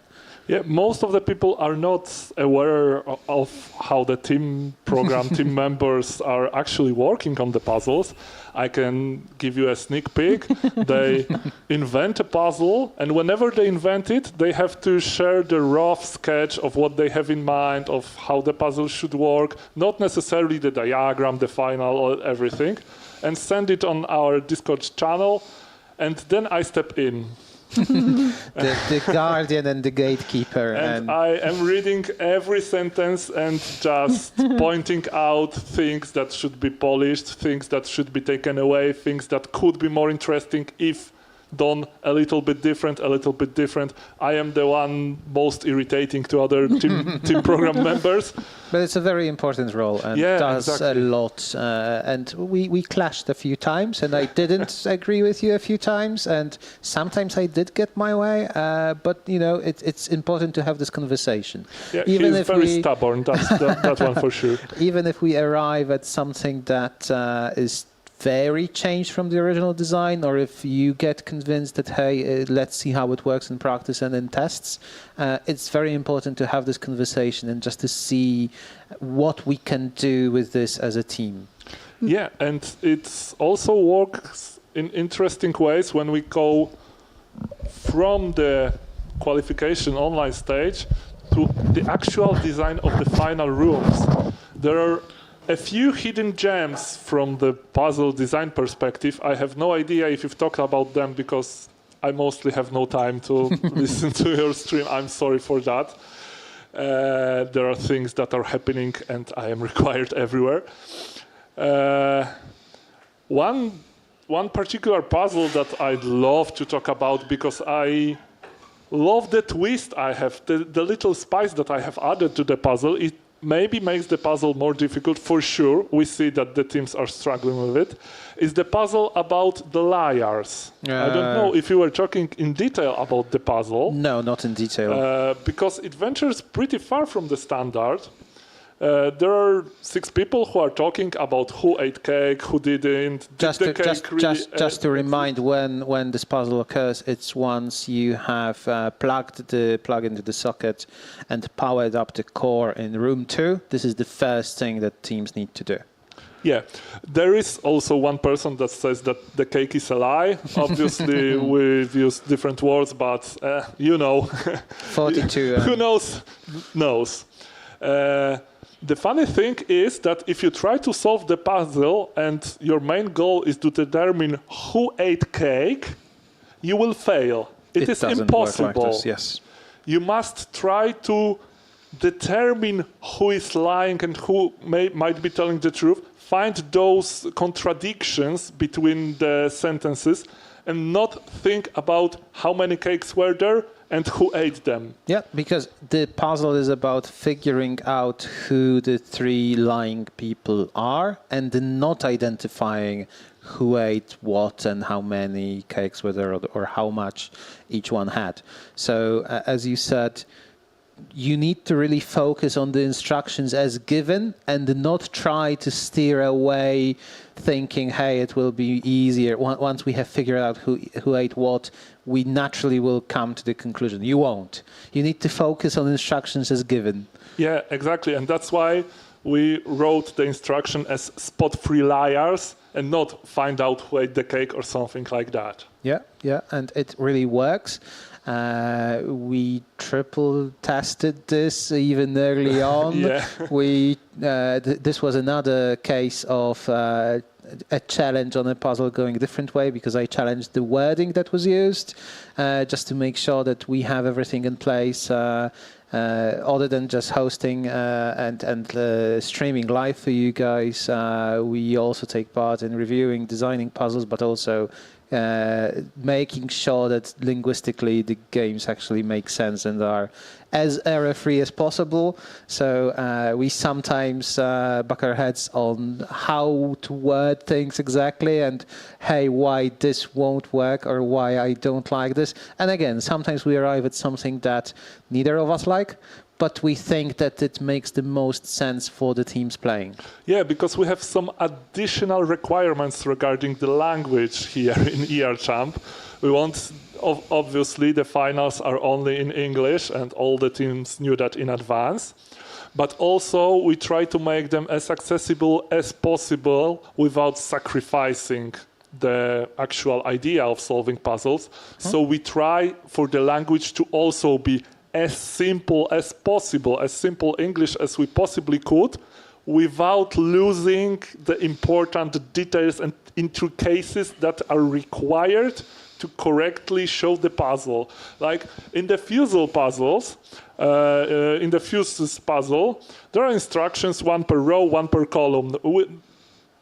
Just 1 per row, 1 per column, we don't write what. Yep. But also about the touching, we're not getting into details, we just write no touchy, even diagonal, even by corner. And this is enough, everybody understands, no touchy, no touching, okay, thank you, I'm not thinking about what is adjacent, what is diagonal, and so on and so on. It might not be the most beautiful from the linguistic perspective, but it doesn't it have to be. It doesn't have to be at this stage in this place, especially that you can't consult dictionary or you can't double check as you would during an online game. Even then, we try to be as accessible and inclusive as possible. But during the online qualification stage, we understand that we may have some more leeway with trusting people that, hey, if they don't necessarily understand something, there are dictionaries, there are other tools online that they can use. They are free to use just to make sure that they understand the task. Here, the teams have nothing, just their brains and hands and their teammates. Exactly. Yeah, so we shared a little bit about the design process, about the qualifications and how the puzzles in general work. But can you tell us more how these particular rooms actually came to be? I mean, the building process, the design process for live rooms like these ones. How does it work in practice, from the back stage a little bit more? Because the puzzle design, most of those puzzles, maybe not the batteries one, but most of those puzzles could work one way or another in a digital format as well. But for physical rooms in 3D world, how does that process look like from the very early design that you have in your office to actually building them and play testing them? You might be pretty surprised because this year rooms do not differ a lot in how they look, how they work. They do not differ a lot from our first sketches because we've built upon our experience. We've built a few small factors for the Poland escape before the ER Champ era. We've built the rooms for last year's finale. We've seen that the players were enthusiastic about them. Obviously, they had their problems. Maybe were a bit too difficult, maybe not enough time. But most of the players were enthusiastic. Yeah. And what is equally important, the industry was also enthusiastic. We've sold quite a few copies of those rooms, which gave us enormous satisfaction. We didn't believe that we could build rooms that could actually be attractive commercially for companies. So we've decided to take next step, invest a lot more money this year, and we've had the main focus is that they should look well, not only in the camera, but in person also. They absolutely look great and they are fun to touch and play with. They should exactly be fun to play, just like normal escape rooms. In fact, we've wanted to blur the difference between ER Champ rooms and regular escape rooms.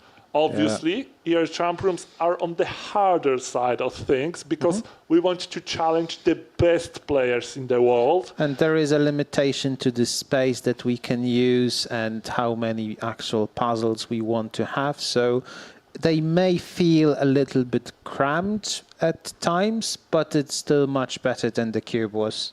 Let's face it. Oh, the Hypercube puzzle was great. Come on. And regarding the question, how the actual design, well, we've had those ideas, we've had those goals. We sat with Bartosz, wrote everything up on the whiteboard, and just ask ourselves, what would be interesting continuation of the story from qualifications? Yeah. We've been sucked into the TV world, we've escaped. During this escape, we've seen older people who are also closed in this world and probably lost their minds and are mindless NPCs somewhere around there. So what could we do? Well, we have unfinished TV remote with a few buttons missing. Let's make a TV remote with buttons. There are people hidden. Let's go inside once again and let's free them. So the ideas flew pretty quickly, and then it was, just filling it with puzzles, designing puzzles. What a problem. Of course, it is a problem. It's really difficult. I'm trying to be funny here. I don't know if it works. And I must give a shout out to Mitsuda Robime at this stage because of the incredible job that they did on actually building all of that up and delivering on what we see and making sure that it plays well, that it's as fun to just have your hand on and then play with it. They took our crazy ideas like build large remote that will work with moving parts, but it must work even when parts are moving, with huge driver screw that will open it and so on and so on. And they were just like, okay. Like, what, no questions? No problem. And they delivered on this promise. And this is absolutely amazing team. We had a chance to playtest those rooms at My Cuda Robimy workshop. So we met them in their natural habitat, and we saw how the whole process looks like from the backstage, and it was absolutely delightful to see and to work with them as well. I hope that they will have a lot of work on our rooms in the coming works, because I'd like to remind you, taking the opportunity, that you can also order the copies of the rooms you see here on stage if you want them in your own escape room or your own house if you are crazy enough. You can just contact our sales manager and he will arrange with you everything. You can have them. That's absolutely great. And has there been any interest in this year's rooms by now, or are we hoping to? I can tell you that the rooms the players are playing right now are already sold out. Okay. They will sold we have interested parties a few months back. Okay. And the actual sale is already settled a few weeks ago. Okay. So Amazing. those rooms, those exact rooms are not for sale, they are sold already. You will be able to play them in Bulgaria. But if you want a copy of those rooms... We just had a chat with Ralitsa about that, so I think it might be connected. It might. If you want a copy of those rooms in your own country, you know who to ask. That's great. So eachamp.com and all the contact info is over there. Be sure to check that out. I'm not sure if you covered this topic, but I just wanted to ask, I'm curious, how does it feel to see your brainchild, on the screen live being played by the future champions? Well, I might not look like it, but I'm really stressed. It is not as stressful as last year for two reasons. First of all, it's the second year of this formula, so we know what works, we know what needed work, and made it better this year. Second of all, the first team that played the rooms finished both of them. So we knew that everything works, everything is solvable, so the game's on. Yeah, that was a relief. I was really glad that, the added 10 minutes make all the difference, because when I saw the timestamp 1920 something, and they were on the last puzzle, I had, flashbacks from last year, but then I remembered, no, we have 10 extra minutes, it's okay. Well, last year we were designing rooms for 15 minutes and gave the teams extra 5 minutes so that, the slower can also solve them. It's good to see that some lessons are learned and that feedback is listened to, so it's always a good thing. The rooms were designed for 12 to 15 minutes, so that we gave them 30. And it was a good decision. Definitely. We want some teams to finish. We want most teams to have some milestones, and we want the results to be really dynamic, so it's interesting to watch, it's interesting to participate. And I guess a wide spread in results is a good thing, especially at this level of competition. So we won't have all teams finishing. We won't have all teams finishing the same number of milestones. Exactly. That's good. That's expected, guys. So don't beat yourselves up. That's how it should be. It means that the difficulty level is on the spot. Yeah. If everyone finishes, then it means it was too easy. If no one finishes, well, we know how it works already. Exactly. Let's get back maybe for a second to our teams. As we can see, La Compagnie Keyhole is at halftime, and they're still separated. But as Six Keys showed us, it is still doable to finish the room in less than 15 minutes. So if they hurry up, they might have a chance, but they will need to rush it out.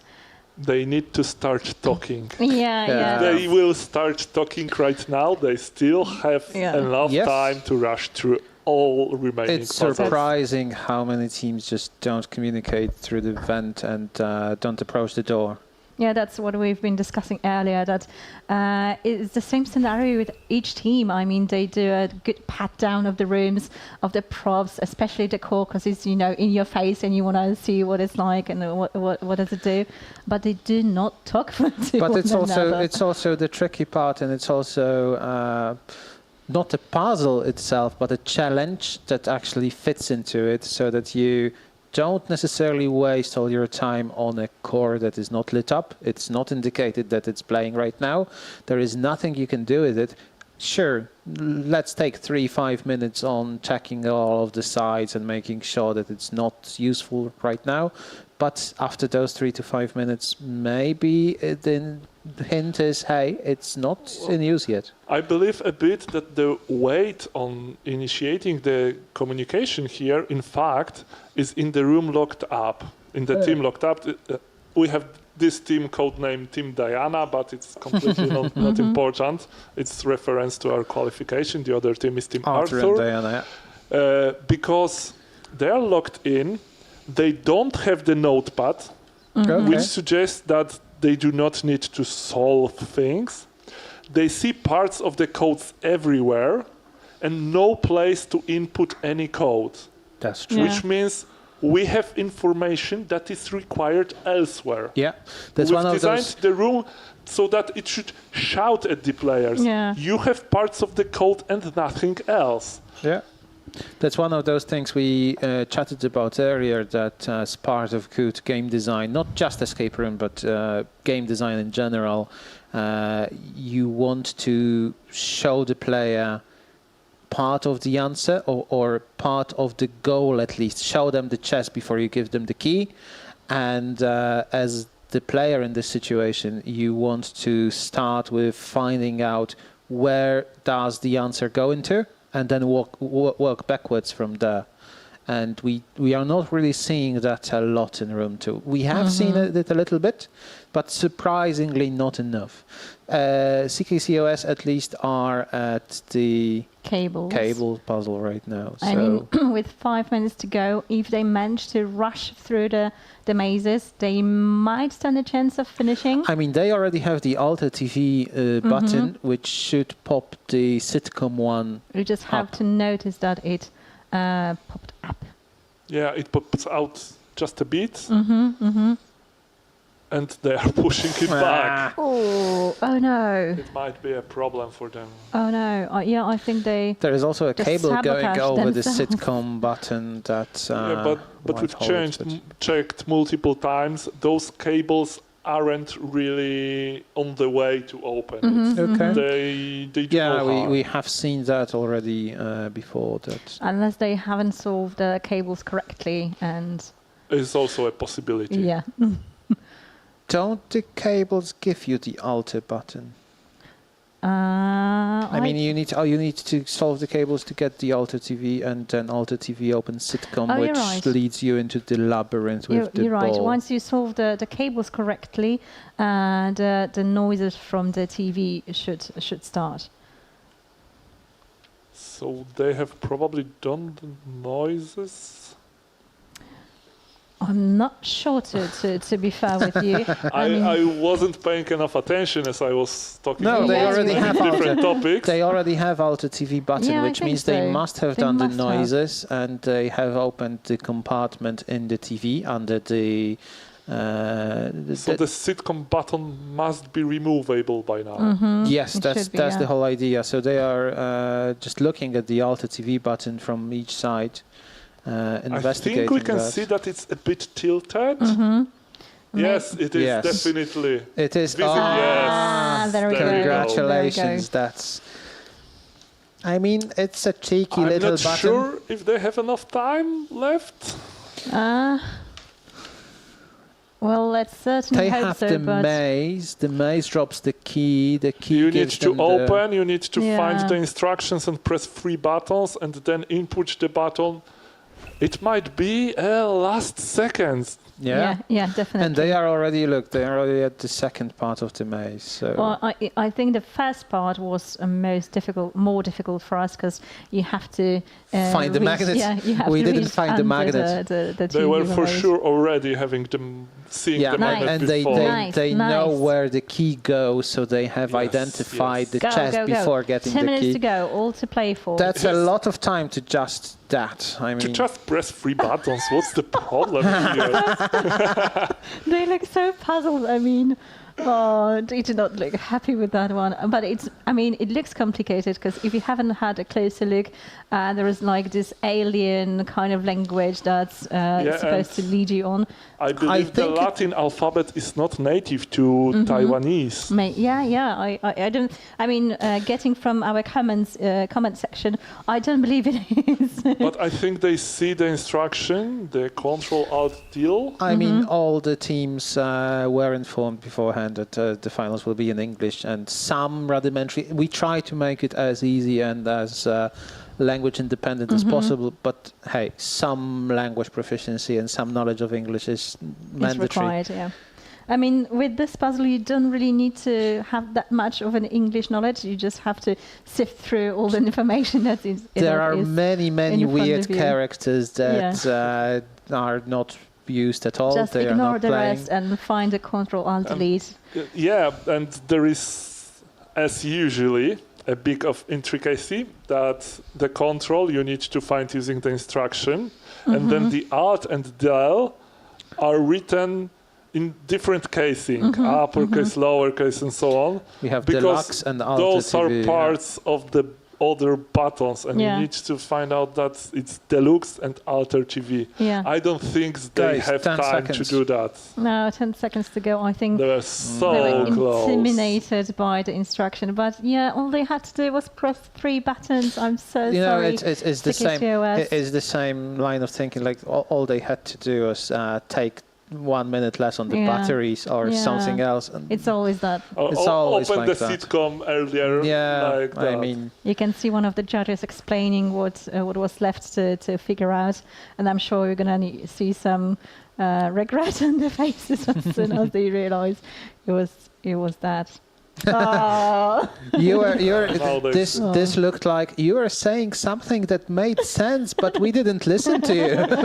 As is pretty often in escape rooms when we have someone. But they reached 2 milestones, so that's a great achievement. But my favorite 2 hints for beginning escape roomers that are forming a team and want to do well, not just have fun, but also do well, is first of all, trust each other, so that if other person is telling you that they see a circle and a 4 and you don't have access there, just trust them. Don't ask them 5 times about what was the circle and if they see the circle and so on.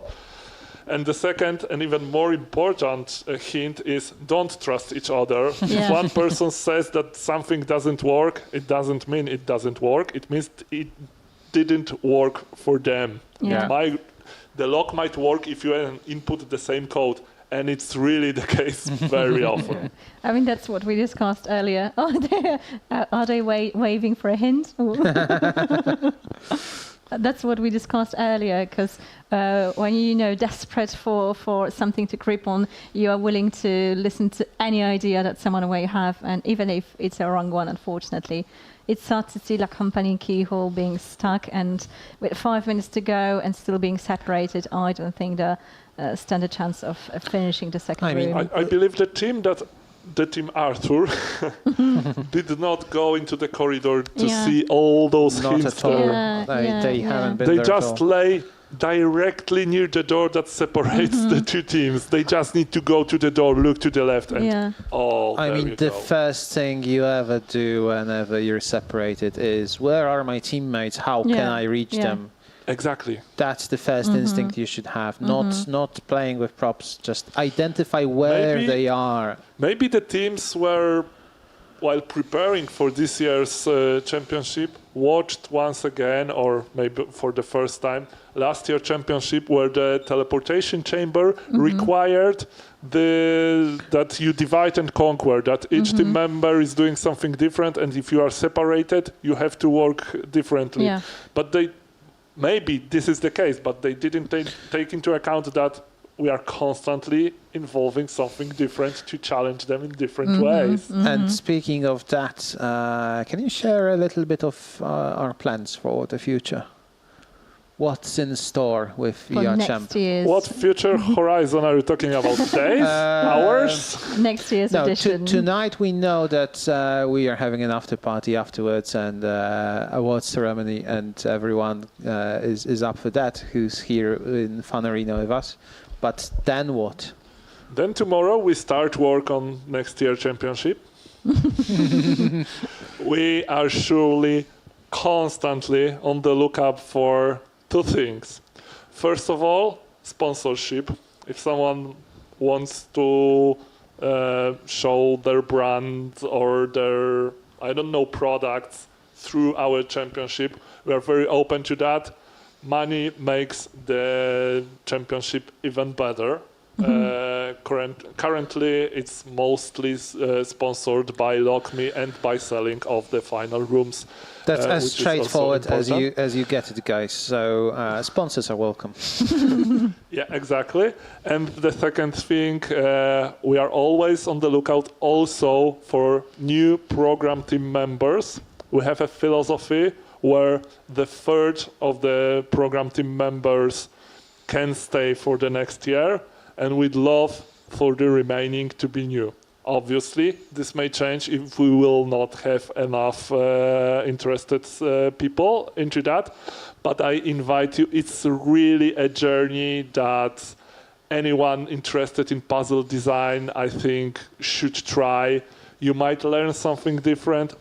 We might learn something from you, and we together can make the qualification and stress this stage really, really great.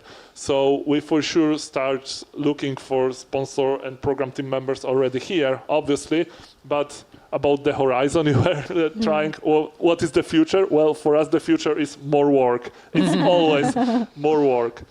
I cannot share any details about where the Air Champ next year will be. It's not yet settled. This one I can tell you for sure. We will need to, just the dust must fall. We must take a step back, recollect everything from this year edition, make some tough choices. We have some crazy ideas. Is there a chance for us to go to the Bahamas, Somewhere warm? Did I talk about the sponsors already, or should I? I had LockMe are doing great. Honestly, I don't think there is enough sponsors so that Bahamas would work, simply because of the logistical costs. We should think Europe, but where? We don't know.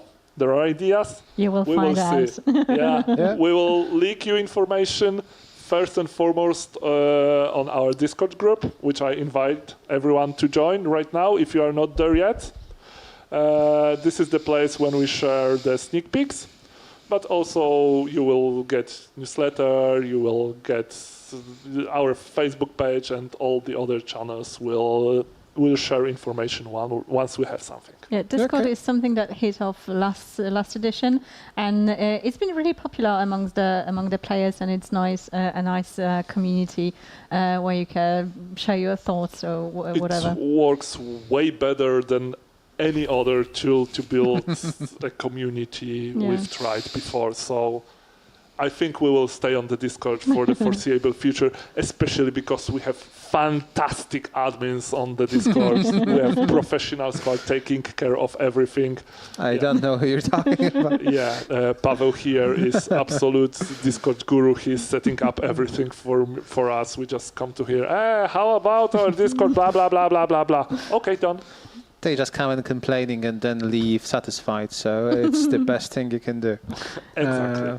Meanwhile, I'm afraid that La Compagnie Keyhole has run out of time and didn't manage to finish the second We actually room. had a question on the chat. Do the teams know they are split in room 2? Yes, the teams know in advance that there is a split at the start of the room 2. The captain must choose the split, if I remember correctly. The team should decide. Yeah. The teams only know that there is a split and they need to split into 2 teams, codename Arthur and Diana. They don't know which team will be locked, which team will have what kind of things to do. But they knew, I believe, at least 2 weeks in advance that there will be a split, and they had time to discuss it and come with best strategy, who should be with who and how. Okay, so at least some preferences as to who works best together and who should be separated maybe, or who could communicate over an obstacle. Yeah, exactly. Both teams should have at least one person good at communication. The teams should be created so that they will not shout at each other and they will have a good flow. And also each sub-team should have a good flow. It's really important strategic decision, and even more important in case of mercantilism. Yeah, there were only 3 we were people. talking about that. And they had no idea where more hands will be required. We thought about it ourselves, and I'm not sure if I would prefer to have 2 people, locked up inside or at the core, because then you risk having too many people focusing on the core anyway and ignoring everything else. Well, anyway, they didn't knew who would be locked up. Their decision was only who will be alone and who will be together. Okay. But they managed to connect in a quite good time. So I think they did really well for 3 players. The connection itself is an achievement. Yeah, it's the milestone. Absolutely. So good job, guys. Do you think we will see another room completion today? I hope so. I mean, we also hope so. But do you think that it is within the realm of possibilities? I will risk it and say that yes.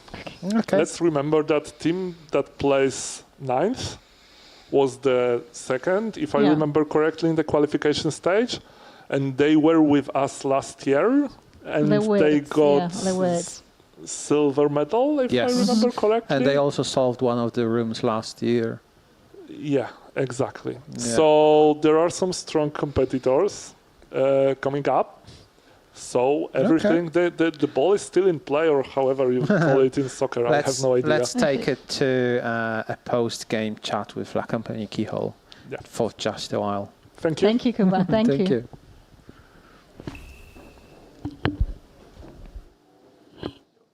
Okay, so hello to people who are watching us, and we are in the middle of this companionship. I'm here with the 5th team. Can you maybe please pronounce your name for us so that I... Well, I'm Gilles. This is David, Fred, and Guillaume. Oh, no team name. Sorry. Yes. Yeah, no. Well, it fits in. La Compagnie Keyhole okay. Yeah. Okay, so guys, how did you find the rooms? Was it challenging? Was it fun? Well, it was in all likelihood our worst performance as a team ever. In 5 years, it was a catastrophe. It was abysmal, I think. Yeah, that's how we feel. But I still had a great time, and I do appreciate playing with you guys. And you can bet that we'll try to do better and requalify again some other time. Okay, well, I'm glad you had fun. And can you tell us what was the most challenging about the rooms? Well, apparently we missed on the whole point. We missed of the second room. Yeah, we completely misunderstood the premise that we were just allowed to speak loud enough to hear one another. So that's what we expected, that there would be a communication device that we would eventually turn on to communicate with one another, and that didn't happen. So so we ended up looking like idiots. Exactly. But the thing is that we're a team, even though in defeat as well as in success. So I'm actually a bit, I would say, glad, if not to say something else, that my fellow my fellow teammates were not able to complete a single puzzle in that second room because during those 30 minutes I was waiting for announcing them that I would not be able to complete a single puzzle in my side of the room. So, I mean, we were a team in the end, as always. We just couldn't wait to talk about how bad we were, so there we are. Okay, great. Well, we are still learning. One final question. How about Czech Republic? Are you planning to stay here for a while, see Prague a bit? Well, we have been mostly seeing rooms. So escape rooms, we've seen lots of escape rooms, and we'll see a couple more, hopefully. And this time just for the fun of it. So I think, yeah, there might be a little pressure off our shoulders now, and we'll be back next year. Who knows? Okay, great. Thank you for the interview. Enjoy the rest of the Czech Republic live. Sure thing. Enjoy the day. I mean, it was amazing to see that they've enjoyed themselves. I mean, I love their team spirit and just spirits being high and commiserating with or being glad that teammates couldn't solve anything either. So yeah, fail as a team, win as a team. That's important in this kind of competition as well. I've said it before and I'm going to say it again. I mean, you've made it to the final, so give yourself a big pat on the back for making it through the qualification stage, as it was not easy. I mean, the teams were taking a really long time to solve the qualification stage. So again, you've done well. I mean, despite feeling like you failed again, it was a pleasure to watch you. I mean, at least following La Compagnie Keyhole's answers about their least favorite puzzle type, they mentioned smelling puzzles, which is not something that we had this year, and Sudokus, which is also not something that we had this year. So we at least delivered on that. Okay, so we can have a look on the scoreboard, and it hasn't changed that much. Apart from the CKCOS finishing 2 milestones. And being just shy of finishing the first room, really. Yeah, so seeing how they fare in the second room will tell us if they beat the big gummy rubbery pterodactyls. But so far, so good. So, yeah. And La Compagnie Keyhole, I think I will read one more thing to you because I love the answer. If you could play one perfect escape room of your dreams as a whole team, what theme, universe, narrative would it be set in? And the first answer was, it would probably be exactly the theme, universe, narrative of Champ Finale rooms. As once a wise sage said, it is not the room that you play that matters, but the people with who you play. And since we will be playing with our most precious friends, it is just perfect. And I like to see that spirit and that answer really kept on success or defeat. They stayed true to their word. But before your heart melts, they added, just kidding, perfect theme would be the prisoner of secret code of the evil castle of zombies from the ancient tomb of the school of the magical pirates of the haunted dead. I'm not sure this is the kind of feedback we can take on board, but maybe we will try. All right, but we've moved on. CKCOS have entered the second room, the TV core, while we've had another room entering room number 1. So we've got KNC, I believe. No, I'm sorry. K and C are the team that had to forfeit their spot in the finals. Yeah, that's my mistake from the notes. Unfortunately, yeah, they conceded the place, and the team that took the place was Escapinality. So welcome Escapinality that just joined room 1. They are a team from the USA with Darren, Sam, Jamie, and Victor. That says that they regularly participate in puzzle hunts, and they also write puzzles for Huntinality.com. So it might have something to do with the team name. So again, Escapinality. They are part of a larger team whose the second half is Chungus Pound, the team that we actually had as finalists last year. So, yeah, Huntinality representing. All right. So from what we can see is that Escapinality has already managed to open the chest with just 2 minutes gone. They've taken the lid off, so that's a great start. It's looking really good. Now they're checking how the batteries would connect. Again, trying to connect them on the table is not the best idea, but it's a start, I guess. It might just sink you into this hole of bad assumptions from the very beginning. Just try to do it in the battery spot already. Yeah, but they started strong. I mean, Yes. they started strong. They've already opened the chest. They're now trying to place the batteries. I think they realized what they are supposed to do Yeah. and where. Now it's just a matter of doing it correctly. And as we know, it might take a while because that's not that easy as it turns out. Meanwhile, in room 2, CKCOS, they have the stick, but they're trying to put it in all of the wrong places. And again, Don't put your stick into all the wrong places, guys. No, don't do that. And yeah, they yet another team that decided not to free the other participants of the team.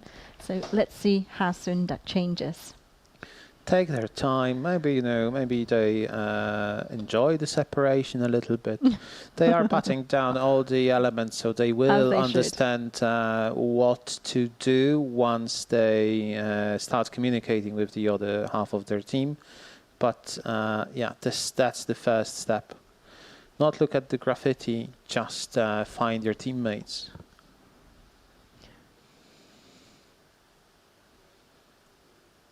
Yeah, I mean, the Escapinality is correctly identified corners, so I think they're gonna crush this puzzle in a decent time. I mean, a bit shorter than the previous group, I believe, but let's see how they fare. And CKCOS again trying to fiddle with the stick. The stick doesn't go into that location, but it's a good attempt just to exhaust all the possibilities before you realize, hey, this is not powered up, this is not lit up, nothing tells me that this element plays right now. And I would like to remind you of the question that we asked earlier, and that will be following us throughout the finals today. How many escape room enthusiasts does it take to change a light bulb, and why so many? CKCOS answered, but why the game master told us not to touch the light bulb? So they wouldn't touch it at all. And again, and Escapinality answered in very, very same vein. None, because we are not supposed to change the light bulbs. So I think the teams would fare good together, but unfortunately they're playing against each other today. But I mean, even if they're playing against each other, I mean, you can see friendships being born during this kind of competition as well. So it's nice to see a friendly spirit. As far as the least favorite puzzle type for Escapinality goes, they said it's about looking under stuff and crawling. Well, we don't have crawling necessarily, but we do have some looking under stuff when they get to the labyrinth in the TV remote where they need to operate the magnet. So hopefully that will not stop them. Yeah, when I read this answer, I was like, okay, let's see how they do in the TV remote, because if it's not their forte, this might get them stuck a little bit. But so far, none of the teams had any problems with that. So let's hope they. We did. Yeah, we did. That's why I'm focusing on it so much, because we definitely did. We struggled to notice that little piece of magnet over there. But there is some movement in the CKCOS room. They're trying some codes. So see, like it seems like they've started, talking to one another. Unless Pink Foo is just trying different numbers from the maze sheet. I'm not really sure. Did it pop off? Not sure. No, because you need to be communicating with your team members. He's trying to figure it out on his own. But they're looking at the labyrinth. I so don't it think bodes well. they have the right idea yet. Not yet. I think he might have tried the clock locations, Mhm, just mhm. like so, just the third, the fifth. All right. And to the viewers at home, are you still with us? Let us know who you're rooting for. Do you think that we will see another room completion today? Let us know what you think. I mean, there are no prizes, but we are really curious to see what you think. In room 1, Escapinality are already pressing some buttons. So have they managed to put the batteries together? Or did they just give up? Not sure. Not sure. Okay. Meanwhile, while we wait for them, no, they got stuck on the pilot lid, and I think they've abandoned the idea of putting the battery all together, which is a sorry sight to see.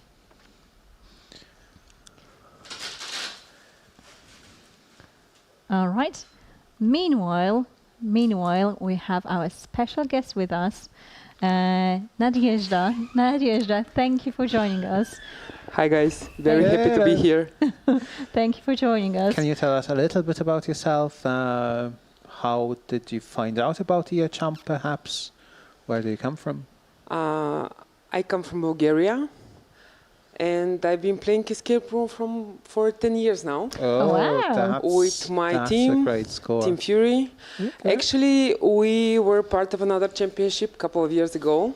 Oh. And when it ended, we were looking for something to replace these emotions with. So we started exploring a little bit what's going on in the world, and that's how we stumbled upon ER Champ. Okay. And for the third year now, we can't qualify for the finals. You guys have very hard puzzles. So we can't either, so that's why we're here. But we definitely will try again next year. Mm-hmm. But meanwhile, because of course we are enthusiasts and we really much want to help these other people to know what's in it when you play escape rooms. Love that. Mm-hmm. So we are blogging about it. We're traveling a lot around the world. Actually, today I'm coming from Spain. Really? Yes, we were 20 people playing 51 escape rooms in 3 days. You need to tell us more about that because, sorry, that's a lot. Yes, it's a lot, but we love it. We love it. And that's why I'm also ambassador for ER Champ for Bulgaria with my friend Dimitar, because we really, really want this to grow, so more people join, and maybe next year, who knows, more people will win the finals. So before we dive into the escape room in Spain and all over, would you mind telling us a little bit more? What does it entail to be an ER Champ ambassador? What does it mean to you? For me, first, it's of course a huge honor, because when you see the company that you're sharing this role with, all those are people who are very established in the community. They know all about escape rooms in the world. For me specifically, it's of course sharing the knowledge and of course getting more people into the ER Champ train. So, and of course, I really, really want to also improve the quality of escape rooms all over the world. And you guys produce very nice rooms. Thank you. So in my opinion, it's all of the above. Okay, we do our best, or we try our best. Not only this, we wrote an article for LockMe regarding Bulgarian market and so on. So I would say all the effort that it's put into this championship and to everything connected to this championship is helping a lot. We've had Ralitsa earlier on telling us a little bit about the Bulgarian market, but would you be able to share with us your point of view? How many days do we need to book for Bulgaria to have some sightseeing, have some rest, but also some rooms, and then some sightseeing and then some rooms? Well, I would say a couple of days, maybe 4 or 5, if you want to do a lot of sightseeing. Okay, so that checks out with what Ralitsa said. Generally, our market, it's a smaller market compared, for example, the countries that are around us in Balkans. If you compare it with Greece that have 300 rooms only in Athens, we have around 50 rooms in Sofia.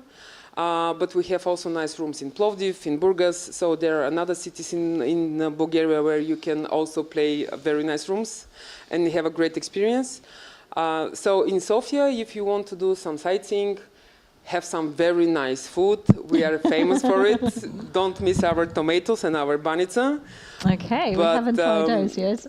Yeah, I will say you can have quite few nice days with great games and sightseeing.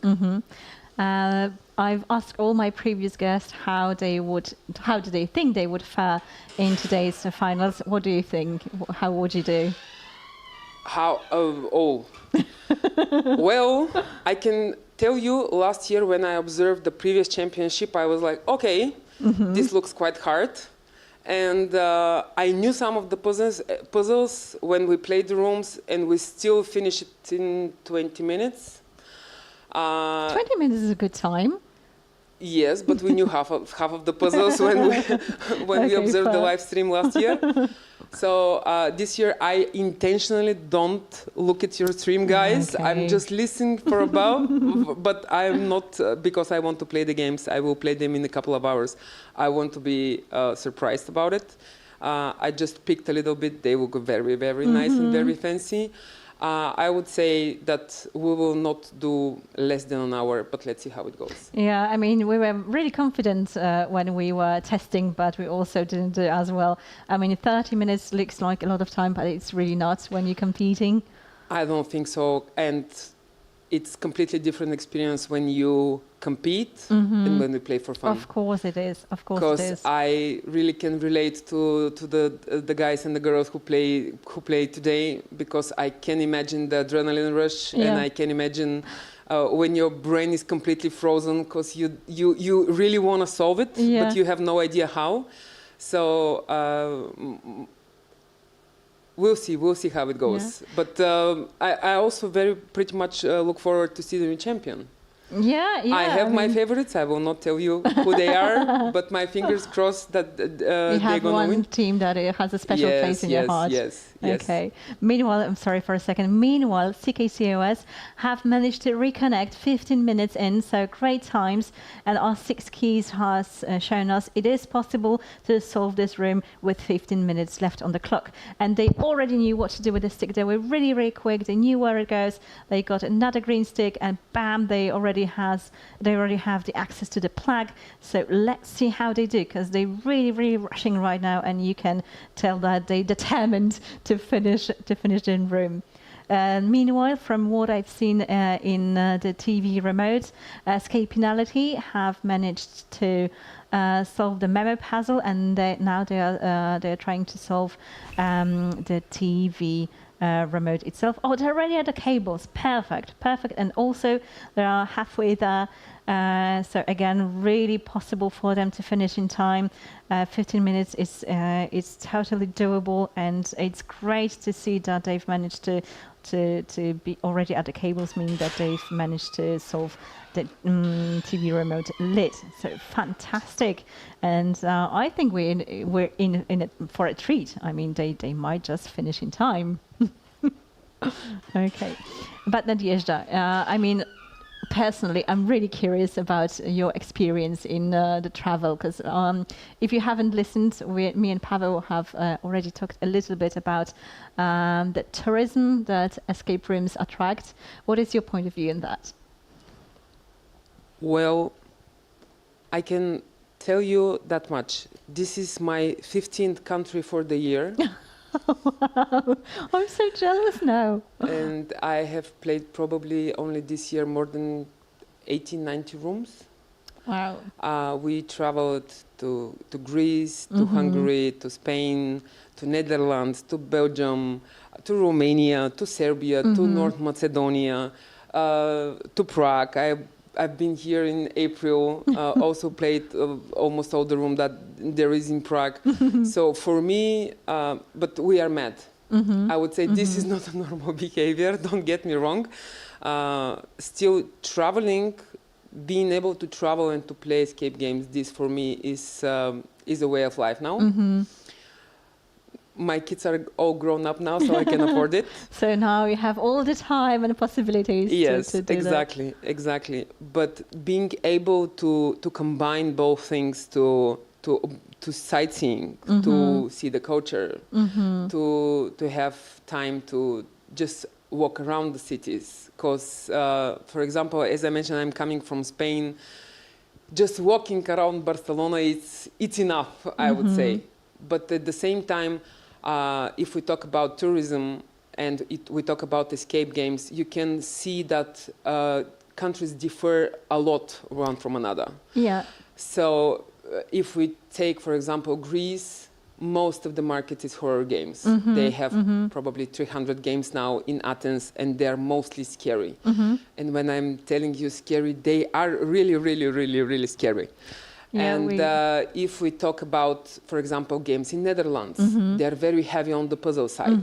They have complicated puzzles, and it's hard to solve. And then there are markets which games are smaller but more fun, let's say.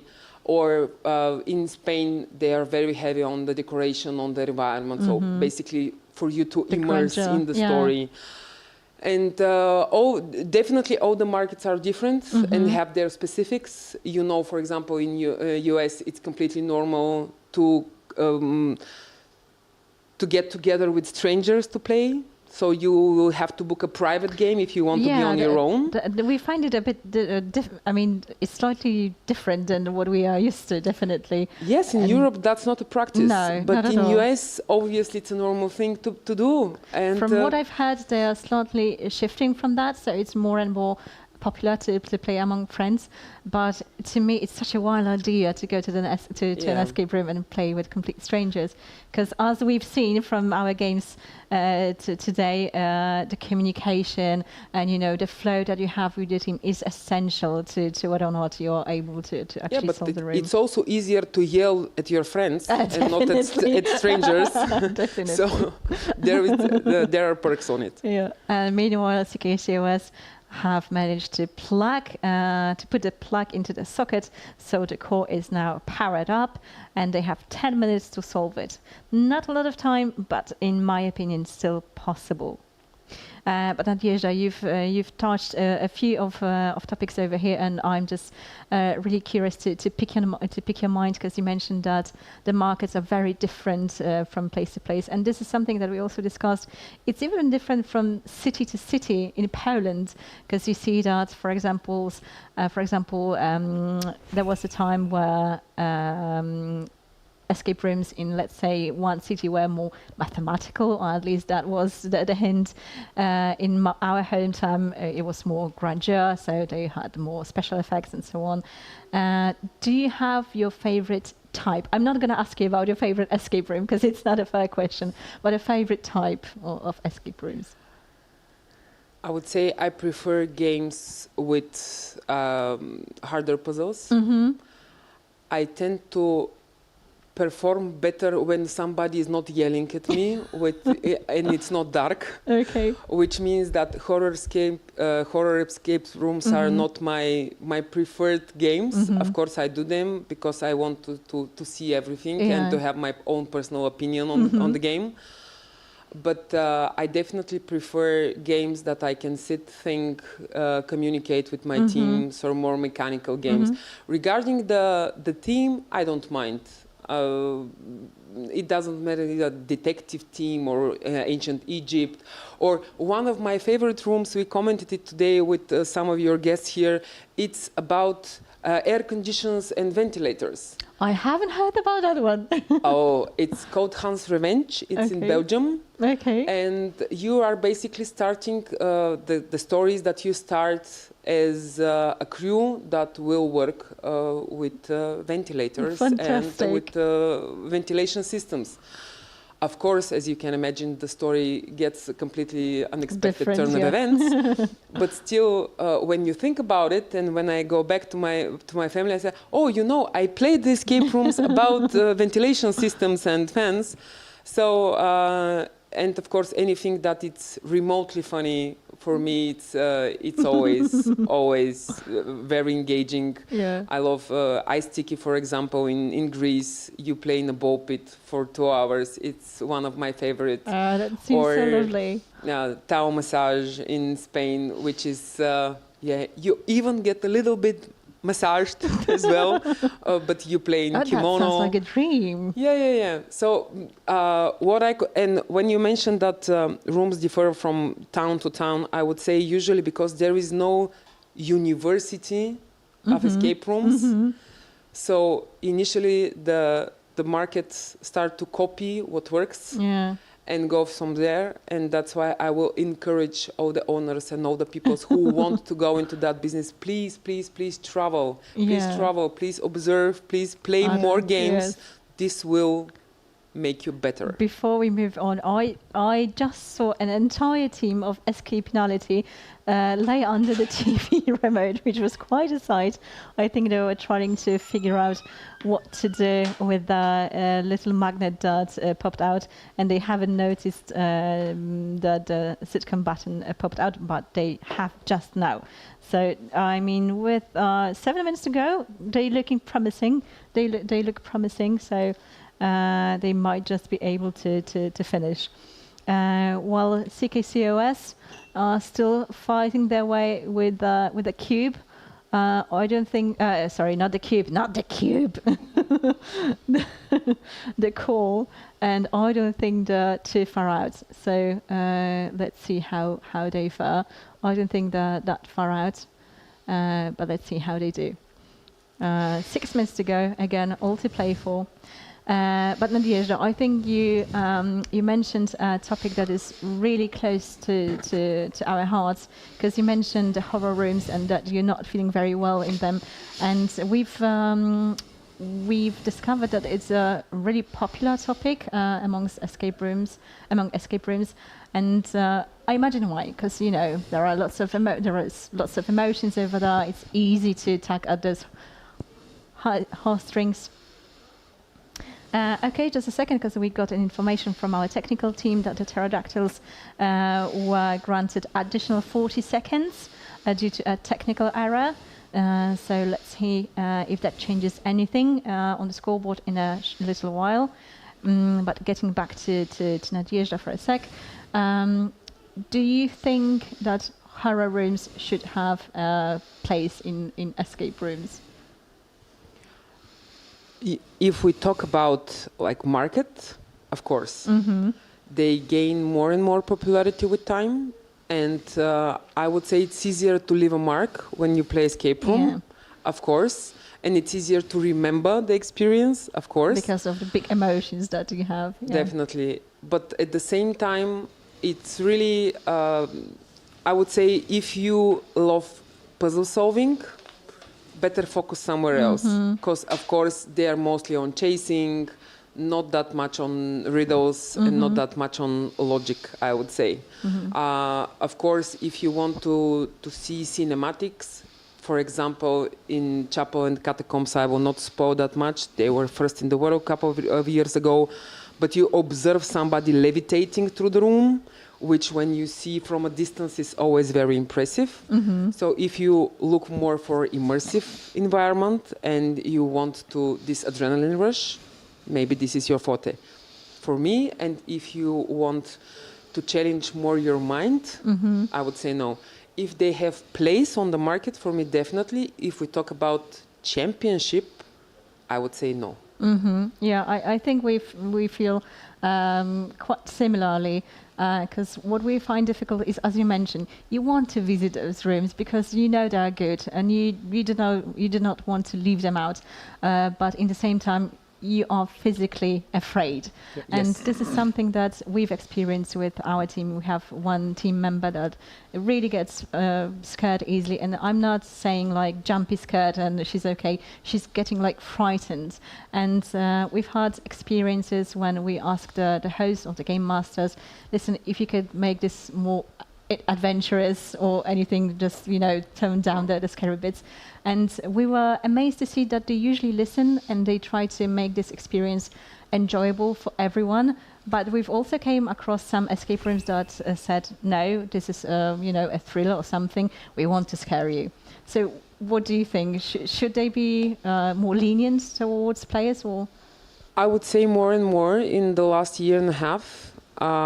Specifically on markets which are very keen to have horror games, you can observe that they have those game modes, which is like, okay, you can play without actors, or you can play without jump scares, or without, or with a little bit of light, so it's not complete darkness. And it's usually well written on their website. So you can choose a mode and they will stick to it. Okay. Which is fantastic. I also understand the games that say no. So you will have a crappy experience if you not play the way we wanted you to play.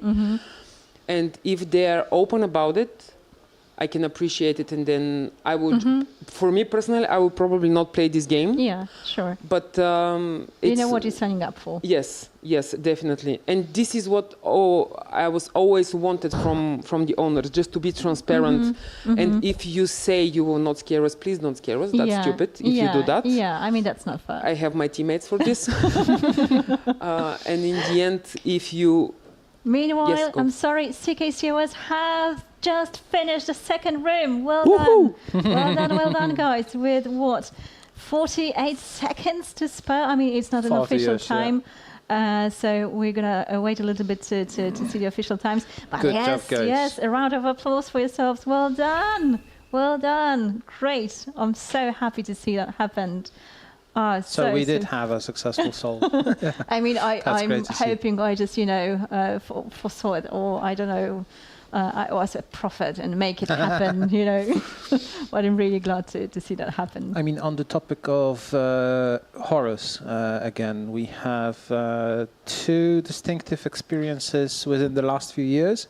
Once we went to a room that was marked as a thriller, and we were at that location earlier, so we knew the crew. We didn't expect a horror. We didn't expect any issues, given that we have one team member who really gets shut off when it's too scary.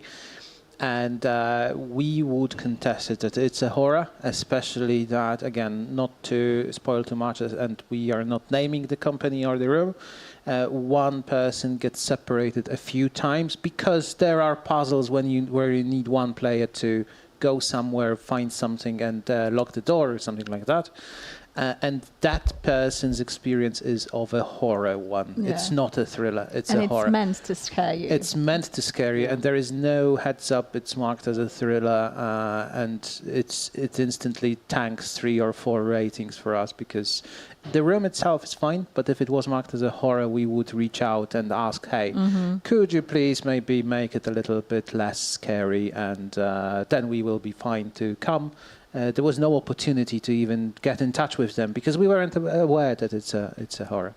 Yeah, but this is the same, I would say, as a championship. Communication is important. It doesn't matter, is it between your teammates or between business and clients. I understand that escape room business is usually covered in mystery, like what you will do.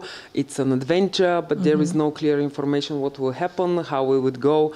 And I get that. But at the same time, when there are actual emotions involved, and when you are scared for your life, for example, and I know you are in a safe environment, but yesterday I was chased by a person with a real chainsaw, which in the end, we were running for our lives. And on that funny note, we are ready to hear from CKCOS. Thank you so much. We could have talked to you for hours. Thank you. It was a pleasure. Thank you, guys. Let's hear it from CKCOS.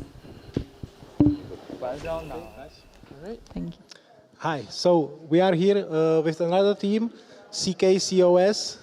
So Guys, you are only the second team today to finish one of the rooms. Oh, really? Now, I guess you hear it here first. So, how are your reactions? Okay, wow. That's very surprising. I thought the rooms were really tough. Yeah, so I guess we're happy right now. So, how did you find the two rooms? Was one more challenging than the other, or what are your? Well, the second room was definitely more challenging, I think, because we were split, and then two of us didn't really actually had anything to do in the beginning, but we finished that one, so that's that.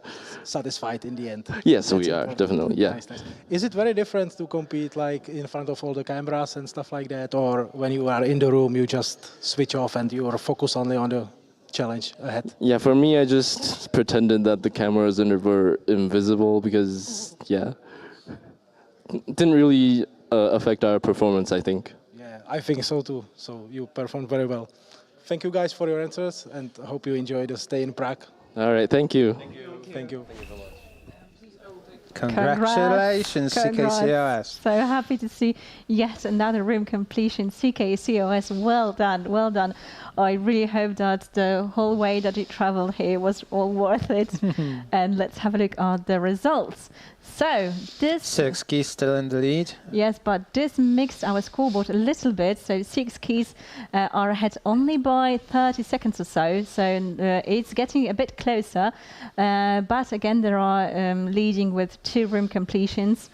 So they are still secured in the first place There for is now. still a great shot for Escapinality to overcome 6 keys, actually. And that's the thing I'm most curious about right now, because Escapinality, having completed room 1, if they have a good time in room 2, they might overtake the lead. So they would need about 21, 22 minutes. Yeah, something like that. So if Escapinality manage to do well in time, they stand a good chance to either take over CKCOS or secure the 3rd place. I can hear a round of applause for CKCOS as they entering a common area here in Fan Arena. And again, Escapinality, as for now, in the 3rd place, and then just after them. But they still have a room ahead of them. They still haven't played in room 2. They may take the lead. They may, of course they may. And as for now, in 4th, we've got big rubbery pterodactyls with 4 milestones and a really decent time of 52 minutes. And so I have just one note that I would like to share with you about CKCOS, because we haven't had the time to read it out.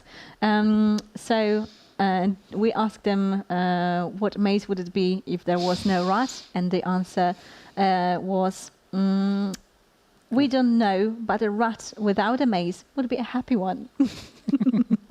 That was really, really nice of you guys. And there is some room for poetry even in escape rooms, and some good feels. So thank you guys for answering those quirky questions. We absolutely loved getting to know you better, to getting to know how you think, what you think about rats and mazes and light bulbs. That's important elements, I think. And I was really laughing to myself when I saw them realizing that they were only the 2nd team today to actually finish the room. This is what we mentioned earlier. Teams do not know how other teams did in the finals until the point of the interview, until the release of the special waiting arena and after finishing the rooms. So as you saw probably on the feed, they looked quite down that it took them so long to finish the 2nd room, and right now, I mean, they really do. I mean, it's looking good. It's looking That's always good great for them. to see. Yeah. All right. So I think I would like to go back to what Nadia said, because you missed a little bit, but she talked about how important it is for escape room owners to travel. And from our experience, it's really mixed, because we've met some escape room owners who are also great enthusiasts and travel all over the world, but we've also met some that either haven't been to any. I think that was a couple of years ago. We met a team team with a very successful escape room in our hometown who played 1 or 2 escape rooms before they released their own, and it's one of the top ones. So, I mean, it just shows you that there is no rule. I'm sure it helps if you travel and get a taste of the word. I mean, I wish we could have Nadia for like an hour more, so she could tell us all about it, because it's really interesting to see how other markets look like. But as for now, I mean, we can only encourage you to see more countries. I think that traveling to play more escape rooms from an owner perspective should be something important, and not just owner, but also puzzle designer. This is something that is important from our perspective as organizers, program team members, people who create puzzles and riddles and design games. We really need to get inspired by other games, see what happens and what kinds of things other people thought about, and then somehow synthesize them into something completely new. Yeah. With a twist, with a personal touch of Jakub, as we discussed earlier. Okay, we have Escapinality entering the second room, cautiously stepping in with the blindfolds on, and we will see the second room in play shortly. I'm really curious to see how they go. The judge is always the one that helps you get inside, explains everything that is happening. You are safe all throughout, nothing bad can happen to you. You are always with a judge who looks after you and confirms with the other side of the door that, hey, we actually can start, we are almost ready. Please, the other judge, make sure that we can start indeed. And okay, I have a few comments to read from the chat section at our live stream. There was Dance commenting that selfishly, I'm hoping for no more completion, purely so that the pterodactyls can keep their second place. But good job, everyone. That's no longer the case. No longer an option. But CKCOS finished the second room, absolutely destroying the times. But let's see how it goes from here. And yeah, as we mentioned, we also talked a little bit about the horror experience. And Pontus mentioned that I have a funny experience with a scare. Not a horror room though. The ending didn't feel like an ending, so I went back to the first part to look for more clues. But it's supposed to end with the game master scaring the participants. How it ended was instead that I scared her back, since she wasn't prepared for someone coming back around the corner. I mean, we've had similar experience in one of the rooms. I'm not going to share which one. But we stayed with the game master after the game to chat about our experience and so on and so on. We have a nice little chat. We stayed inside the room that we played in. And this was the room that you had to enter through a small door that you had to crawl into. And while we were chatting, there was another person from the escape room owners to enter the room because they wanted to, prepare it for the next game. And one of our team members, again, didn't expect the person coming into the room, so she screamed. The person entering also screamed, and we laughed, I think, for good 2 minutes. Yeah, it was. I mean, it was a little bit scary, but the good type of scary. So this thing we can take. All right, so. But we also had, I don't know if you mentioned that, we also had a pleasant experience with maybe not a horror room per se, but a scarier one for sure, as a team who has a member who needs, I don't want to say special treatment, but just special care in such scenarios. I mentioned that while I was booking the room, that, hey guys, we have this specific requirement, can we please make it a little bit more on the adventurous side, not the horror one? Can we do something to accommodate her and make sure that her experience is also fun and everyone has fun? And they said, sure. When we were entering, the game master that let us in took me on to a side as the team captain and said, hey, if at any point you decide as the team captain that you need to have a break, or you have you need to have the more sensitive person actually take a breather, just let us know and we will accommodate that. We will take her outside for a second. We will remove any scary elements. Just make sure that she is comfortable with everything. She can talk to the game masters, have a chat with them, see that they are just regular, normal people, nothing too scary about them, and then come back. We didn't need to do that.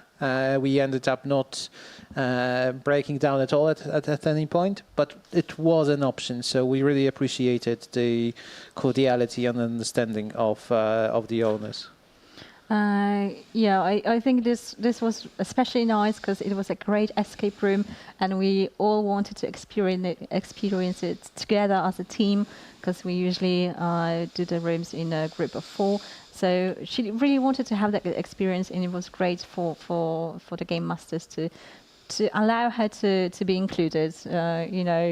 Warts and all, and scares and all, and it was great that she was able to have this experience with us on her terms, sort of.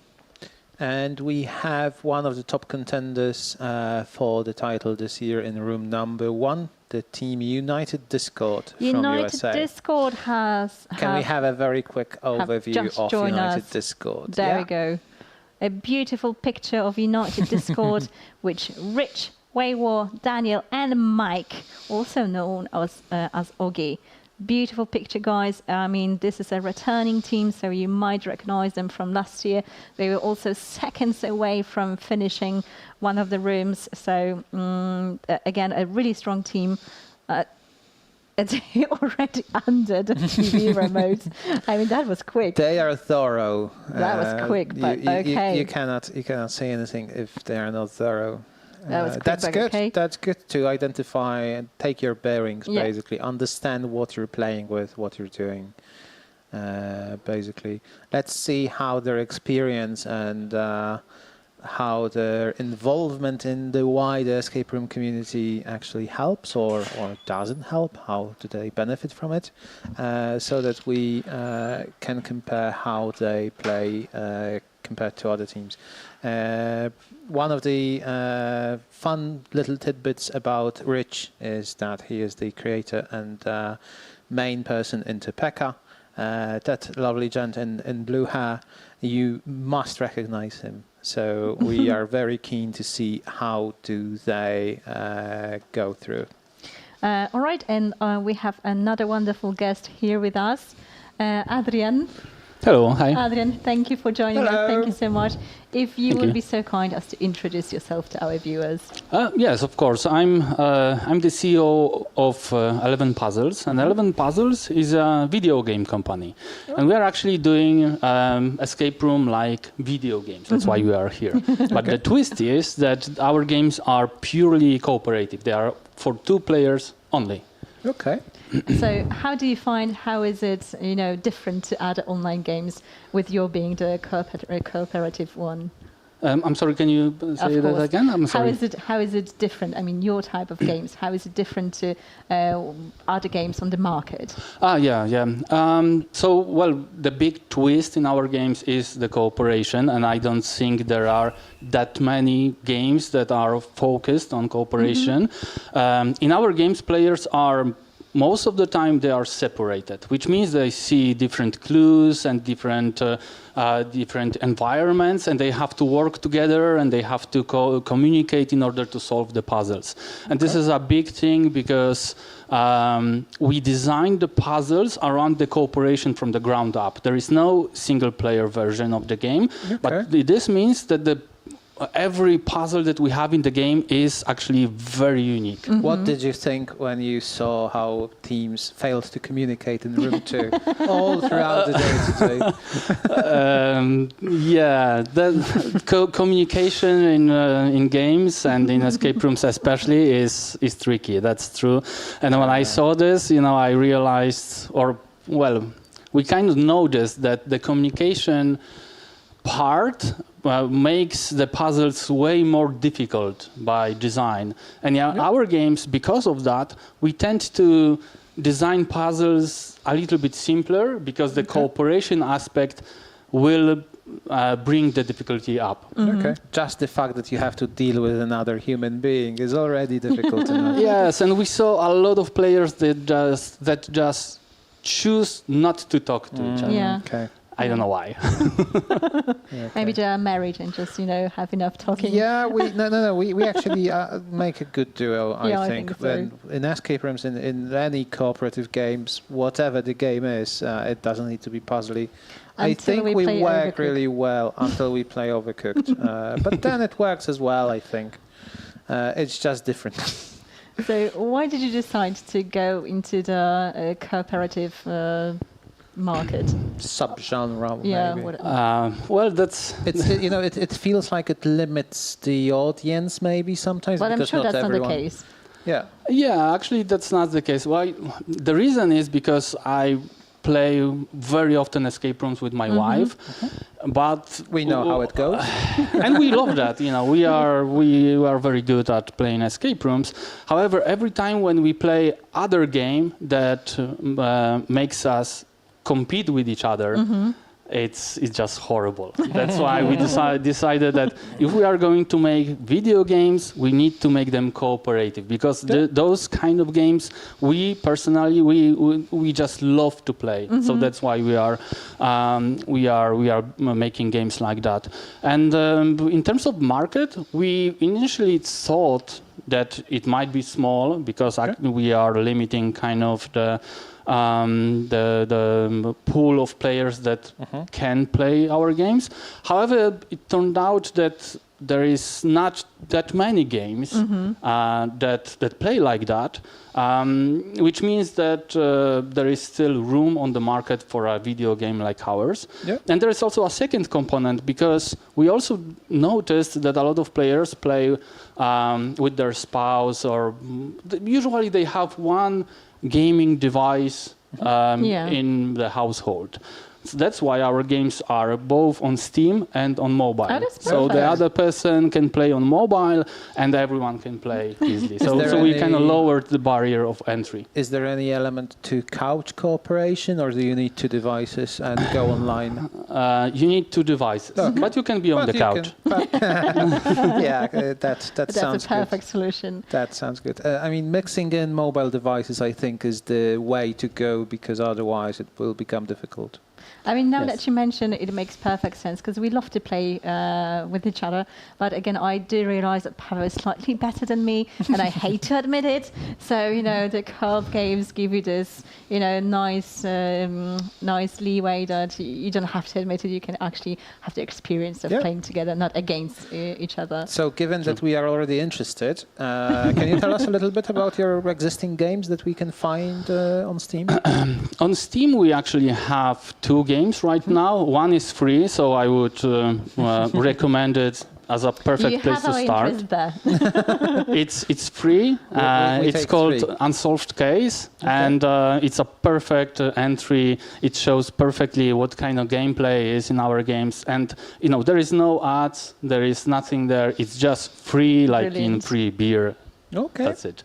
And the other game that we have is Unboxing the Cryptic Killer, and it's a little bit bigger game, but it's very, very fun. But this one is a paid title, it's a premium title, but it's still fairly cheap. A very good game to play after Unsolved Case. Okay. Before we follow up, I think we just we just saw United Discord making it through the battery stage, which is actually quite a lot, given what we have seen so far in the competition. And Escapinality, I think they're still trying to reconnect. Separation, I'm afraid. And again, I'm going to ask you the question that I've asked all our previous guests. How do you think you would do in the competition today?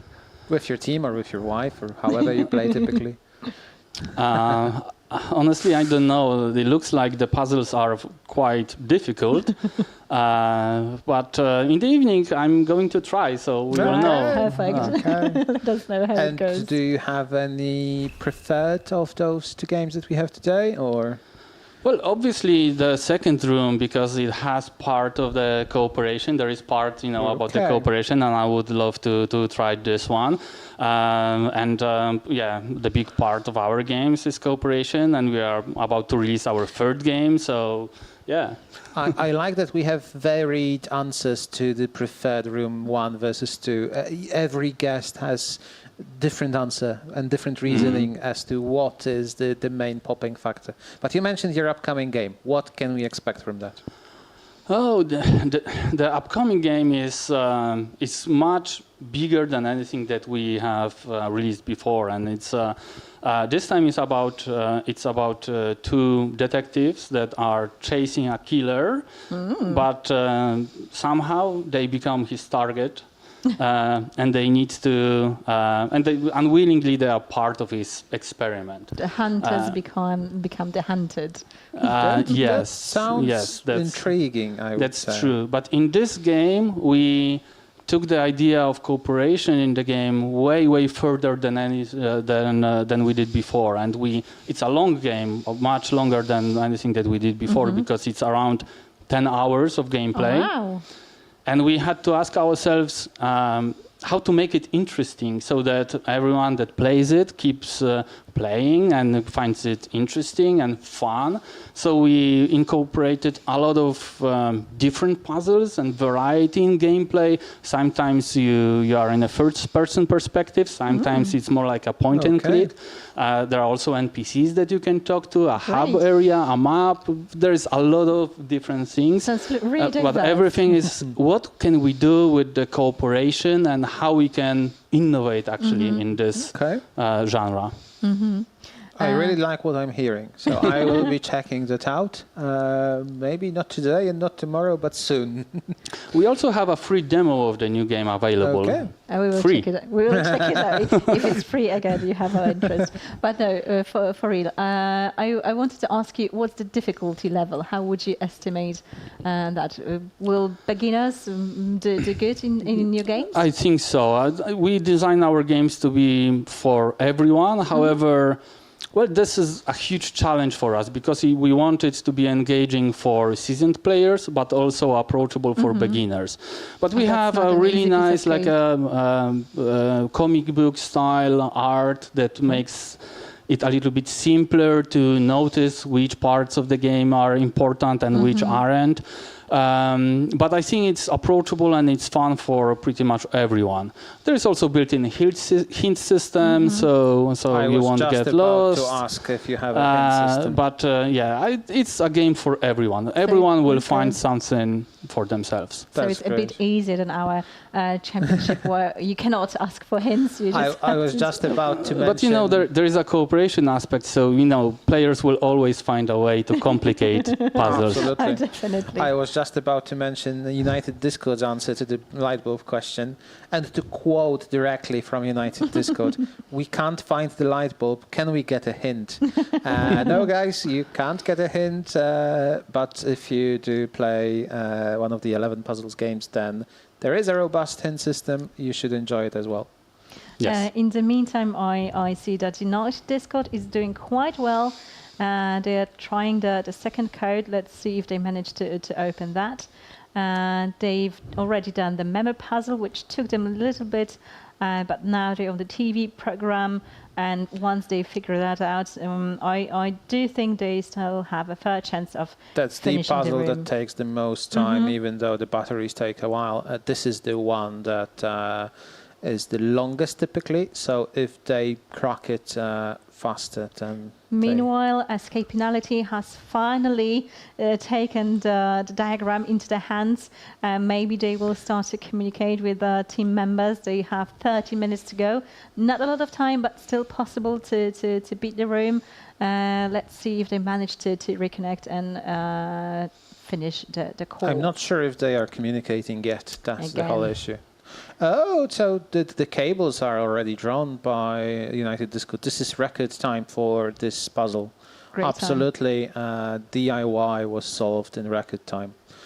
All right. But Great to see. Arthur, I also wanted to ask, because you're one of our patrons, you're one of patrons of ER Champ. What does it entail? how does it work for you? How did you end up being a partner? And, Yeah, we've been kind of the fans of escape room championships and escape rooms in general for a while now, and we love working with the ER champ, and we also have a fairly, I would say, substantial following right now. So we also recommended the Escape Room Championship for a lot of our players, and they somehow, I don't know why, but they were introduced to the concept. I thought that everyone that is interested in escape rooms know already about the Escape Room Championship, but we were very happy to introduce it to a lot of new players and new people. That's absolutely right to hear. Okay, and if you could share a few words to the people who might be watching and wondering if they wanted to end up being a partner, what would you say? How would you invite them to become a part of this community? It might sound scary for people who haven't reached out, who haven't talked to us. It might sound scary at first, but given that you already are a partner, I think we have a good working relationship, so maybe you can encourage them. I think that it's absolutely no-brainer. I don't think they should be afraid of anything. And on the other hand, what's important is that the community of partners here and people that we can meet here, they are just fantastic people. And connections in our industry are the key. So I would say just join to meet incredible people in the scene, and you won't regret it. And follow us on social media. Be sure to like, subscribe, and all the jiffy stuff on all the social media jazz. Be absolutely sure to check out 11 Puzzles on Steam and social media as well. Drop them any questions if you have them. Play out the free game and anticipate the new upcoming game with a free demo as well already. Yes, so we will be checking it out. Be sure to do so as well. Okay. Thank you. Thank you so much for being our guest. Thank you. A pleasure. We really enjoyed having you here. Thank you. And if we could see the short film that we have prepared from 11 Puzzles. Hello? Is anyone there? Welcome, detectives. It's time we play a game.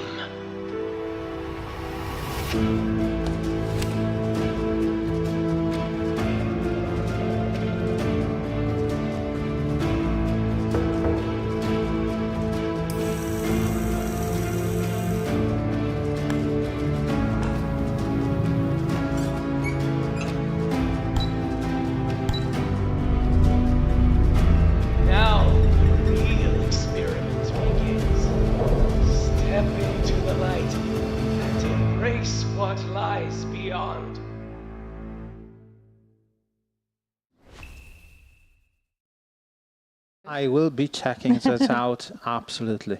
Definitely. Meanwhile, Escapinality is still struggling to reconnect.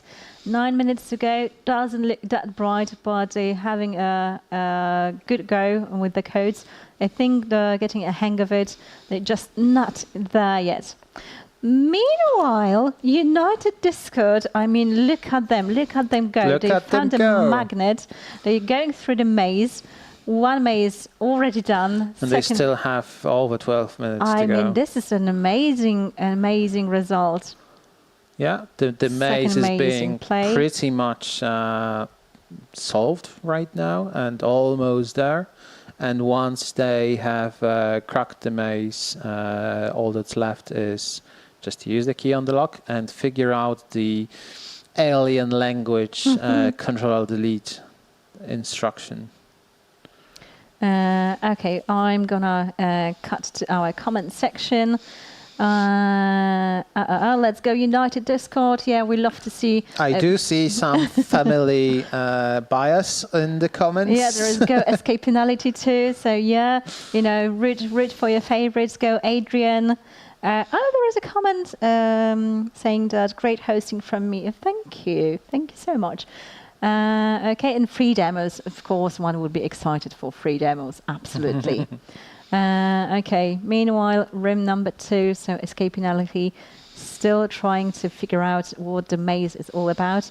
Again, the most important part of it is just realizing how you should orientate yourself against. I mean, especially having chatted to Adrian, it's just heartbreaking to see so many teams stuck on basically communication with the other team members. I mean, you have to realize that you are separated and need to reconnect one way or another. And the immediate thing that we would think about is just shout and try to figure out where your friends are and how to reconnect or what you can do with or without them. And soon enough, you would come to the realization that, hey, they have some elements, we have some elements, maybe we can work together instead of trying to figure out a solution based on only the rule set. Yeah. I would like to bring Escapinality a little bit closer to you and answer one last question that we asked them. We asked them, if you could play one perfect escape room of your dreams as a whole team, what theme, universe, narrative would it be set in? And their answer was, Taylor Swift's cats go missing and ask for your help. It turns out her cats are at the zoo with animals all over each other with different puzzles you find out there trying to set free the feline friends, tiger and lions, etc. But then it turns out they actually Pokemon and they set free the other Pokemon in the zoo. And your final mission is gotta catch them all. I mean, that's an elaborate idea. Maybe it's an escape room waiting to happen. I mean, it's so detailed. The premise sounds like something that might be doable by someone at some point. But yeah, we'll see about that. In the meantime, United Discord is one final puzzle away from completing the room. They still have 10 minutes to go, yeah. So I'm feeling positive. I'm not sure how about you, but I'm really feeling positive about. I think that they realize that most of the text is gibberish, and that they need to just need to identify very few key elements that they need to press. As Kuba mentioned, the tricky bit here is firstly recognizing that most of it is just gibberish, so ignoring all that. But from where Rich's finger is pointing, I think they've already got that bit. Now they have to figure out where the buttons Control, Alt, and Delete are. And as Kuba mentioned, Control is a part of Control and Delete are a part of... Control is actually mentioned in the layout of the control of the remote. So you need to read a little bit and see the schematics and on the instruction to get Control, and Alt and Delete are parts of the existing buttons that you already know. So there is Deluxe and Alter TV, and you need to just figure out that these are Alt and Delete. I mean, the names Alt of the channels. And Del, to be fair, they are. Okay, and again we have some rooting stumped a little bit, to be honest. United Discord. We have some rooting for Pound Town, which is part of Escapinality, and you got it, UD. You got it, United Discord. I mean, it's really, really within their reach. So not that much to be done. It's left. I mean, I just hope that they are not cross-examining the alien language characters, trying to figure out how many times does one or the other show up. That's completely not the way. You only really need to focus on whatever is directly laid out in plain English to you, and then think what to do about it. Yeah, and Escapinality, I mean, I was really hoping that they were so close to reconnecting, but with 4 minutes to go, it's not looking that good. 3 minutes to go now. I think they finally started communicating, but it might be too little too late, I'm afraid. Okay, but we haven't brought United Disco closer to you, so let's make up for that. Let's bring the team a little bit closer. So as they describe themselves, Wave War is among the most hyphenated contestants of the Year Champ Finals. Well, we have to agree. Michael is a superhuman cyborg. Daniel is the least interesting contestant at ER Champ. I'm not sure if we can agree with that. I mean, from what we can see, I mean, you guys are doing amazing. So give yourself and Daniel some credit. And Rich is probably the tallest and bluest haired contestant in this contest. Yeah, this also checks out. This checks out. So Escapinality managed to reconnect. They have 2 minutes to go. And they are all together now, so 28 they're minutes running, later. they're literally running. I mean, I don't want to say wasted, that they've used up a lot of time to reconnect, but they do know what to do next. They've put the stick where it belongs, they've taken another stick out, and I just wish they had a little bit more time. Yeah, it started out promising, looking at the first room that they played, and we know that they would be able to solve the core itself within the given time, but the communication between teams, that's the difficult part, it seems, this year. If I remember correctly, United Discord had a very similar experience last year when they finished the next to last puzzle with minutes to spare, and there was the last puzzle remaining, and we were sure that they had it in the bag. I mean, like, we were positive that they're going to finish the room, and they've run out of time by just seconds. And I mean, I do hope that history is not going to repeat itself. They breezed through the toughest puzzles, but then the last step stumped them, same as last year. Escapinality is fighting, but with... they didn't realize that they can take the plug out. Yeah, but with 30 minutes to spare, I don't think it's feasible. And again, to be fair, the plug being movable and taking part in the whole game is not as obvious as it might seem, because, you know, the distance is pretty long. You don't often see such elements being removable and movable across the rooms. And then it might be surprising to be able to move it, not just having to. But United Discord still have just under 4 minutes to figure out the last puzzle, but they're just scratching their heads for now. I mean, they've laid down on the floor. It's not a good sign. It's never a good sign. Yeah. I mean, they're checking everything frantically, making sure they haven't missed anything. But I'm afraid it's a good instinct. I mean, it just shows experience that if you can't solve something, it might potentially mean that you missed a piece of information or you are missing an element of the puzzle. It's not the case. I'm positive you can do it. I'm positive you can do it. We don't know. We don't want another facepalm moment today. I mean, yeah, as Pavel mentioned, it's always a good idea to have one person step away from the puzzles and, you know, have another look at everything. And maybe they will spot that there is a del in deluxe and alt in Alter TV. Pushing two buttons together is already a good attempt, but you need Control, Alt, and del. Yeah. Meanwhile, Escapinality has already run out of time and exits the second room. We are getting ready to have an after-game chat with Escapinality, so we will be with them shortly. But for now, yeah, this last step has been stumping them. Yeah. Okay, and United Discord, 2 minutes. With 8 or 9 minutes on the last puzzle, we thought that would be... Yeah, I mean, I was sure they had it in a bag. Yeah, there is just this one piece of information that they have to breeze through.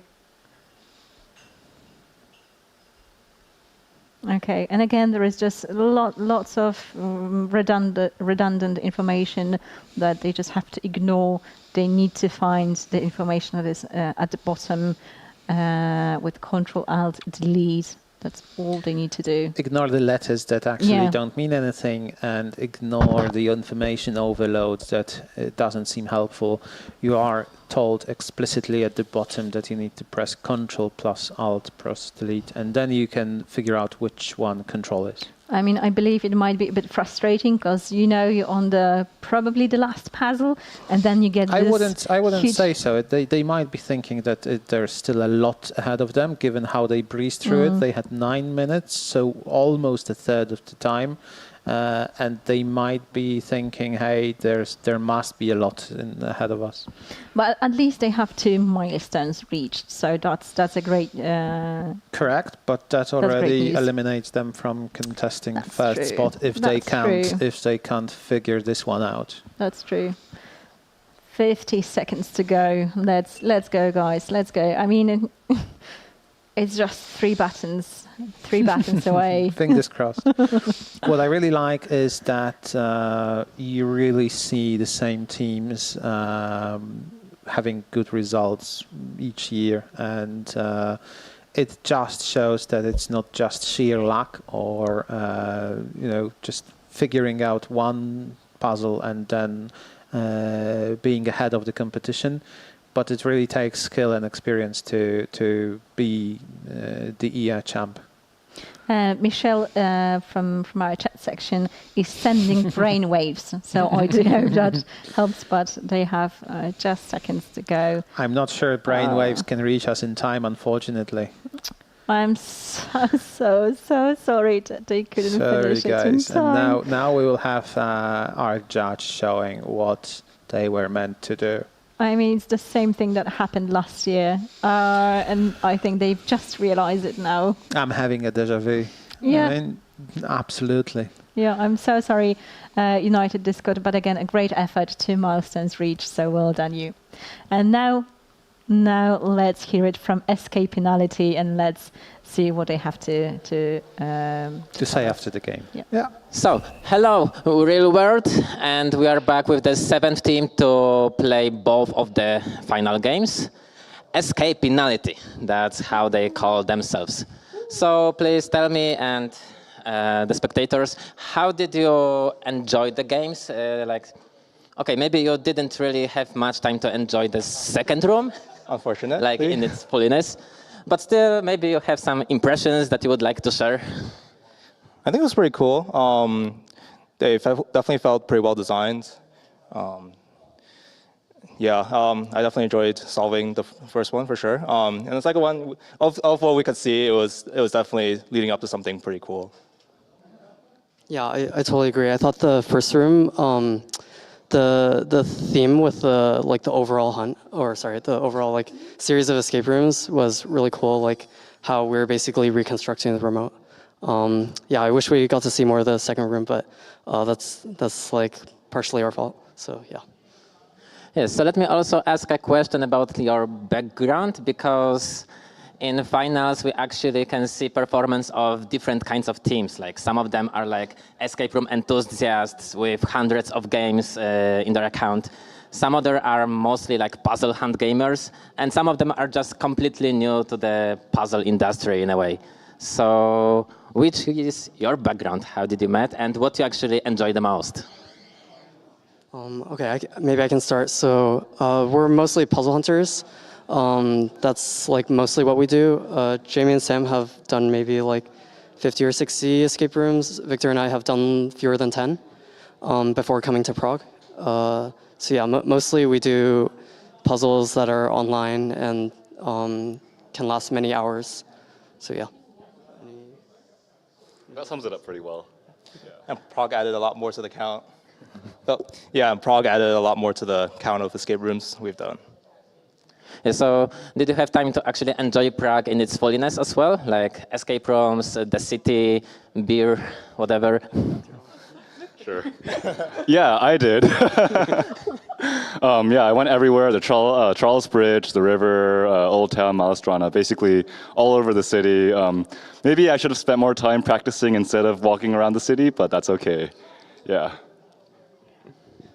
Yeah, I think all of us, we definitely did quite a lot of sightseeing. It's a very beautiful city. I'm glad I got to see everything in person. Okay, so I think, let me just thank you for the interview, and once again, congratulations. unless you have something more to say. Escapinality! All right. Whatever that was, I mean, kaka to you. mean, that's a way to have an exit. I mean, yeah, if you want to be remembered, that's the way to do it. I mean, congrats either way. I'm sure that you've beaten down that you haven't finished, but again, great scores. And speaking of scores, let's have a look at the results. So nothing has changed in the first place. 6 keys still in the lead with 2 room completions, but right after that, CKCOS with 1 room completion, and slightly worse time, but still amazing. On third, right now we have Escapinality with 1 room completion, but let's see if it. Okay, let's see if it changes. Let's see if United Discord can catch up. Yeah, let's see. In room 2 and exactly. Take over second or third slot. Exactly so. All right, Big Gammy, Big Rubbery Pterodactyls, unfortunately, were pushed into the 4th place. But again, I mean, you guys made it to the finals. Be proud, be thankful. The competition really is fierce. Yeah. It was already last year, but I really feel like this year around it's even higher. And Cacao member, I'm sorry, I do not remember your name, from Escapinality mentioned that he wished he would have prepared more. But I'm wondering, can you actually prepare for not in a day, champions, not in a day. Yeah, it's probably better to spend that day relaxing and just taking a stroll, taking a walk, and just getting into a better state of mind, maybe. Yeah, because sometimes, I mean, having the experience of having done many escape rooms, of course, is helpful. But I think, as you mentioned, having the right mindset and, being calm and focused. Did I say calm? Yes. Thank you. You really like that. I think it might become a part of our vocabulary. It will. It definitely will stick. Okay. Meanwhile, United Discord have entered the 2nd room. They already at it. Oh, and they've entered the corridor. They spotted the stick. Will they try to communicate? Please, guys, please, just pick those up. Start talking. And start opening those mouths and start, pushing words out. And start talking and be loud enough for the other team to hear you. But at least they've noticed that the corridor has holds some items, and maybe if Rich and Daniel scream to them that they see these audio signs, the other 2 will realize that they have to do something with the clocks. Granted, you need to be a little bit louder than just regular speech, but you don't need to scream and shout. It's just much easier to identify that, hey, my team members are behind this door and I may talk to them through this vent. Well, hold up just a second, because we're 1 minute in and they're already putting the code from the other room. It might be the fastest team to do that today. Let's see if this is actually solved or it's just a punt, because I don't think they have seen the plates from the other side. Yeah. I don't think they even picked up those plates and saw. They did pick them up, but very briefly. Yeah. So either their memory is really, really good, or they just need to have another look. Okay, but they are talking. Yes, at least they are talking. So yeah, we're getting places. This team is getting somewhere. Yes, yeah, and now they see the symbols, and now go. they understand what needs to be done. Because if you haven't seen the walkthrough, on those places they have marked different corners, so that the team that is inside the room know which number that they have to fill, which pocket. It's a good warm-up puzzle, basically, just to establish communication and to read out very simple instructions and hear the numbers back that you need to feel inside pockets. Yeah. And 1 is done. 1 is done. Beautiful. 2 minutes and 30 seconds. 1 is done. And they know that they have to move on to the labyrinth, the maze. They now have all they need, and they understand. And they understand that they need each other. and they know what elements they need to look at. Now it's just a matter of solving the puzzle, but it's already ahead of some of the other teams. Yeah, I mean, again, I'm feeling positive. 3 minutes in, and this is the best we got with the second room so far today. So I'm really having high hopes. It's just so unfortunate that they weren't able to solve the first room and just stumbled too long on the last puzzle. But 1 room completion and 2 milestones reached. I mean, it would still give them a pretty decent place. Yeah. On the scoreboard.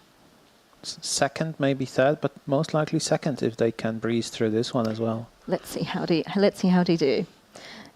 Meanwhile, we can share some thoughts and answers that they gave us before the game.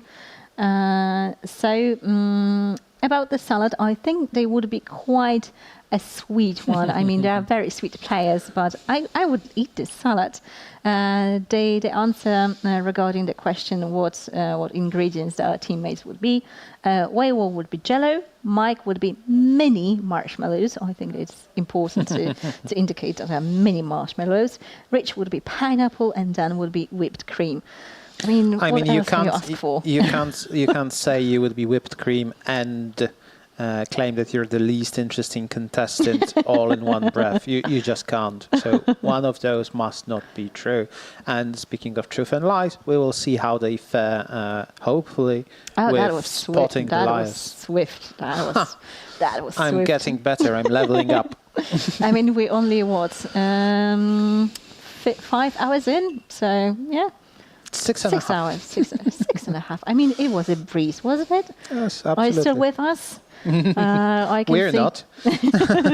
Michelle said, Fudgesicles, I'm guessing this is regarding the United Discord not being able to finish in time, but they really have a good go at the second room. Michelle, perhaps your brainwaves just arrived because, they started really, really strong.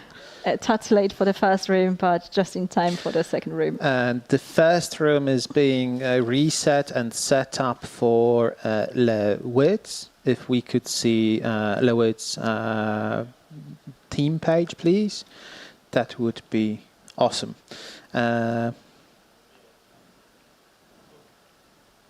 Because Les Wyrds, our team from France, Les Wyrds will be joining us soon in the first room.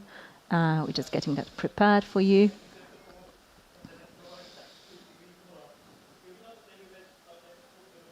I think we have some slight technical issues, but we're thoroughly enjoying looking at United Discord for now. I think they are very close to figuring out how the rule set works, which is really good time. But they will need to communicate all the rules to the other side.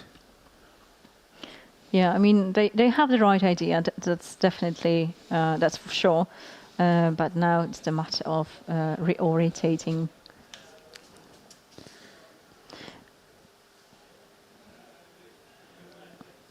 Okay, and Les Wyrds, what is interesting about them, are a team that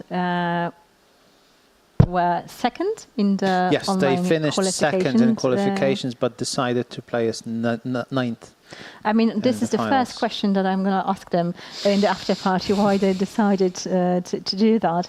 To wait for 6 hours. Yeah, without, I mean, maybe it's kind of like a mindful exercise to cut yourself off from all the electronic devices, all the, the ruffles from the internet and stuff, and to be in the right mindset. But maybe it's just about 9 being their lucky number or something like that. That's, I think we see another comment from the family of our teammates here. Dave Bragg mentioned, come on, Discord, let's unite.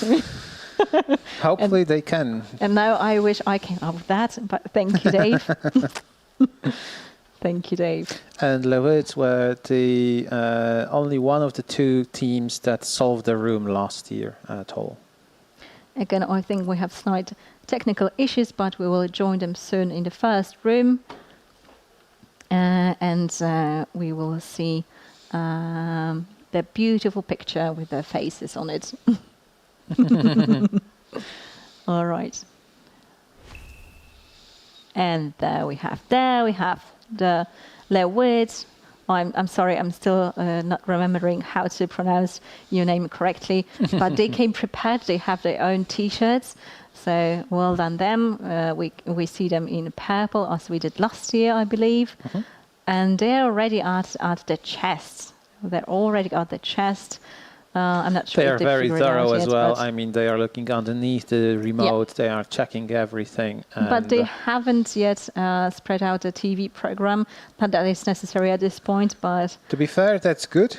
Because I that think so. won't take away their focus. But I've noticed this is the first thing that other teams. But the Discord has united. The Discord has united. The Discord, yes, well done. Back then we had just Discord, and now we have Discord United. Well, they couldn't be that Discordian if they managed to figure it out and work together. So good job, guys. And plenty of time. I mean, I don't want to jinx it because I've said it before, and I feel like I have jinxed them. So I'm not going to repeat my mistake. It's called the Custer curse. So don't curse them. I won't. But okay, I'm not gonna. I'm gonna shut up. Okay.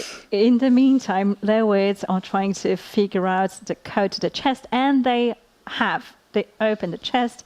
And they have the batteries, they have the driver's screw, which was my favorite part personally when we play tested the rooms. I mean, it's such a cool prop.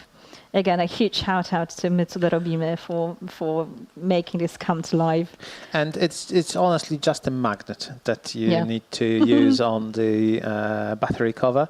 So it's not an actual functioning screwdriver, it's a magnet on a large screwdriver. And now you've read the magic. It was tested against using the same magnet on the metal ball in the labyrinth, so you need another magnet for it to work. All of that was tested thoroughly, but they seem not to have opened the lid yet, and that's concerning. Mm-hmm. They will have to.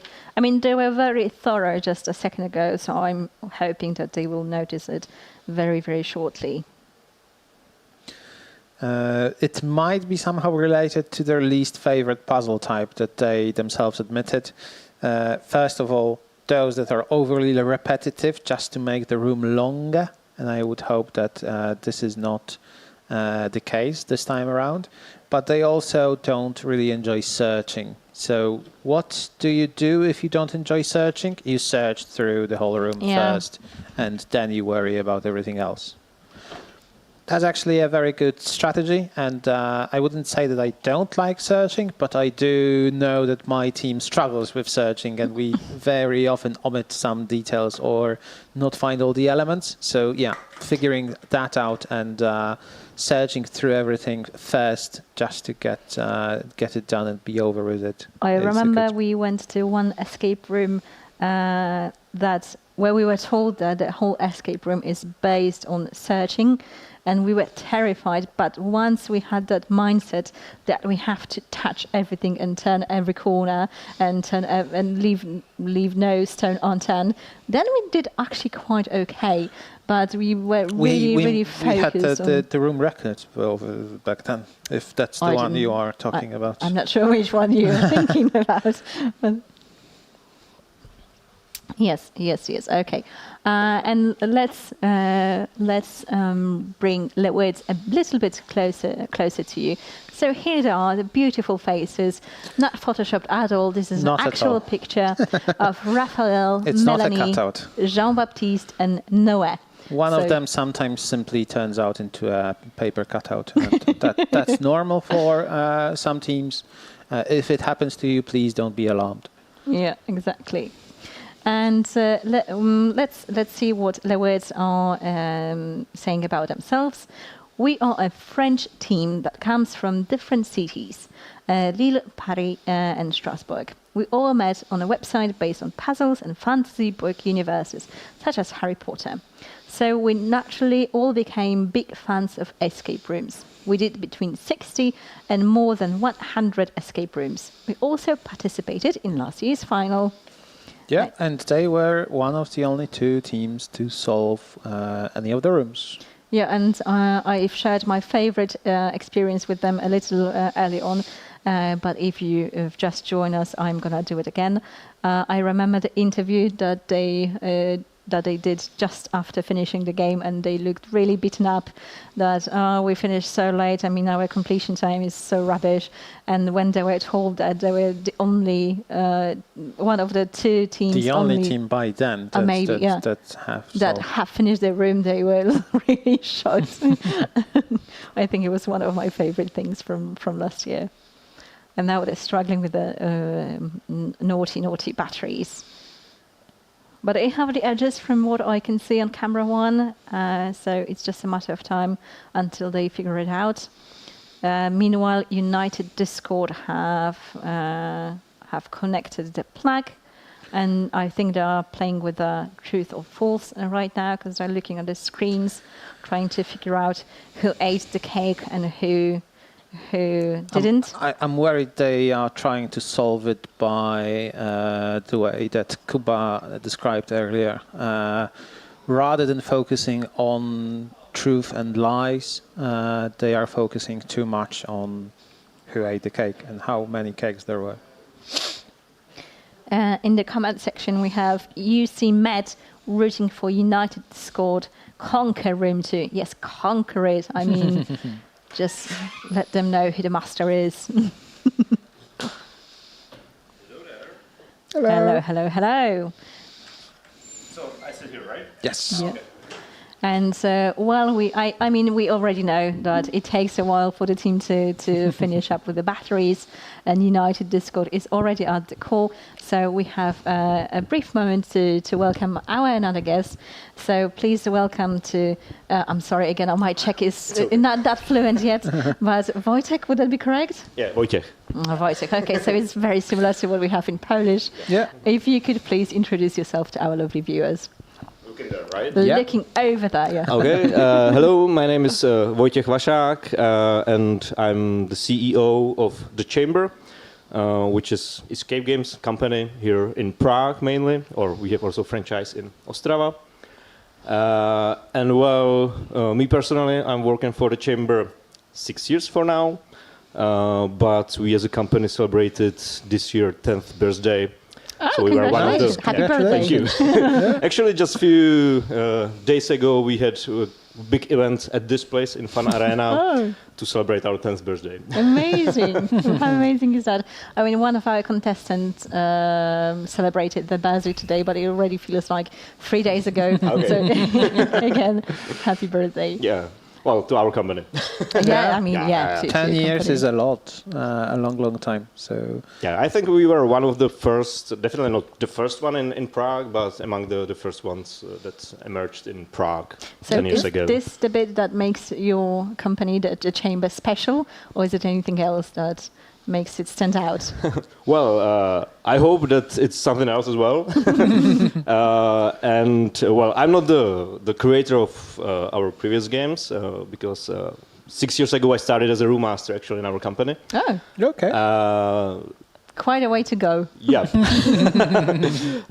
But well, what I think and what I hope is like I feel like we were always trying to like make a lead in Prague and Czech Republic in the business because I think we were one of the first companies to move like for second generation games and third generation games, and I think we were one of the first that really focused on the like audiovisual experience as a whole, not like just solving the riddles and like be it like a challenge for the people, but more like an experience, like really enjoy 60 minutes in the game and to feel that you are in a real like space, real atmosphere, that everything you touch is kind of real. And also we introduced like new concepts here, and I think that's also not only in the Czech Republic as such. Actually, just a few minutes ago I came from this special game that we have, which is called Kingdom Come Experience. I was about to ask you about that. Sorry, just steal it. We haven't had no the worries. chance to play any escape rooms in Czechia at all, in Prague or elsewhere. We will be playing two tomorrow, and we will be back for more at some point. We know a little bit about the market in but Slovenia, sorry. Yes, and we will want to talk to you about how the market of escape rooms looks like in Prague and Czechia, and your company specifically, but Kingdom Come Deliverance. I mean, can we talk about this a little bit? I mean, it's on our to-do list, and it has been since last year, I believe.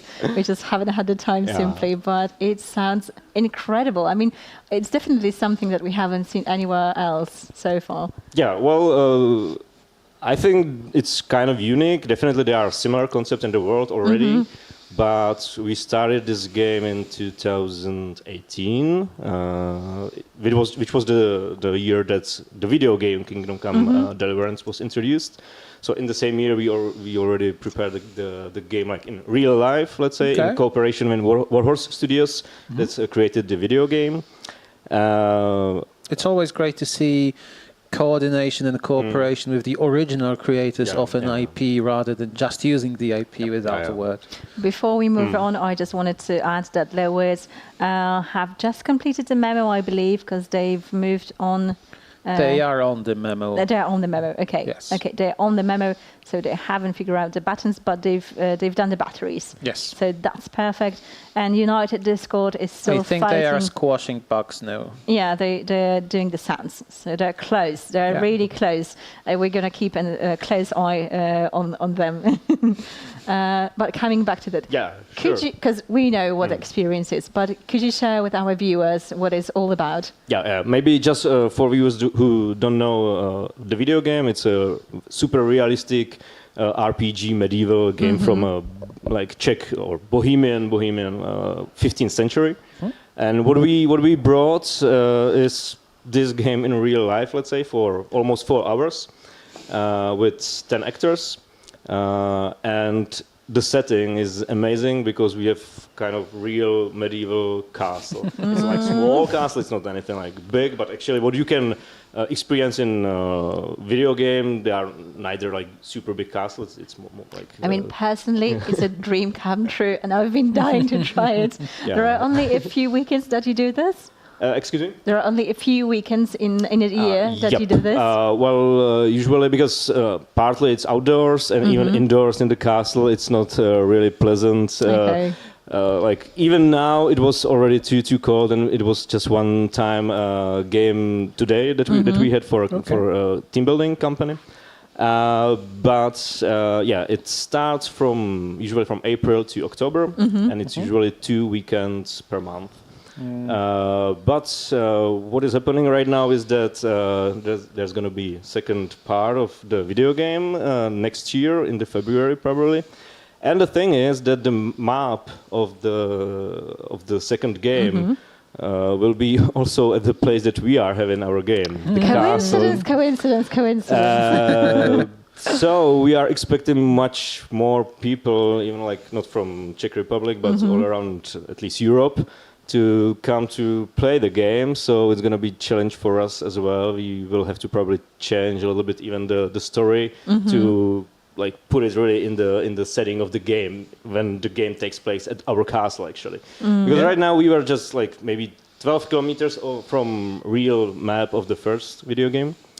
So and what we do have here, so it's a game for almost 4 hours. It's definitely not typical escape game. We always say that it's a combination of interactive theater, escape game, and I always say it's mostly like video game RPG in real life, because it sounds like a LARP almost. I wouldn't say it as LARP. I'm sorry. I'm sorry. I overreacted. I thought they were running out of the doors. United Discord almost finishing the rooms, but they're on the very last puzzle. And they haven't realized what they need to do yet. But I think now they have a good understanding. 22 minutes in. I mean, they have to do it now. I mean, again, I don't want to jinx it, but I don't think they can mess it up at this point.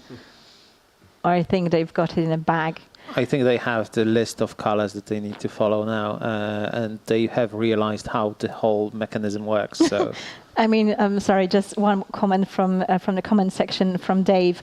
Not that chord, it's Discord. I mean, well done. Again, I'm jealous. I mean, soon he's going to steal our place. Well just done. shy of 23 minutes, they completed. Done. And fabulous. Had they solved the last step of the first room, they would be in the first place. Fabulous, I think guys. so. I mean, we can debate about it, could have, would have, but again, a beautiful, beautiful score. 1 room completion, 2 milestones. Absolutely. Well done. Great. Well done, United Discord. Great results all around. And Les Wyrds, I think they moved onto the puzzle when they have to figure out the TV remote, they're trying to figure out what the next step is. So they managed to do the memo. So on another topic, have you traveled for escape rooms around the continent, maybe somewhere else as well? Do you have a good comparison of how the Czech escape rooms play compared to, I don't know, we know that Athens is the horror games as we discussed today. I've been there. So if you could compare in rough terms for people who never played in Czechia, what's the market here like compared to some other locations? Mm-hmm. Well, yeah, I've traveled recently to Athens. I've played many games in Benelux. Mm-hmm. I've played some games in Germany, Austria. A little bit all around. And there's the thing that one maybe a little bit sad thing about Czech market is that I think we got stuck a little bit after COVID. That COVID hit our market really badly in comparison with other markets. So there were not many new games after COVID. Mm-hmm. Okay. That's something that we want to change. We are planning to open 2 new games next year. And I hope that our colleagues from our companies will do something similar. Can you reveal, just a little bit of the secret? Theme, yeah, sure. Well, one game will be set a little bit similar theme like this place is. So it's going to be cyberpunk theme and some person who are experimenting with AI too much, maybe. Mm-hmm. Okay. Mm-hmm. And the second game. So very much, Karen's. Yep. And the second game. Well, I'm thinking, what can I reveal? Because the point of the game is that we will not reveal much even when we open it. Mm-hmm. But, well, I guess I can do it here. To maybe tease a little bit. World premiere teaser. For people who like, for example, Futurama. Are you kidding me? This is my favorite TV show. I'm sorry, that was loud. Definitely the game is not going to be Futurama as such, but if you think about funny sci-fi... I mean, tell us when are we coming back to Prague, you're saying? Well... because the very first game, I mean, we're there. For this one, the opening is set for first quarter of next year. I hope we will make it in this date. But now I spoiled you a little bit the first part of the game. I mean, you spoiled us altogether. You spoiled, but you teased, and now this is all I will be thinking about for the rest of the day. I mean, it's been our dream because we've asked the teams what their dream escape room would be, and I think a Futurama-themed escape room would be our dream escape room. Olga's thesis on her studies was about the translation of Futurama. Wow. So we were that much into it. Yeah, but maybe to answer your first question about the comparison of the markets, because I think this is a good example. When we're talking about Athens, it's horror everywhere. Yeah.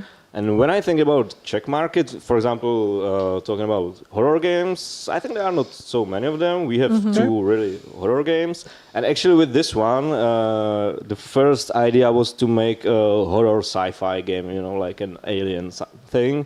But it ended up as a funny game, like a comedy game. And we are really happy to see that. I think that's something that maybe says something about Czech market a little bit. I don't think that there are a lot of really funny comedy games, but still I think we are more family-oriented, adventure and relaxed stuff. When I think about it, there are not many horror games actually.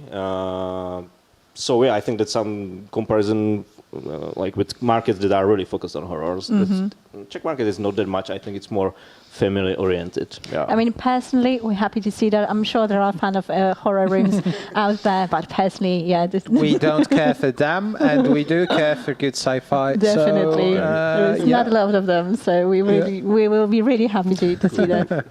Okay, Vojtěch, thank you so much for joining us. Thank you for having me. Thank you so much. And let's see a short film about the chamber.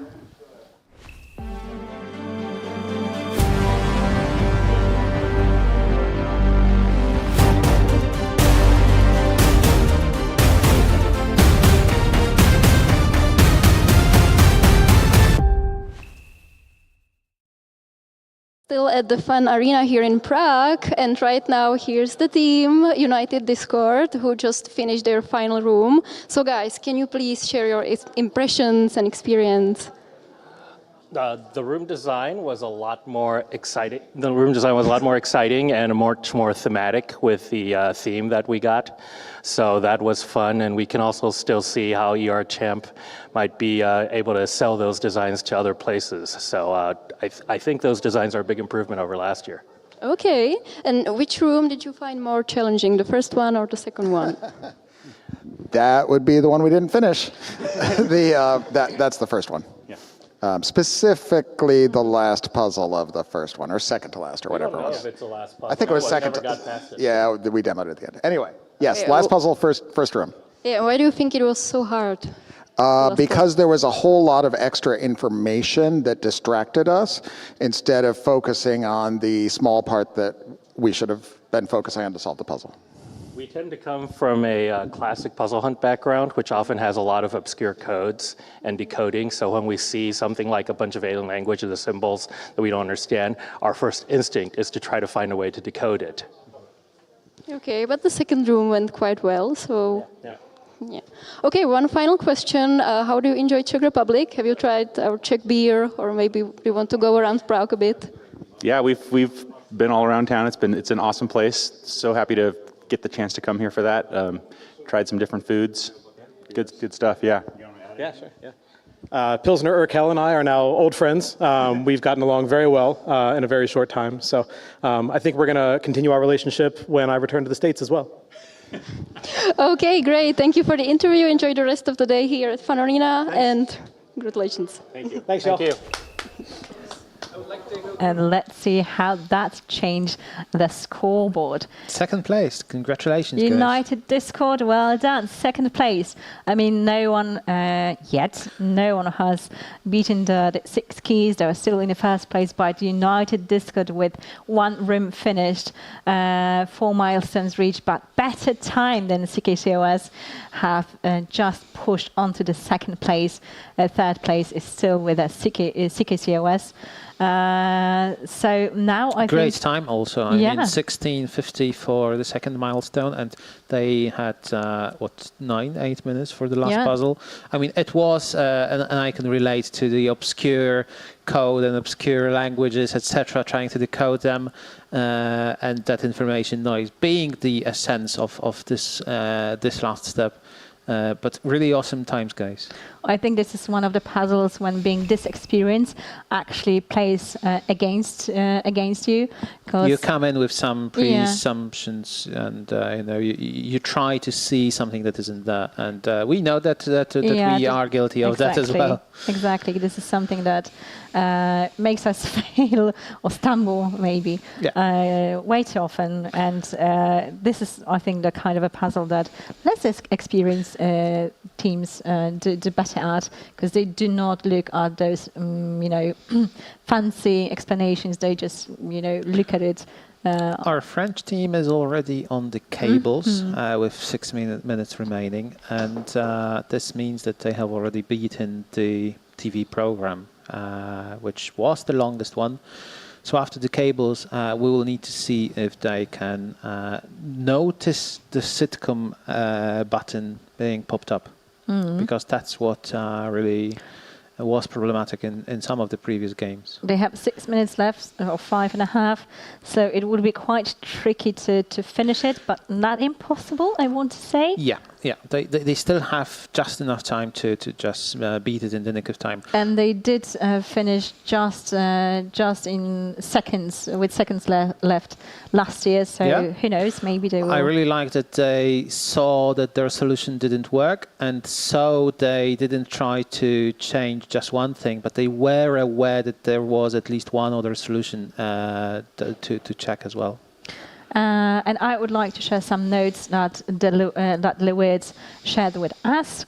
So we asked them what salad ingredients would they be, and first they said that their salad would be simply delicious and sweet. I mean, no one would argue with that.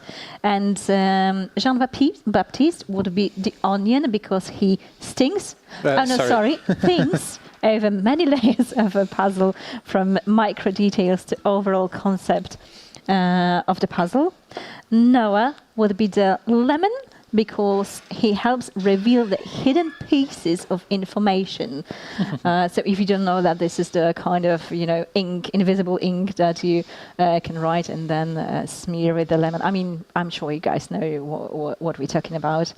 Raphael would be the sesame, as he opens the door and the way. in an open sesame kind of way. Yeah. And Melanie would be the burrata because, well, she loves burrata. But seriously, she would be pine nuts as she is discreet, but precious as her intervention often decisive. Yeah, and they got the Alter TV button, so they are on Alter TV. Well done. And after Alter TV, do they realize that sitcom is up? Do they realize that sitcom is up? That's the main question now. They don't need to push any buttons, they need to investigate the sitcom button. They've reached the second milestone, so that is great. Okay, do we have a technical issue? We have a technical break. I don't think the sitcom button... looks like the sitcom button did not pop out. We had a judge investigate the sitcom button herself and just double check that everything works. As you saw, she as soon as she saw that it didn't work properly, she stopped the team. So if needed be, they will have some extra time allotted for the time wasted. We're back. That was so quick. I think that the judge really just wanted to double check and make absolutely sure that everything works as it should. Now they're checking under the TV remote. But yeah, they have... we can see that the sitcom button is slightly popped, or was slightly popped before it was pushed back down. I mean, this is so intense watching them push all the buttons. They try to take it out, but just not this one. Guys, you still have enough time to just nick it. And yeah, I mean, they've had hands all over the sitcom button. To be fair, it's not very pronounced that it's raised. Maybe now? Maybe not? Maybe not. Raise it, raise it. So close. As you can see from this angle. It's a detail that you can miss. But it is up. You can see that you can see it even on the camera that it's up. Granted, it's not very pronounced. That's, just checking if you can notice that little detail. But... yeah, go. Maybe, the brain waves helped United Discord, so I'm going to share some thoughts from our comment section. Allez la France, omelette de fromage. I mean, if that doesn't help, I don't know what will. Okay, and we have some other comments, so let me just breeze through them. Dave said that I might be jinxing them, probably meaning the United Discord, but I did not. So I'm proud to say I did not jinx them all the way. So they did manage to finish the second room. Quisem asks, did you play the demise of the Grises in the Netherlands? No, we haven't had the chance, unless you were asking our guest, but I'm sorry, we just missed that question. United Discord, well done, sure.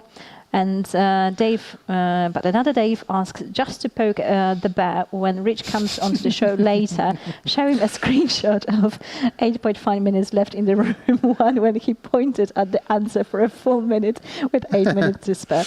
I mean, we won't do that because we're not that cruel. I mean, this is one of those. This is one of those things that we discussed with Kuba earlier. Trust your team, but also don't trust your team, but also trust your team. And if when in doubt, do try a solution, even if it sounds unlikely for you. Daniel asked, I got here late. Is United Discord done then?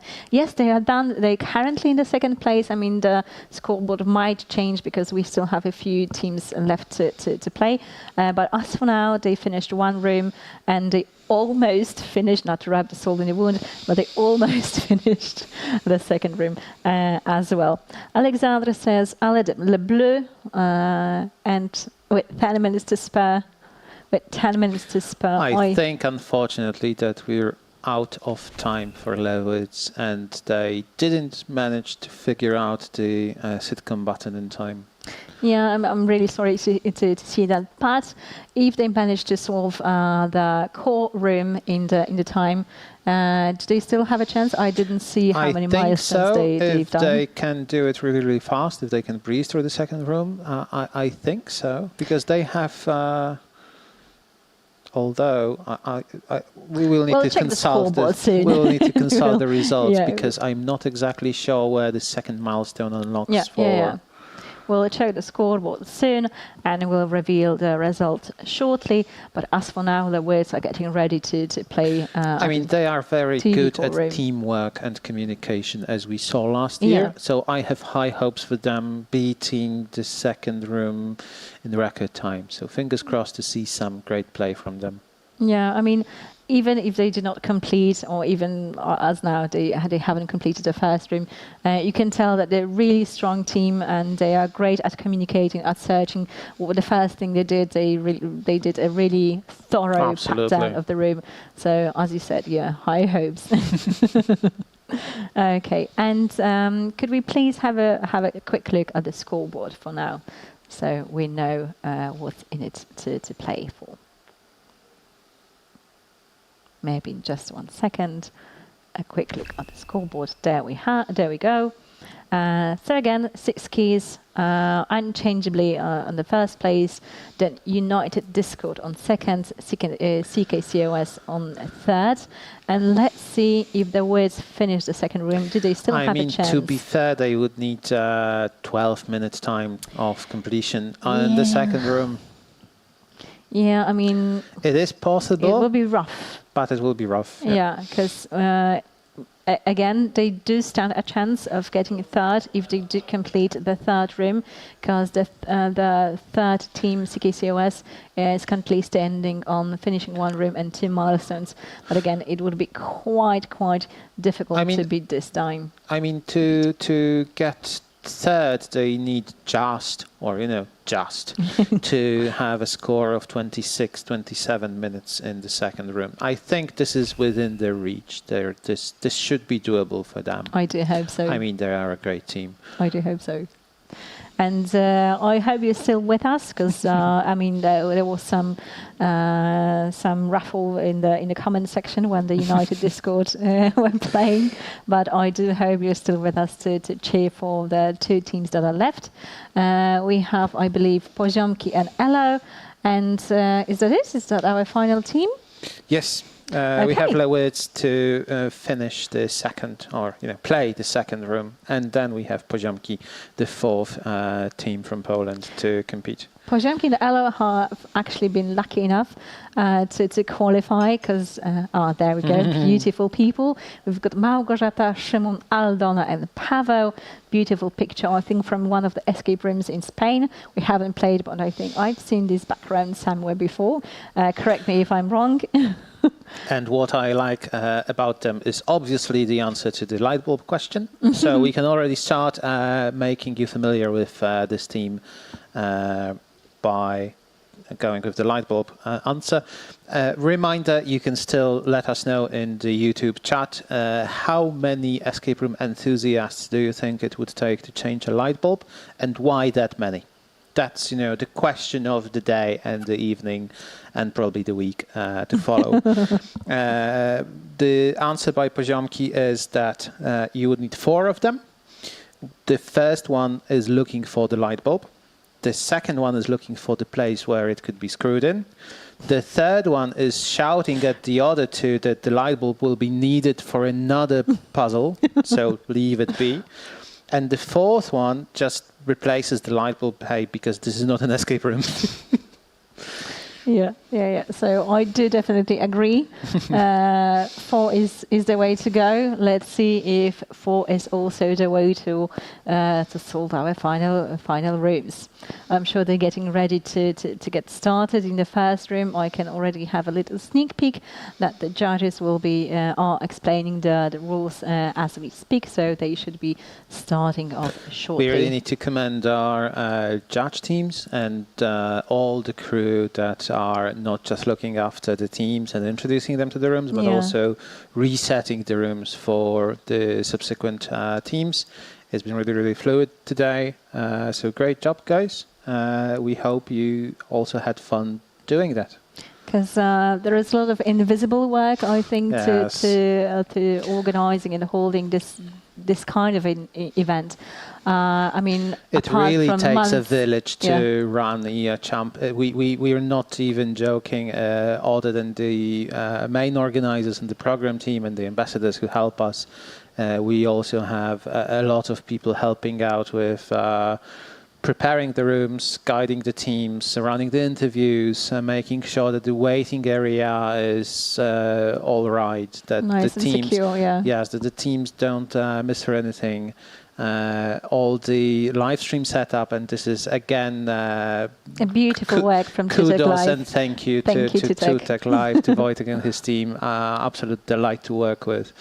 And there's a lot of them, and there's a lot of equipment involved. So yeah, I mean, you would be surprised because there is we were last year when we here. started running this at Hydropolis with finals again.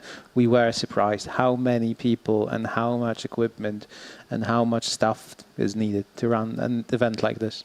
So if we could ask our beautiful technical team to take live to maybe show us the full list of our partners so we can give another shout out to all of them, that would be amazing. Because as Pavel mentioned, it takes a village to prepare all of this that you see today and the games that our teams are playing. And again, a huge thank you to all volunteers, all program team members, all ambassadors and partners. My co robimy, who are responsible, if I can say. I think so, yes.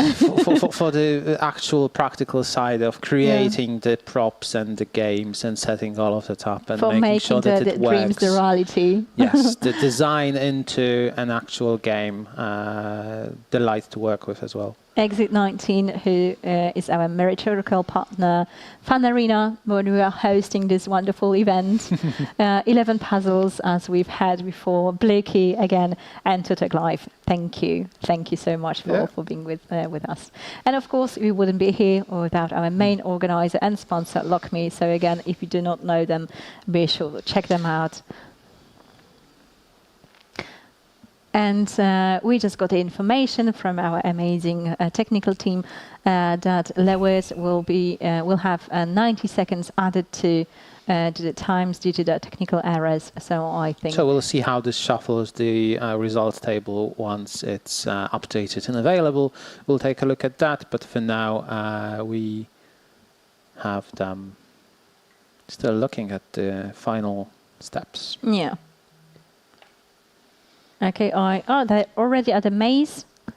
So if I'm not sure, I mean, we don't have the official time, so we're not sure how much time they actually have left.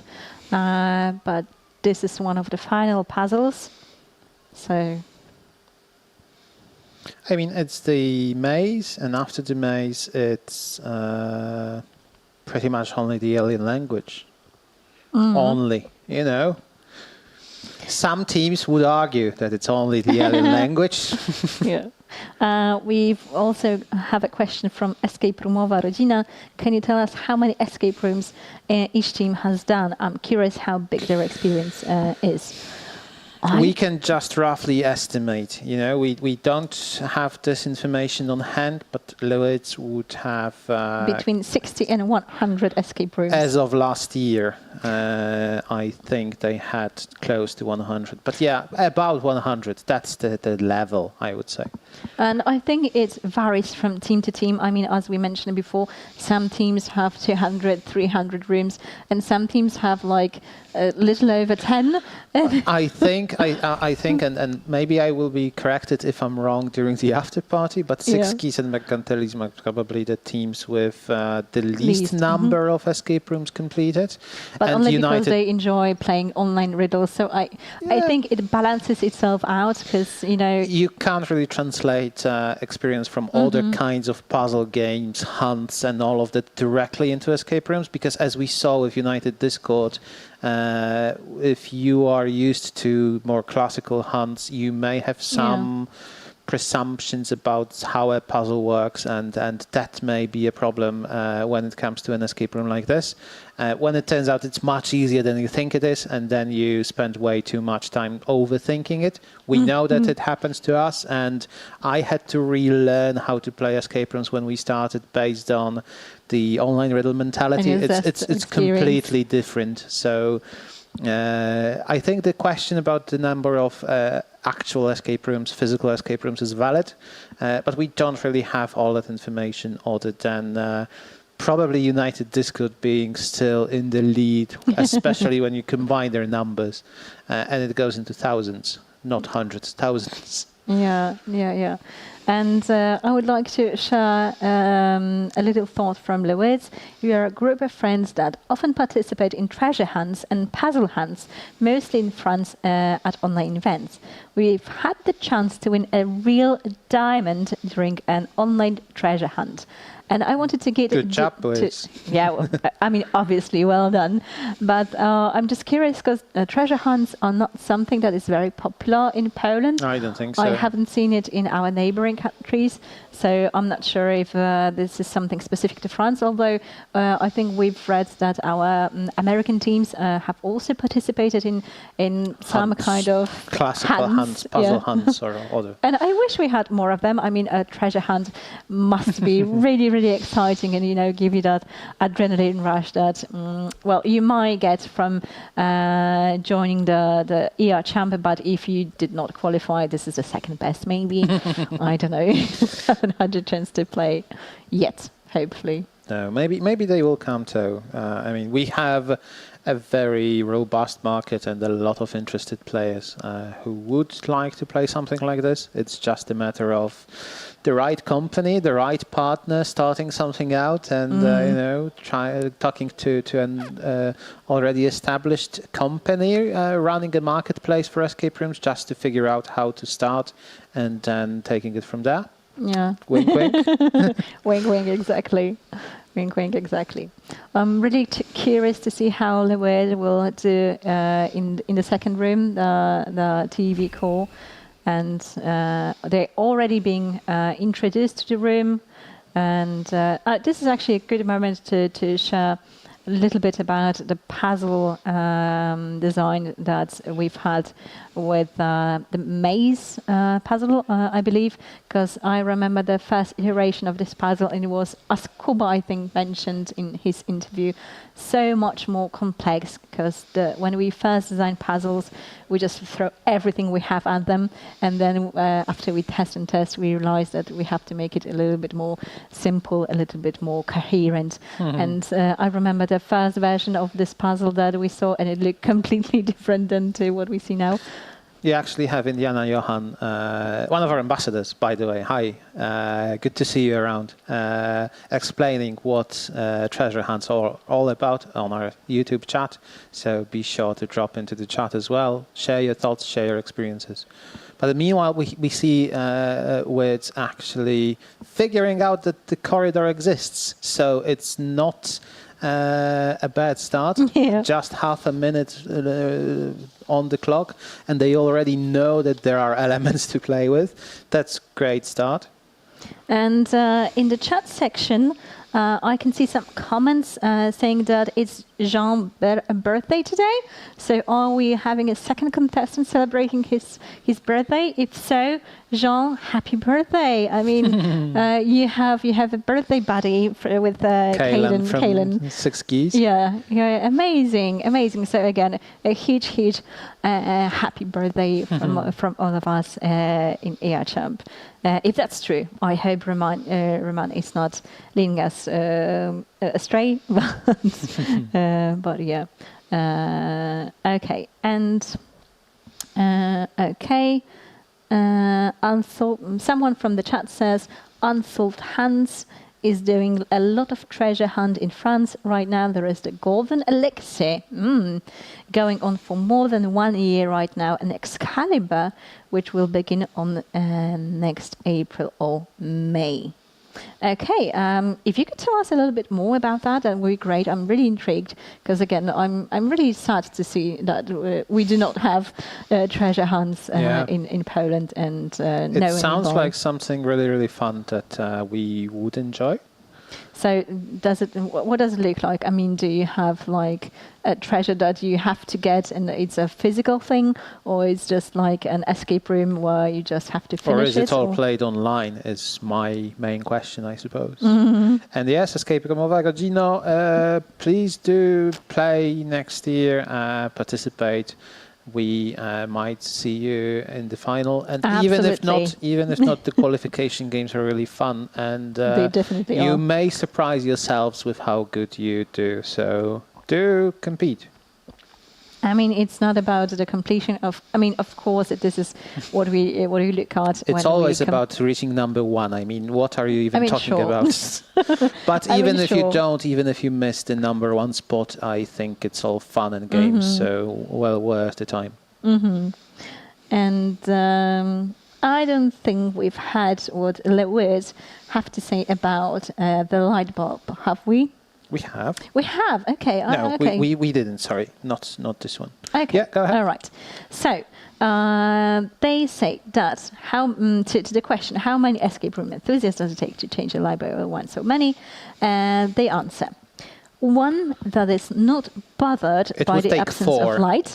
Yes, and sorry. It's a running commonality between teams of 4 players coming to championship that they typically answer that it takes 4. Maybe, we ask them about the salad ingredients, but maybe they see themselves in the light bulb question a little bit more because it takes 4, or they're asking for hints already. So one that is not bothered at all by absence of light. One that finds a new light bulb, and one that actually replaces it, and one that activates the switch and takes all the credit. I mean, well said. Well said. I think you have the similar answer to Merkantylizm. Yeah. So with the most important job being the supervision. I feel like there are 2 or 3 lines of thoughts with those questions, and it's funny to see similarities in some answers. Definitely. Maybe our lovely viewers at home have some interesting questions that we could ask our teams next year. I mean, the funny, quirky ones with the light bulbs or not. Maybe you can share your ideas or what you would like to find out about our teams next year.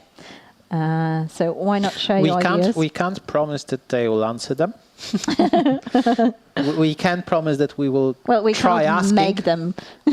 We will try asking, but yes, we are open to receiving some quirky questions for next year's. Let us know on Discord. So we probably won't find them on YouTube in all the long competition live video, but come over to Discord. We have cookies, and you can drop your questions over there.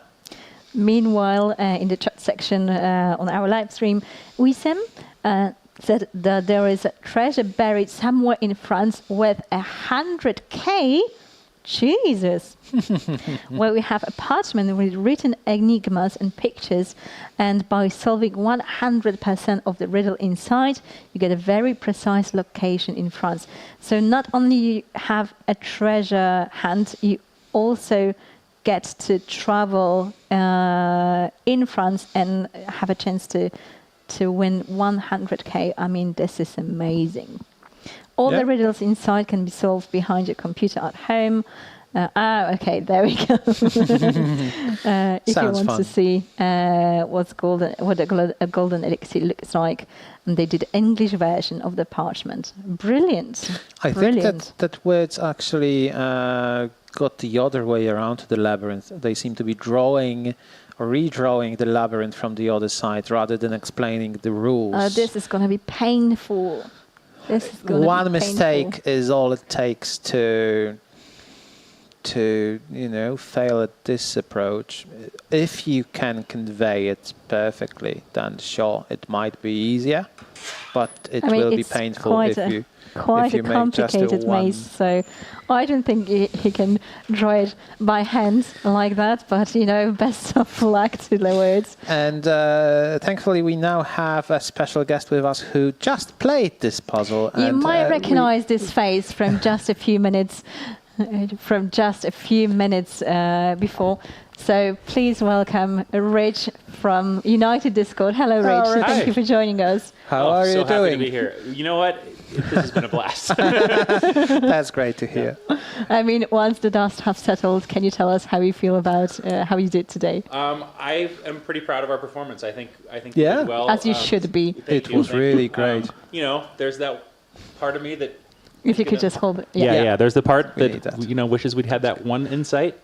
I mean, I might be the one to blame because I'm pretty certain I jinxed you. You were bestowed with the CKCOS, You had like 10 minutes to go and the last puzzle, and I was like, I'm sure. I mean, it's not in a bag. And then we were heartbroken because we had flashbacks from last year where we were on the last puzzle as well. And it was just 30 seconds maybe. Did you realize this was the very last puzzle? I think we were pretty sure that it was, if not the last, it was very close. Someone in the YouTube chat pointed out that you were over there standing for a minute pointing to the right with solution. your hand exactly over the answer. And just no one cared.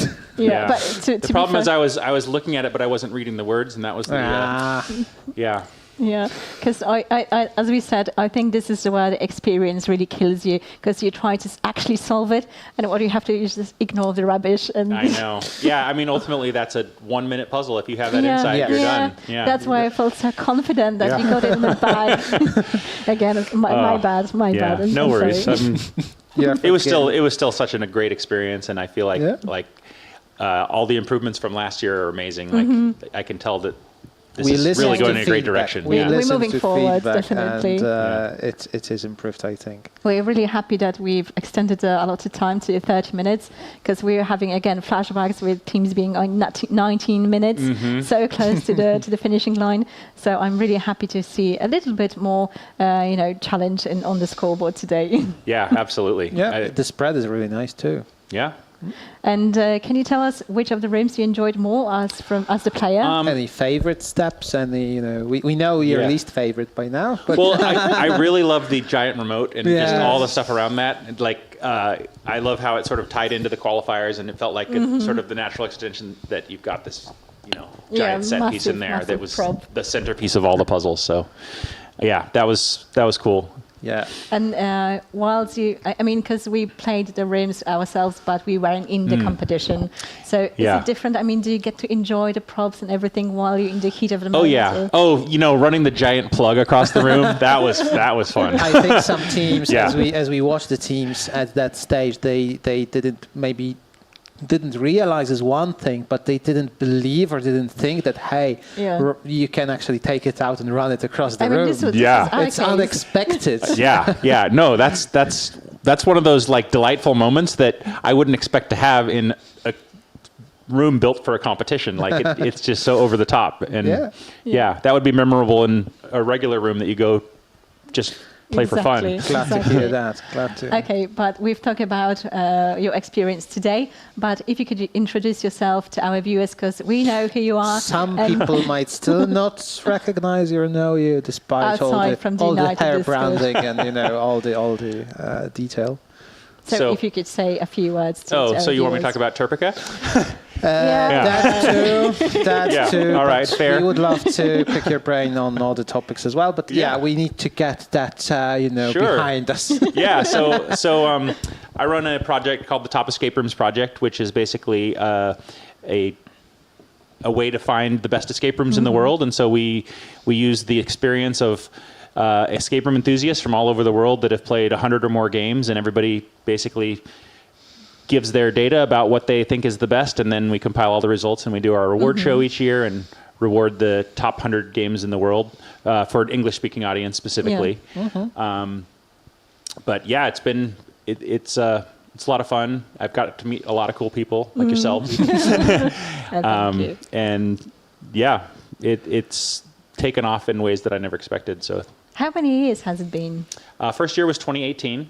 Okay. And I think in the first year we only had like 85 people that were contributors, and now we're like well over 1,000 that are contributing each year. We're actually right now in the middle of the voting month. So at the end of the month it will wrap up, and we're going to be doing the awards show, I believe, December 21st. So if that's a Saturday, everyone, you can still cast your votes. Be sure to check it out. You can use this bit to and push them to vote. Yeah. I mean, if anyone watching this has played 100 or more rooms, you can you can go to voters.terpeca.com. That's TERPECA. And you can apply to be a voter, and we'd love to get your input, because if you've played that many rooms, you have experience that can help our project. So.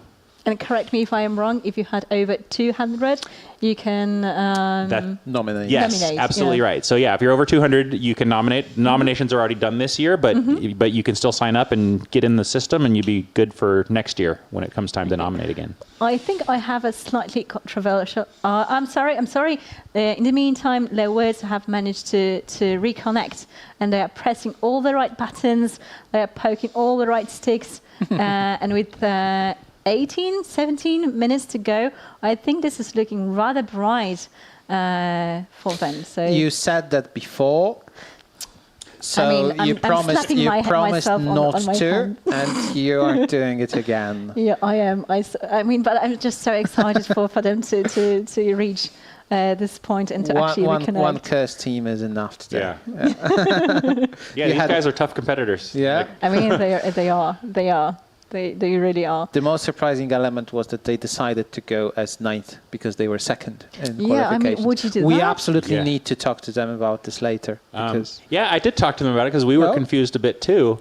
And they said that their experience from last time was that they felt that it was more difficult waiting after they had gone to see if other teams would pass them. And so they would rather wait on the other end. Not knowing.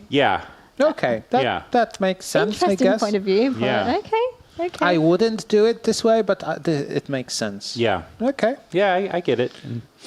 And when we were sitting in there for hours all day today, we were talking to them, and they seemed very comfortable with their decision. So good for them, right? Yeah. Good for them. I mean, we were talking between ourselves that maybe it's the way to find Zen, cutting themselves from all the electronic devices and just spend this time. While chatting. we're on the topic of sitting and waiting, you're our contestant from today. Can you share how did you find the waiting area and the whole setup of the We haven't been there, so we don't know how it looks upstairs. Okay. Well, the facility here is really cool. It's kind of like this cyberpunk game cafe sort of thing, and it was pretty cool. I mean, there's all sorts of game stations in there. There's everything from like arcade games to console games set up with TVs and everything you can imagine. So no time to be bored. No, plenty of stuff to do in there. And then if all the bells and noises and stuff was overwhelming, there was also a quiet room that you could go to. So Brilliant. Yeah. As I mentioned, I think I have a slightly controversial question. Okay. Because I've heard some opinions that TERPECA is slightly biased because people from a certain country vote for the rooms in that country. What's your take on that? Naturally, if you reach most contributors from a particular group or region, you may have skewed votes. Sure. So yeah, I can talk about a bit about that. So I think that does have some impact on the nomination phase more so, because just by the way the nominations work is that you get to a certain level and you get more. So I think some countries might be overrepresented in that way. To be nominated or to be eligible for a nomination, you need to have your room in English available, which already disqualifies a number of rooms. That's right. That's right. Yeah. I think that the effect is mitigated a bit on the second phase because when people vote, if there are people who have only played in their country, for instance, they are only able to vote and compare those games to other games that in their country. And it turns out that the people who played in lots of countries actually have much more impact on the final rankings than because you can only really affect the relative rankings of the games you're voting on. And so I think in the end, while there might be more total games on the list for some of the overrepresented countries, I think that the rankings of those games end up fairly reasonable. And there was one more thing I was going to say, but I forgot. Anyways, I'll think of it in a minute. No worries, I'm sure it will come back to you. In the meantime, we can have a look at how the Wyrds are doing. I mean, is it painful to watch a competition smash the other room? Well, knowing that we already didn't win, it's not painful. In the second place. That's how I would see this as well. We absolutely have no idea about the US market of escape rooms. We haven't been to the US at all, not to mention any escape rooms. But how do you feel the EA Champ games would fare in US? I know it's a very broad question, and the US is very large, etc. But if you put those games into a room in the US, how would they compare to the scene, or would they be playable? Would they be fun? Would they be basic by the US standards? I think they would be great, honestly. I think they're a little bit on the harder side, obviously, because I think it's built for sort of competition, and the puzzles are I think in typical escape rooms, the puzzles don't skew this difficult. But there's definitely a place for that, and there are rooms that are like that, and the people that are into the more puzzly rooms would love these. That's good to hear. And I believe we spoke to Nadia about the differences between the markets, and she mentioned that it's still somewhat popular in the United States to play with strangers. Yes. Is it still a thing? It used to be like the norm in the U.S. In COVID, it kind of phased out, and it went completely away for a while. And many of the companies that switched to private bookings stayed that way, and I think now the majority are private bookings, and there are just a handful of companies that have come back and gone to public. So there are still some out there, but it's now more the exception. Have you ever played with strangers? Oh yeah. What was your experience like? I mean, it sounds completely bonkers to me. We never had public bookings in Poland and this area, and it just sounds so. I want to say insane at some levels. I mean, you're not wrong. It's one of those things where it's basically just rolling the dice, and you don't know. Like I've had some good experiences where you meet interesting people, or maybe you meet people that are really good, and then there are horror stories, of course, about terrible experiences.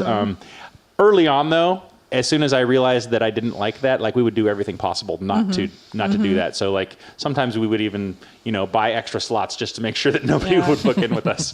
So I think it's make or break. I mean, the person or the people that you're going into the room can really make your experience either unforgettable, but I mean always unforgettable, but in one way or another. Yeah. So. But it's usually when we're out there, we want to play with the team that we put together and have an experience with that group. So you don't really want to throw curveballs in there like that. We seem to have a slight technical issue in the second room. So Wyrds are asked again to just look into the wall for a second, and we already have Poziomki starting. And I'm sorry, I'm just switching between languages. Poziomki I Elo or wild strawberries and yo, if you would. Yeah, that's what they translate into. Yeah. So they just started the first room. And this is our final team for today.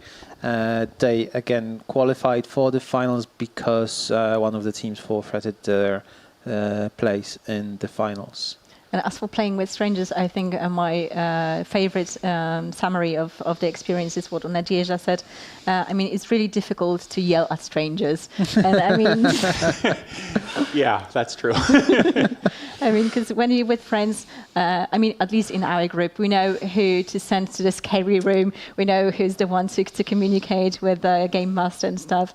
And I think it's just that more difficult when you... Yeah. I mean, we're a family group as well, so it's much easier to communicate or vent at some times. Yeah, absolutely.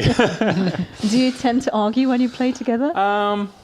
Not really. It depends on the group, I guess. But most of the people that I choose to play with are people that are not super into arguing. So, do you often play in the squad that we saw today, or do you have mixed groups? I have played a lot with this group. I have another team that I play a lot with my wife. And team wife. Yeah. We had a question about a rough number of escape rooms done by each of the teams. We just ballparked that you have probably in the thousands. For across our team, or just me specifically? Let's go both, but let's start with you first. I'm at about 1,400, and I think Dan is about the same as me. So, and then Weiwa's probably around 1,000. Wow. And Augie's like 200. Okay. So, okay. Yeah. Our level.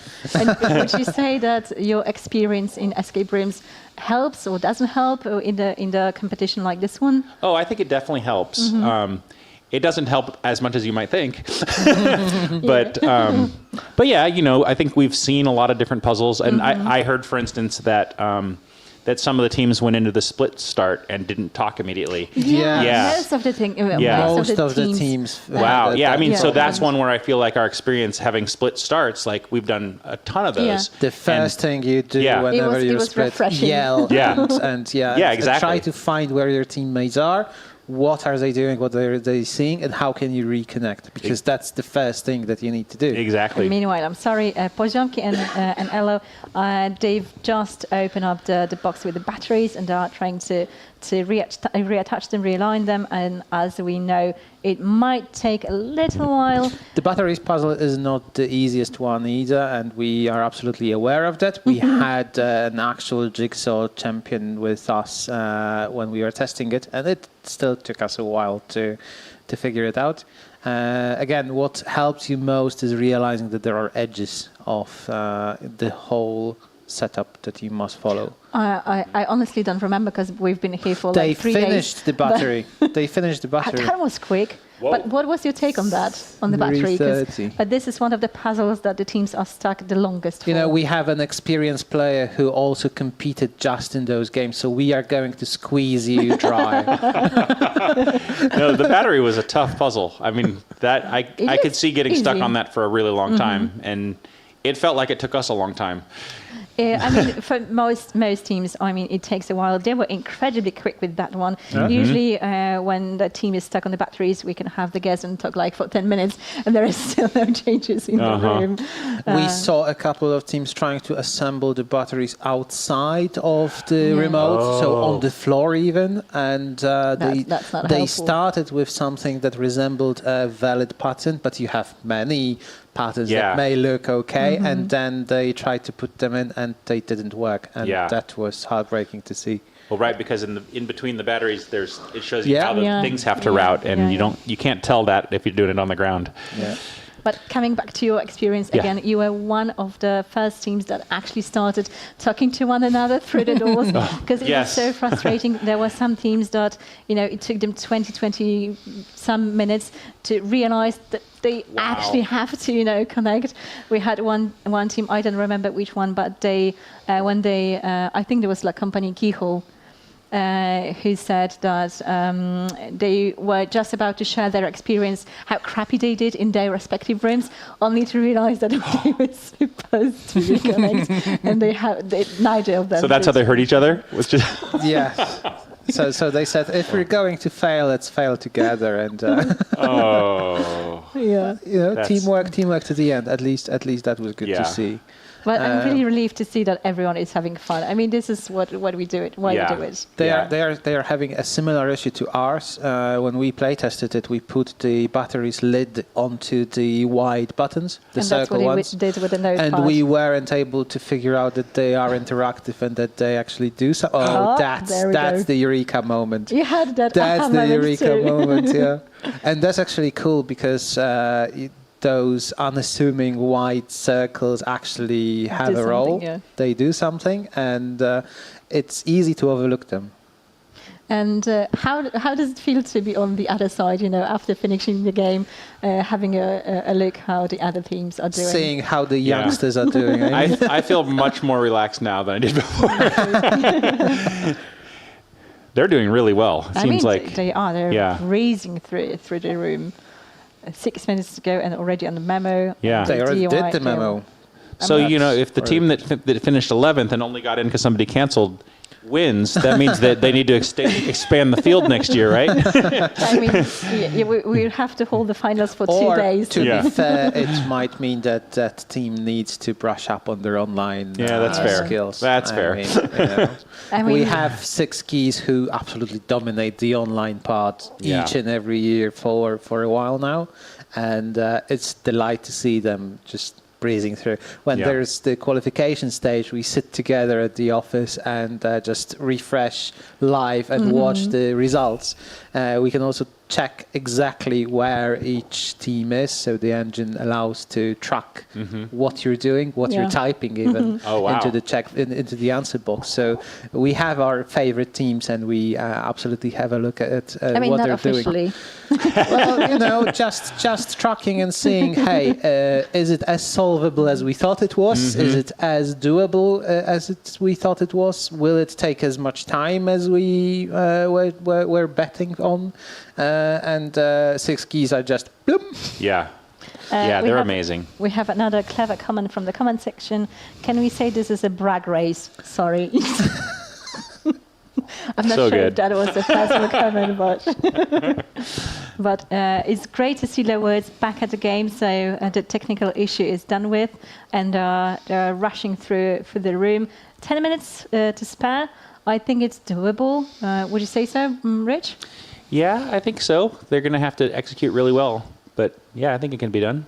We were also asked by Johan if for the batteries you can actually reason through some sort of logical way through battery setup, or is it just trial and error? For this one? No, the batteries on the first room. The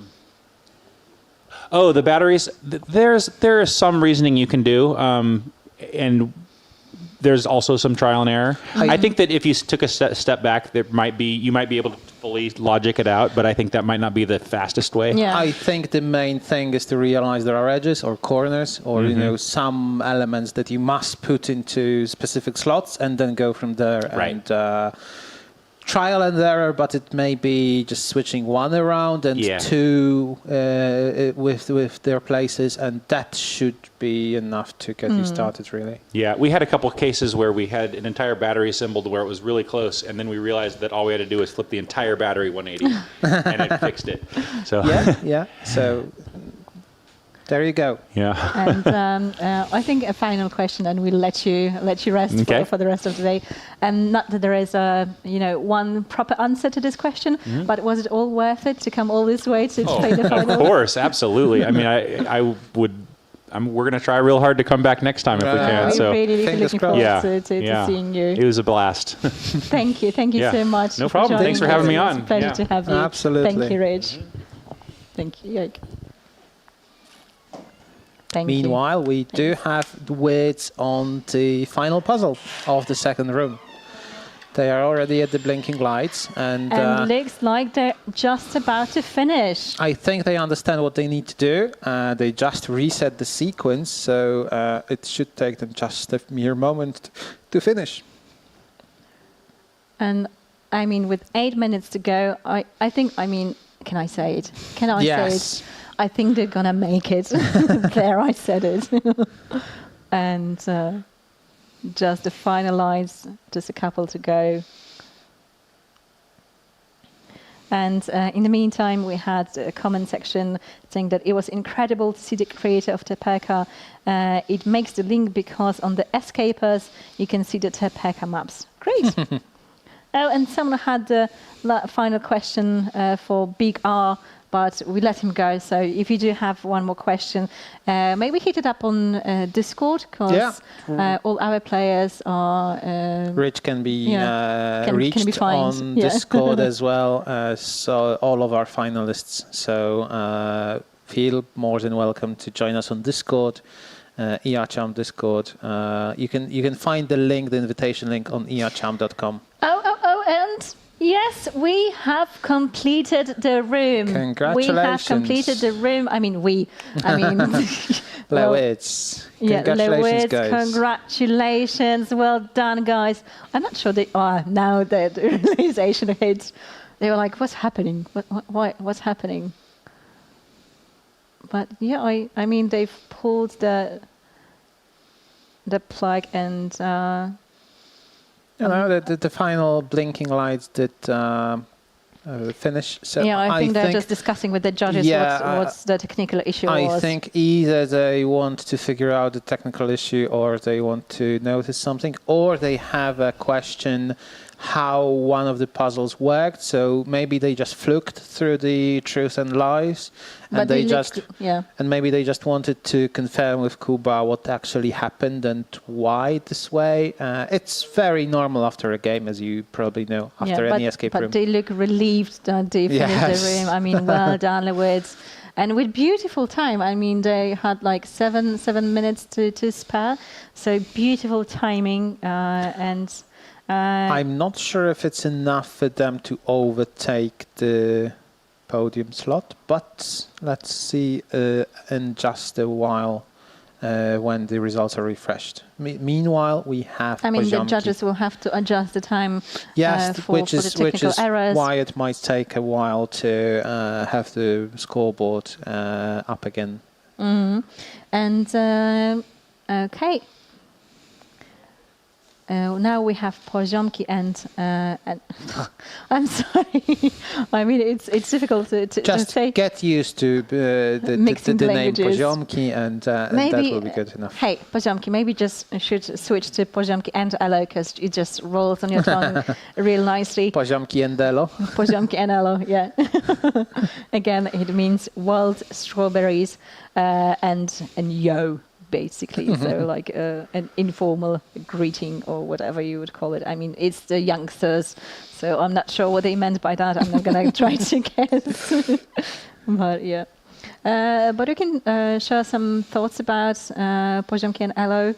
I mean, okay, this name is sticking, guys. I'm not even going to correct myself.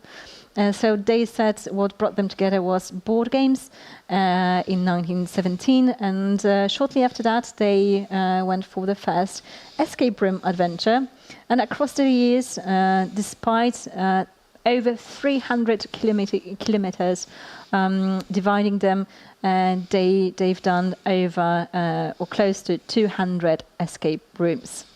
And they're bragging, but proudly so, that they were the only team to finish the first semi-final room during the Poland escape in 1920.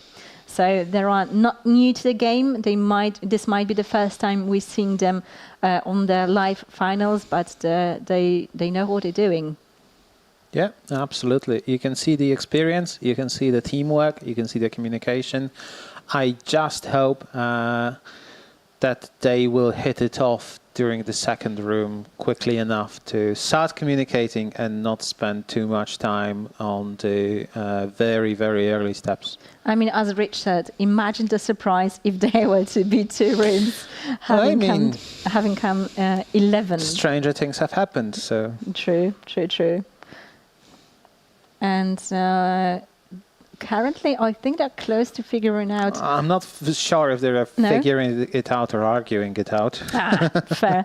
I mean, I saw one person hovering over the code, so I thought they were getting somewhere, but maybe... I mean, it's a good lesson for any future teams as well. If you have an idea, if you even have a rough idea for something, do test it out.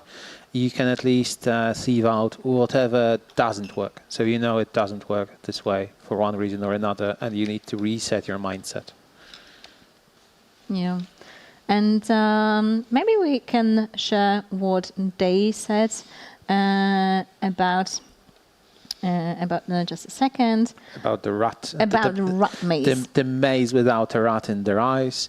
According to them, and this is not something I can totally agree with, I'm sorry, is that the rat should not have any effect on the construction of any labyrinth or any maze, unless it's a maze made out of rats, which is unnerving, to say the least. Yeah, I don't want to have this image imprinted in my head.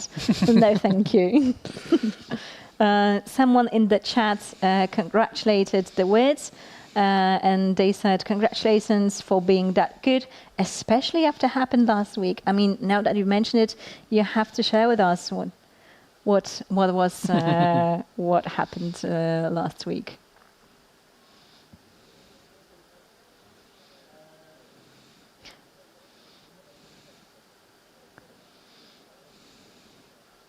Okay, sorry for the break, but we just had some crucial information about the Les Wyrds playthrough. Seems like they've missed a couple of puzzles somehow. They skipped over. They skipped over. We are not sure or clear yet if it was a technical issue or they just randomly clicking through and a fluke without solving a puzzle.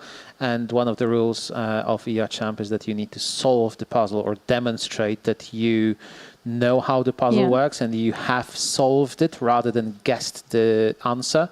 You may fiddle with the last digit if you know already what the puzzle is about, and you just need to figure out the last element. That's fine, but you need to prove that you understood the puzzle and you solved the puzzle. Yeah. If you fluked something and just lucked into the correct answer, that doesn't really count. So we are not exactly sure if there was a technical issue or luck was misfortunate, really. Well, this is certainly a first. So we will see how it plays out. But apparently, Les Wyrds will be reintroduced into the room. And they will be asked to replay a few of the puzzles from the core itself. I mean, this haven't happened before. This will be a first. But again, this is a live competition. This is not a mock-up. So, we're really sitting here for 8 hours straight with you, broadcasting live from Fan Arena in Prague. And the fact is, you can test a game 30 times and nothing wrong will happen. And you can even wear it out a little bit. You can stress test it. We did run some stress tests. I mean, we did shake all of the props. We did try to force some of the elements in the props just to see that everything works correctly. But you can't account for everything. You can't account for all the ideas, especially by someone who sees it for the first time and is rushing ahead, trying to figure it out as fast as possible. Mm. And coming back for a second to the interview we've had with Rich, we would like to know if you've done any escape rooms from the TERPECA list. Let us know what you think, which one you visited, maybe which one you would want to visit. Because for us, again, we only managed to visit the ones that are in Poland. Yeah. Are you an active voter? Have you nominated any of the rooms? If you are not voting, but you know about TERPECA, why are you not voting? Is there anything we have Rich down here, with us. Maybe we can coerce him into thinking about improving something that stopped you from voting. Share your comments, because now you can be actually listened to by the creator of TERPECA. Okay, and we can see that Les Wyrds were reintroduced into the room, but again, we're not entirely sure what puzzles they've been asked to repeat. It seems like it was a fuse puzzle, because they're trying to push the fuses in, and that activated the sound puzzle. and the time has been reset. So I'm not sure if it means they completed the room or not, but yeah, this will be interesting to see how it pans out. I mean, we do have protocols for such scenarios, so we are not privy to all the details, and we haven't reviewed what the exact rules on that are. Our judges and our main crew will consult the protocols and the rule set and figure out how to approach this. Looks like they are figuring out the puzzle with the noises, and they done. Was that it? Looks like it. Not. Looks like that it's all what it was about. They're high-fiving, so I think it's a good sign. I think that Les Wyrds are still in as for completing the second room. Yeah. So I think that still stands. We will see the official results later on once we have everything tallied up and everything accounted for, and everything up to date on the scoreboard. But for the time being, we have Poziomki. And Elo. And Elo. It's not and Elo, it's and Elo. And Elo. Poziomki and Elo, or Poziomki Yellow, figuring out the cables. So what I like seeing here is that they are resetting their approach and their attitude after not being able to figure it out at the first go, which is a good sign, but they might need to reset everything and start again.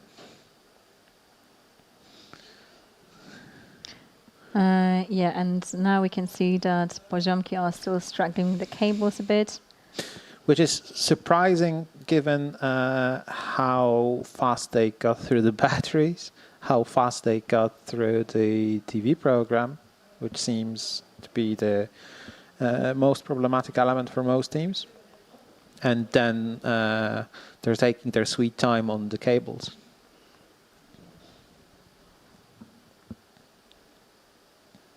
We're really curious to see what happens with Les Wyrds and the scoreboard, but I think we still have to give a couple of minutes. Okay, so they solved the cables because the TV got off, so that's the indication that now they are listening for the sounds. Sounds, yeah, and they need to adjust the equalizer based on what they're hearing. I am pretty confident about their completion time right now. I mean, again, not to jinx it, but they are in a very similar position to United Disco, just 2 minutes slower because of the cables. But they should be able to get the equalizer done, which will drop the Alter TV. And after Alter TV, they will get the key to open the weird language. And yeah, I was about to say that the equalizer puzzle is actually a really nice and short one, because if you missed the brief that Bartek was giving at the beginning, the walkthrough, it's basically a couple of sounds that you have to figure out what they refer to on the program. So let's say that you hear a dog barking, and there is a program called or Who Let the Dogs Out. So you have to. I might be completely wrong, but what I'm getting is this kind of family energy from them quarreling through the puzzles. And they saw the sitcom button popping up immediately, so they didn't lose any time on the sitcom button. Yes, nicely done. 6 minutes. 6 minutes. It's good to see different teams struggling with different elements, because this means that everything can be done, and Six Keys just proved it at the very beginning, that everything can be solved and everything can be done. And I honestly thought that the mazes would take them a longer time, but apparently they just, they're brushing through it really easily. Because for us, I think we got stuck for quite a while. Did they break the maze a little bit? Looks like it. I think we might be having a slight technical issue because the first maze, the maze on the right, shouldn't be crooked like that. The second maze is actually the one moving, so you can. The judge asked them to wait outside. You can pick it up and you need to maneuver it with your hand, but the other one is stuck and it shouldn't move at all. And we saw one of the Poziomki players move it forcefully, so we do need to fix it. And once it's fixed, we need to see if they can still make it in time. I mean, it was a fair mistake, or maybe on the Poziomki team, or maybe it was a strictly technical issue, because you do have to move the second maze. So maybe it got them thinking that they should, just give it a little jiggle to the first maze. Especially that you move the second maze from the top, and they might have thought that, hey, this element at the bottom, and which is the magnet, you need to push up. And if I were to guess, that would be a plausible explanation, but again, we're not certain what exactly happened. But our judges are there trying to come to the rescue and solve this technical issue. I don't think it would be a major technical difficulty to fix at this stage, but for now we have. For now, we have Les Wyrds finally finished. Let's see what their thoughts are. Chat. Yes. So, hello guys again. We are here with Les Wyrds. Am I pronouncing it correctly? Perfectly. Very well, thank you. So, tell us about your experience. How was the 2 rooms? What were the challenges? What went wrong? What went right? I guess we can say that there were a lot of ups and downs with the 2 rooms, with some technical issues. But even though it was really fun, really stressful also, but we're really glad to have done a lot of milestones, achieve 1 room, and just have a nice moment together. Yeah, that's the most important, definitely. Did you have some special preparations for this event? Did you train together some special way, or can you tell us a bit more about it?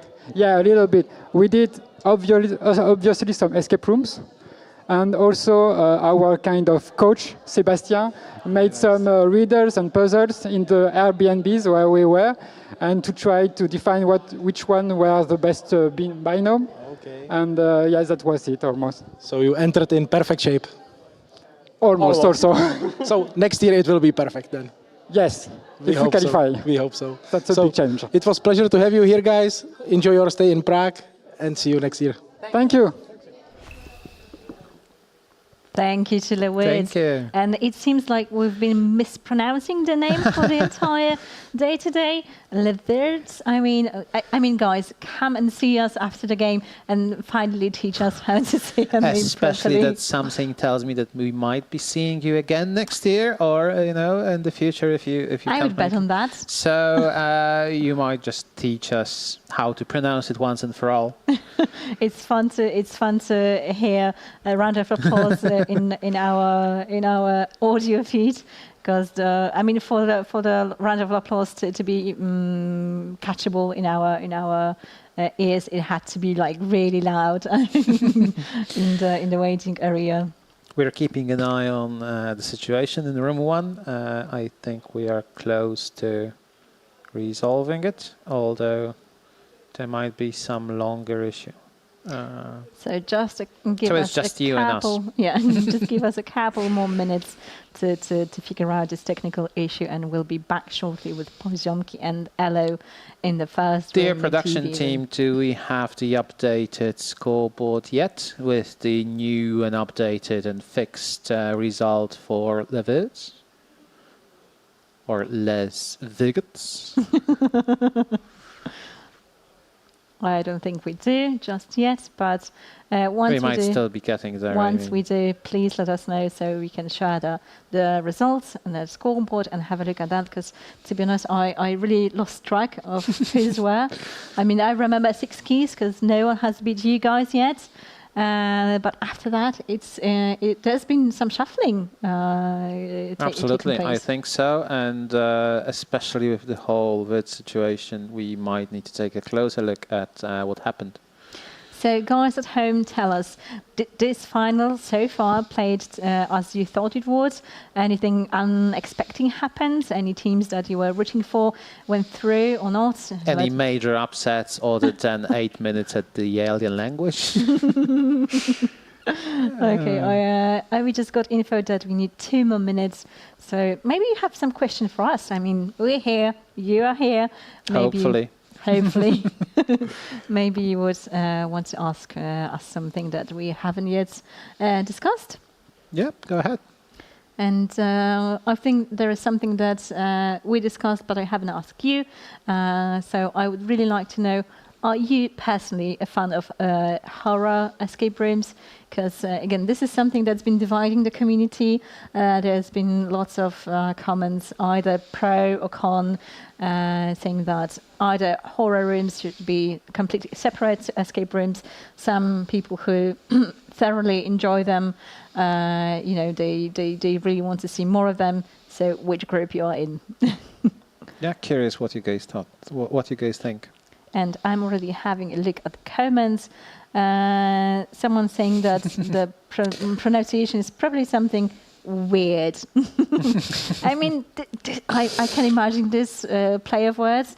And yeah, I mean, it could be, but we will check it out and let you know.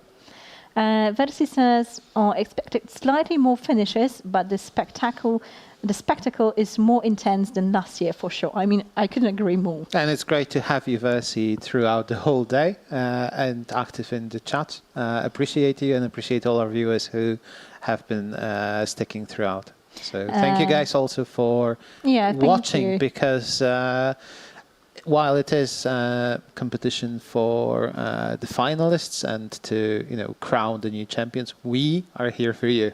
Even if we are a background noise while you do some other stuff, we don't mind. Yeah. I mean, we're just happy to be invited into your home. Yeah, exactly. Okay, and there are some people commenting, really rooting for the Polish team, and there we are. We are back with Poziomki and Elo. I'm sorry, Poziomki. I mean, you'd have to forgive me. Oh, they found the magnet, and now they are moving through the maze correctly. That's good to see. Yeah. And the mazes are not too sophisticated. So, yeah. The whole thing is really about figuring out what to do without breaking it, and they made it through. Yeah. I mean, there is some debate about how to pronounce the Les Wyrds team. But again, since it's a written text, it doesn't have much. Unless you can put some audio in the comments. I'm not sure if it can be done. I don't think so. Why not give it a go? Yeah, so Poziomki are at the final puzzle now. I'm just going to be a nice person and not say a word about how I feel about They still have 5 minutes in the last puzzle. You can do it, guys. Thank you. This is exactly what I've been thinking about. Yeah. I mean, the only thing that can be a bit disruptive is that they put the card on the buttons, but they fix their mistakes and. Okay, it seems like they are having the good idea for now. Oh my goodness! Have they figured it out? But will they deluxe and alter as well, or will they focus on the incorrect or unnecessary gibberish for too much? But they were already having their hands on the right buttons, I think. So maybe it's they're getting there. I think it's totally feasible for them to solve it in under 5 minutes, in 4 minutes. I think it's.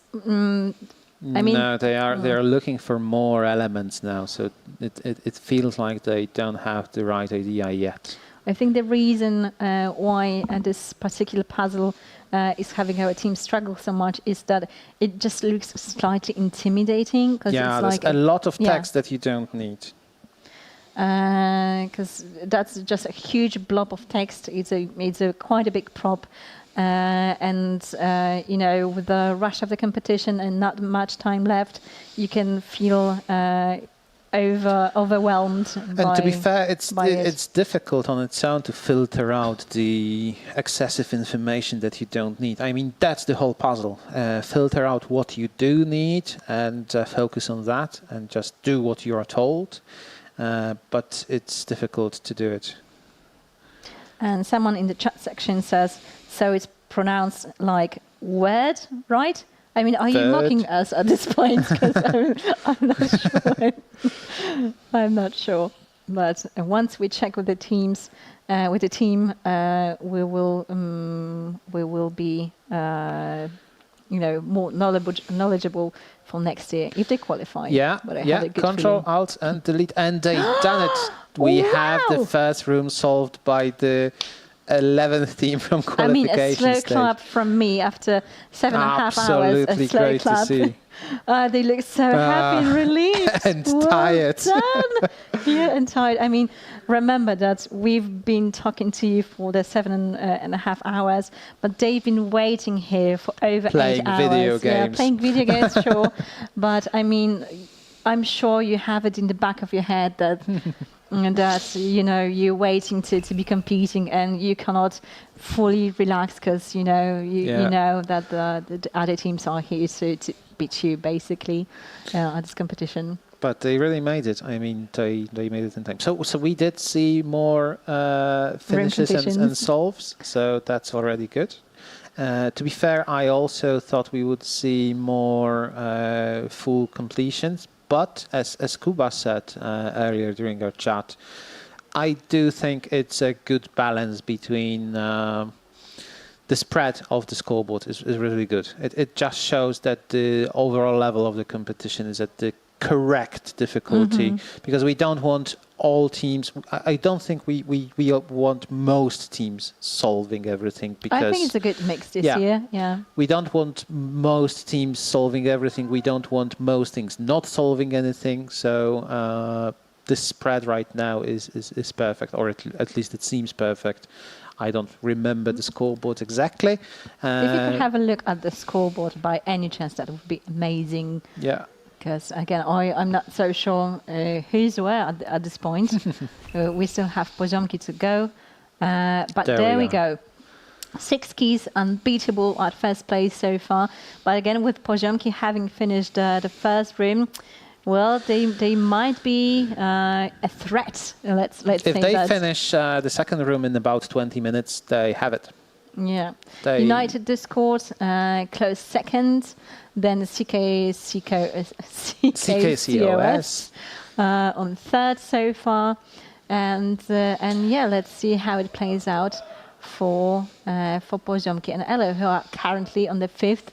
But again, it's all to play for, because the room completion will be the deciding factor. So if they manage to finish, depending on the time, they might still beat 6 keys, which would be incredible to see. I can't help myself but root for the underdog at this stage, and keep my fingers crossed for an unexpected finish.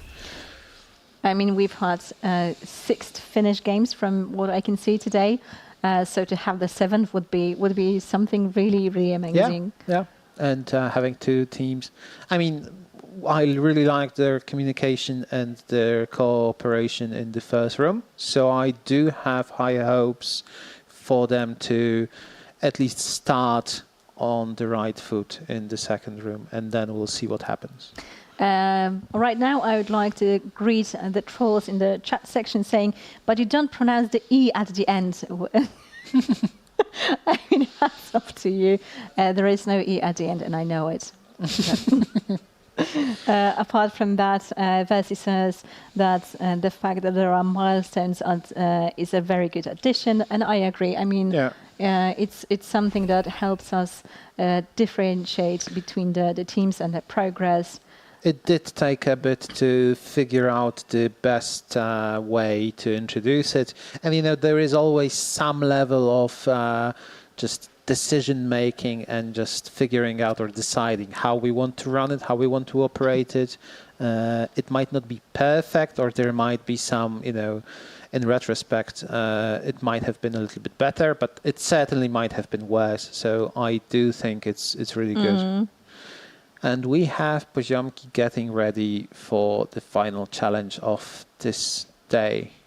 And this will be the final game that we see today. You can see that they're bracing themselves. Yeah, boys Aldona and just, girls. yeah. That's a very common split, and let's hope for them, for their sake, that it actually helps them. And go. They are absolutely energized after completing the first room. They are visibly energized and hyped up, and in high spirits. So let's hope for them that it carries them on.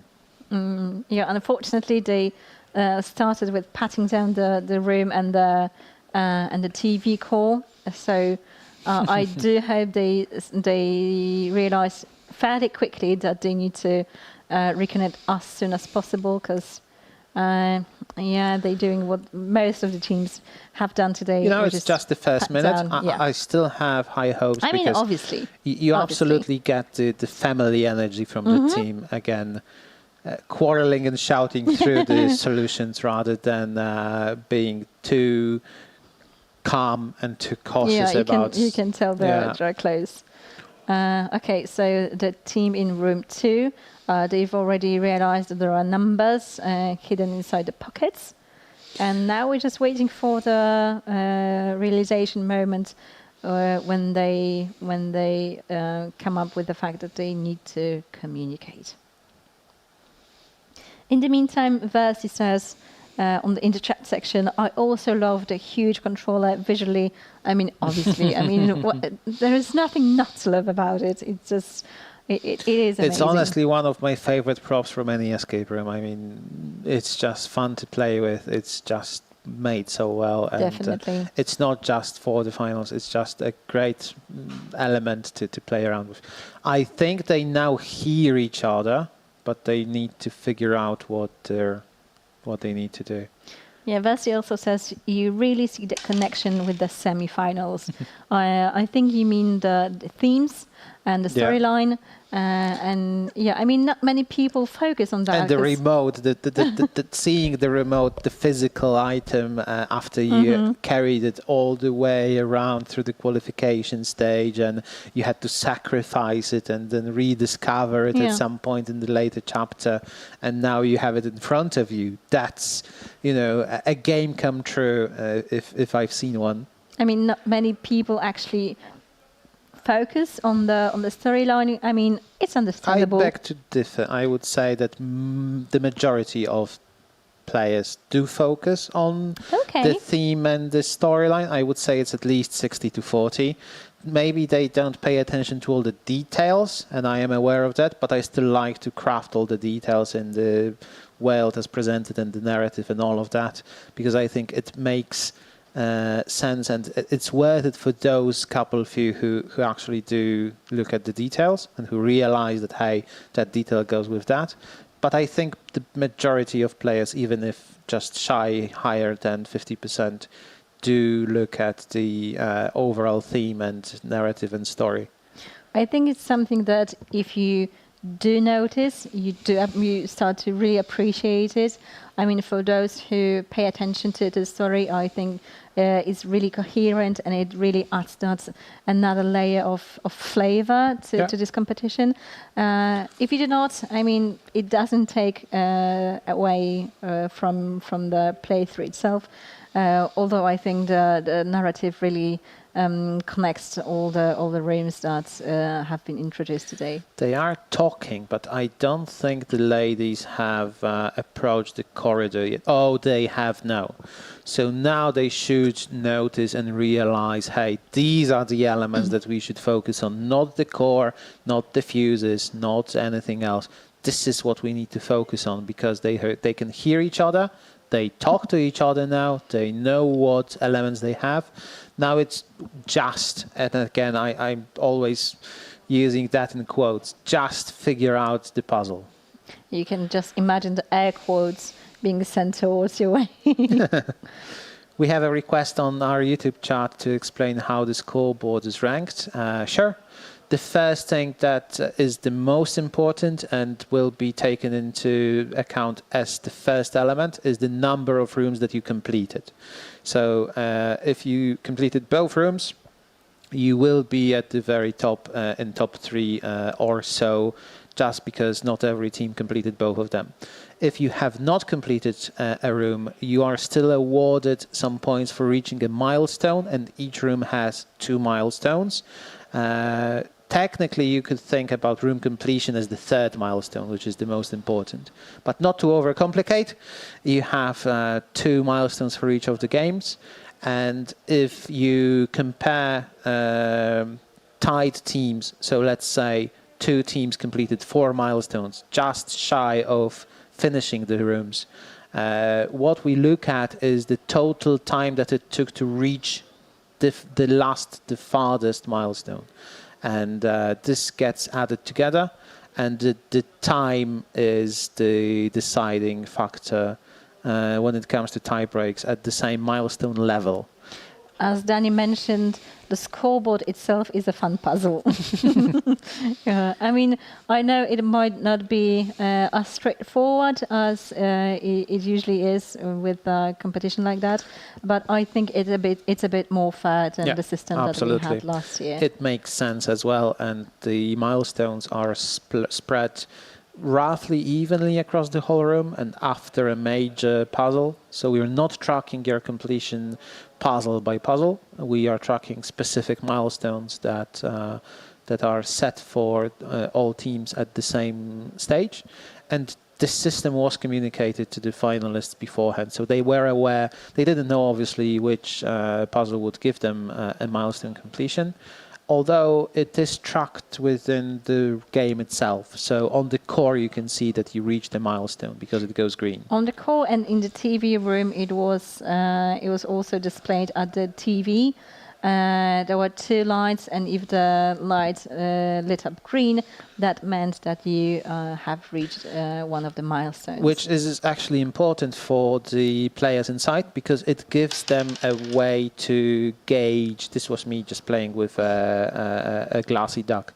Don't ask, I won't answer. So what it gives the players inside is a rough estimate, how are they doing and how much of the room is left for them. And it looks like they are trying to convey what's behind the maze solution. I mean, the great part is that they are already talking. Yeah.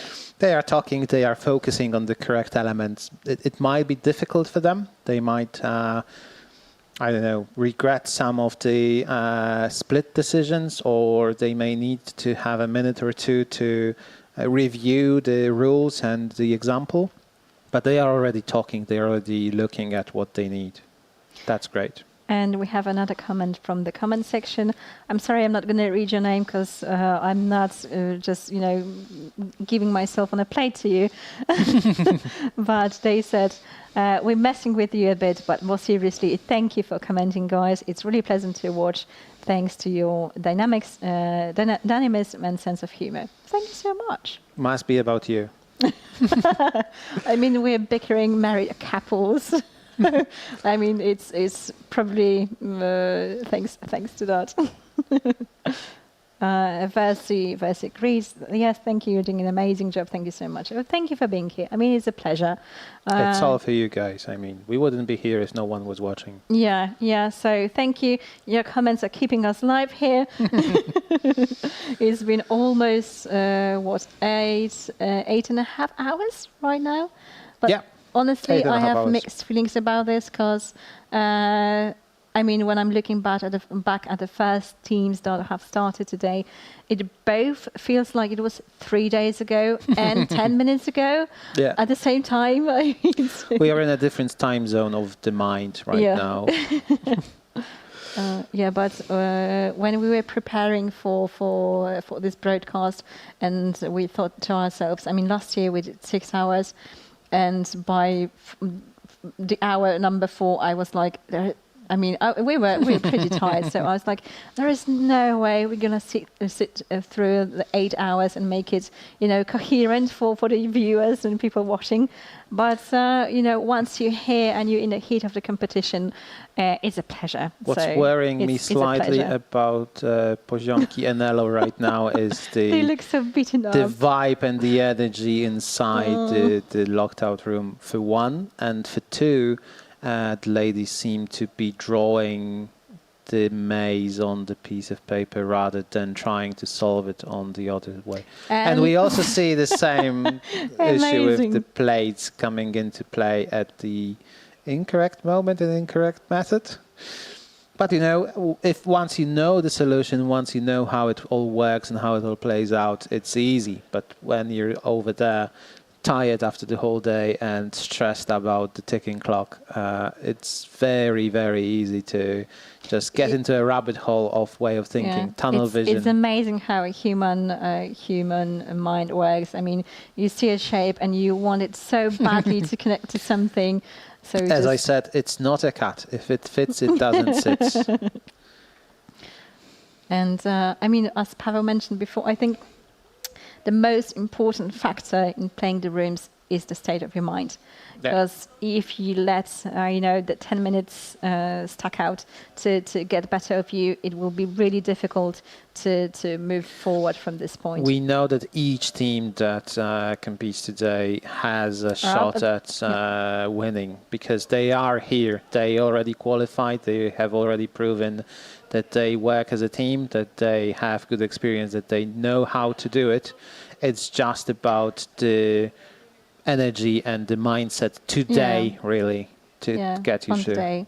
So I think, as we discussed earlier, I think it's the most important thing is to just get some rest, just focus that it's a game. Sure, it's a competition and you want to win.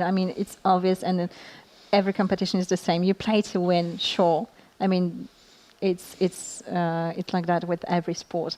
But I think having come to this competition, relaxed and calm, it's okay. So they know what to do with the plates, and they are on their way, and merrily so. But we might still struggle a little bit with the labyrinth. But I'm happy to see that. I think they have solved the touchy puzzle. Just readjusting some of the numbers, brute forcing the last one as you should. It's fair if you, again, the rules state that if you understand how the puzzle works and you can demonstrate that you understand all of that, you have all the pieces figured out and you know how it works, it's okay to try and guess the last element, but only the last element. You're allowed to brute force only the last remaining element of the code. And that's, again, provided that you can demonstrate, if there is any doubt from other contestants or the judges, that you can demonstrate that you fully understand how it all works. So they're frantically trying to get the codes from... They still have a pretty good time. Six Keys showed us that a 15-minute completion of 15 minute I believe, reuniting is enough to complete. There is a lot of hands. I think that they have one symbol the other way around on the plates as they laid out the plates on the floor. I think one of them is into left rather than right. And forwards. There is the symbol for next or skip, and there is a double rewind. And I think the symbol on the floor as laid out is now it's fixed. Okay, now it's fixed. So the first digit is most likely the one that needs to be fixed. If you're our age, it would probably remind you of an old tape recorder. But obviously right now you would see it on the TV remote more often, I think. But yeah, my first thought when I saw it is, so do you remember the times when you would just, put the cassette in and remind your favorite song to play it over and over again? Meanwhile, half of the audience, what is a cassette? What's a floppy disk? Right.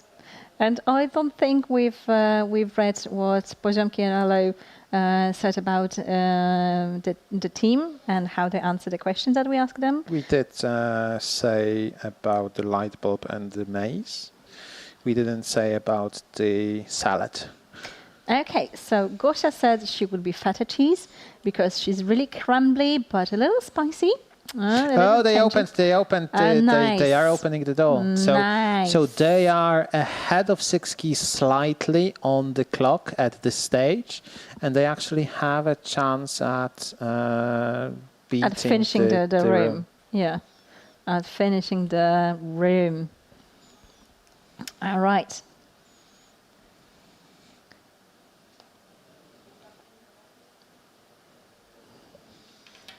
Okay.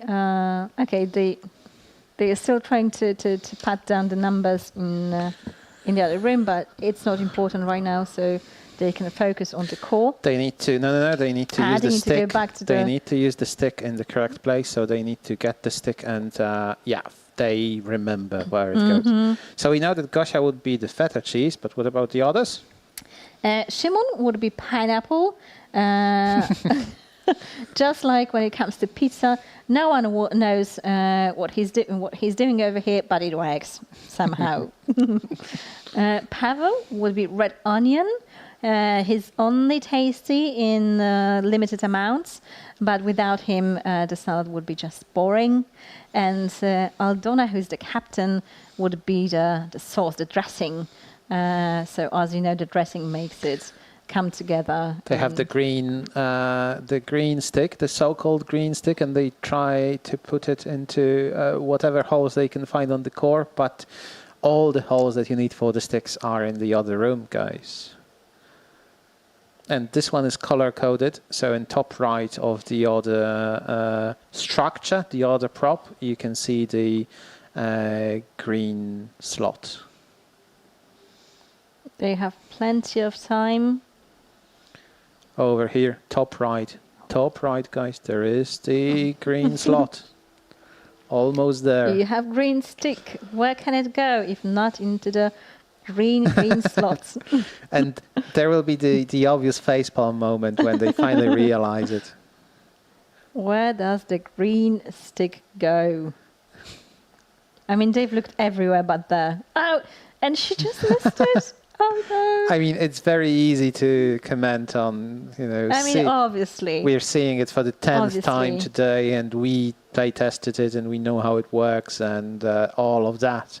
But I mean, I'm just feeling so sorry for them because, I'm sure it's frustrating for the teams, but it's also quite frustrating for us to see them being so close, and we are rooting for them so hard, and for them to miss those elements just by by so little margins, and now they're putting the stick everywhere but into the green hole. I mean, the main hint is that the core is not lit up yet. It doesn't give any feedback. It's not. There's no sound. There's no light, and the other prop is still not fully used up. I mean, it's the one that is glowing slightly. You should focus on the glowy thing. And I think it is quite common, and that's the same thing that was designed into this room. When something is light up with red, it usually means that it's either not ready or it's not to play with. And as you can see, the plug is still hinting red. And when they put the green stick in, it will turn into green, indicating that it can be, filled with. There's a lot of nuance and detail that goes into building a puzzle or building a game or building an escape room, even like this one. Yes, you have the good idea. Just be sure that you absolutely look everywhere. Yeah, they looked everywhere. But oh. Guys, there's the green hole. There's the green hole. You had your finger on it. This is what I mean. I mean, I thought she would look back. Ouch. I thought Aldona would look back and just see it just in time. Just a little over 10 minutes. I mean, it looks like another facepalm moment waiting to happen. They have good intuition to go back to that room over and over again and look at it over and over again. I think it's just the nerves and just you know, the tiredness. Yeah, I mean, they must be exhausted by now. I mean, you see them play for 1 hour, but I mean, the whole waiting, the whole going through procedures and stuff. I mean, it must be draining. So they're trying to put the electrical plugs to whatever might seem like a good idea at this point. So anything with a hole seems like a good idea at the moment. It sounds like a team name that would be banned from the competition. Anything with a hole.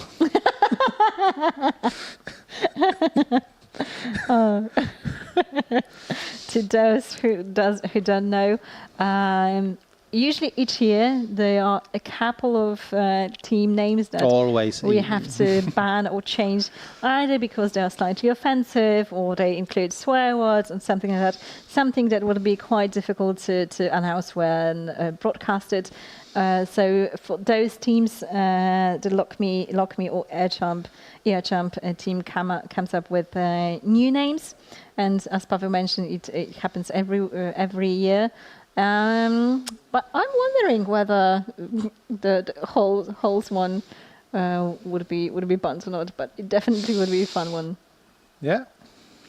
I mean, one year we had a team that used only characters, symbol characters. Yeah, as for the name. And emoticon, basically, displaying a shrug. Yeah. And that wasn't easy to pronounce either. It wasn't pronounced. It was just the team, and then you had to show it on the camera. Yeah, you had to shrug. Yeah. Okay. Oh, the green stick. I mean, as fun as it is to cosplay a wizard with the green wand, it has its place, guys. Mm-hmm. And you saw it, and you touched it, but you didn't realize that it plays this way. To our viewers at home, do you get emotionally invested when watching the finalists struggle, or do you only do so when watching the team that you are rooting for? Let me know in the comments.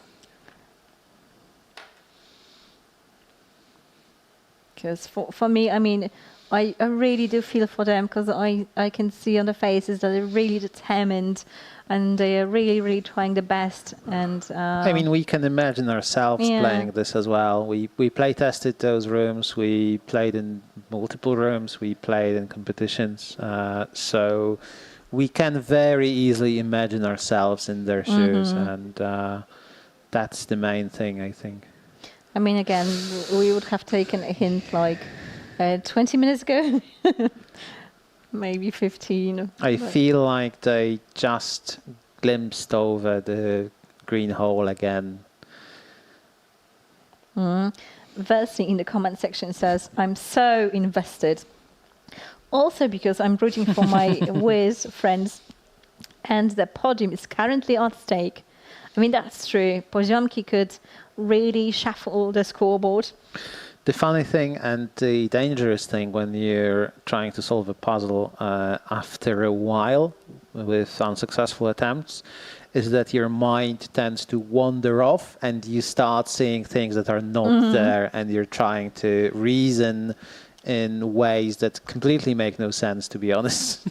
And I think as we chatted with Rich, this would be Les Wyrds' worst nightmare, because they wanted to play 9th, so they wouldn't be nervous when watching other teams, playing and seeing if the spot is in danger. And this is exactly what is happening right now. The last team is Les Wyrds. Ambient Space Video says he's shouting at the monitor. That's great to hear, especially that you were meant to be building your own escape room. We haven't forgotten. And now the stick goes into its place. Now the stick goes. There we go. And we can hear the audience just screaming and clapping and rooting for them. And yeah, they were shouting on the monitor as well. I mean, the audience room when everyone is sitting is quite far from us, but the sound really carried. So, yeah, you guys were invested for sure. Okay, they have the plaque elements, but they do need to take out the plaque. A little over 5 minutes left. Yeah, sure I agree, Versi. The 6 keys are just a league on their own, especially that ER Champ is a mixture of an online competition and then a live final. So you need to spread your skill set a little bit. It's not just escape rooms, physical, real-life escape rooms. You also need to be good at the online puzzles. And they absolutely demonstrate that they can win everything. To quote Versi, she says that in retrospect, seeing all the teams, we can understand how good the 6 keys were, so dominant. And I think that Poziomki now are not realizing, and this is also something that we chatted about with Rich, they are not realizing that the plug is removable, that it's movable. I mean, it would be a major shock factor. Hey, we can pick it up, we can drag it across. Because it is shocking. It doesn't come naturally. Yeah. Nowadays, so, and we still hear the audience clapping whenever they do anything. I mean, the whole audience feels like they're rooting for you guys. So even your fellow contestants are rooting for you. All of the teams are already there waiting for you to finish and rooting for you as well. And but all it takes is just one brave man who just, goes there and takes out the plug. I think we also struggle with that. I mean, not struggle, but we stumble upon, what to do at this point because we tend not to touch too many things as well because we don't want to break anything. And you always are told in the escape rooms that, hey, please be gentle, don't use force, whatever else. And we thought we would use force. We expected something to happen once we put the correct pins into the plug. But it didn't because you need to actually connect it. Yeah, they have a little over 3 minutes left.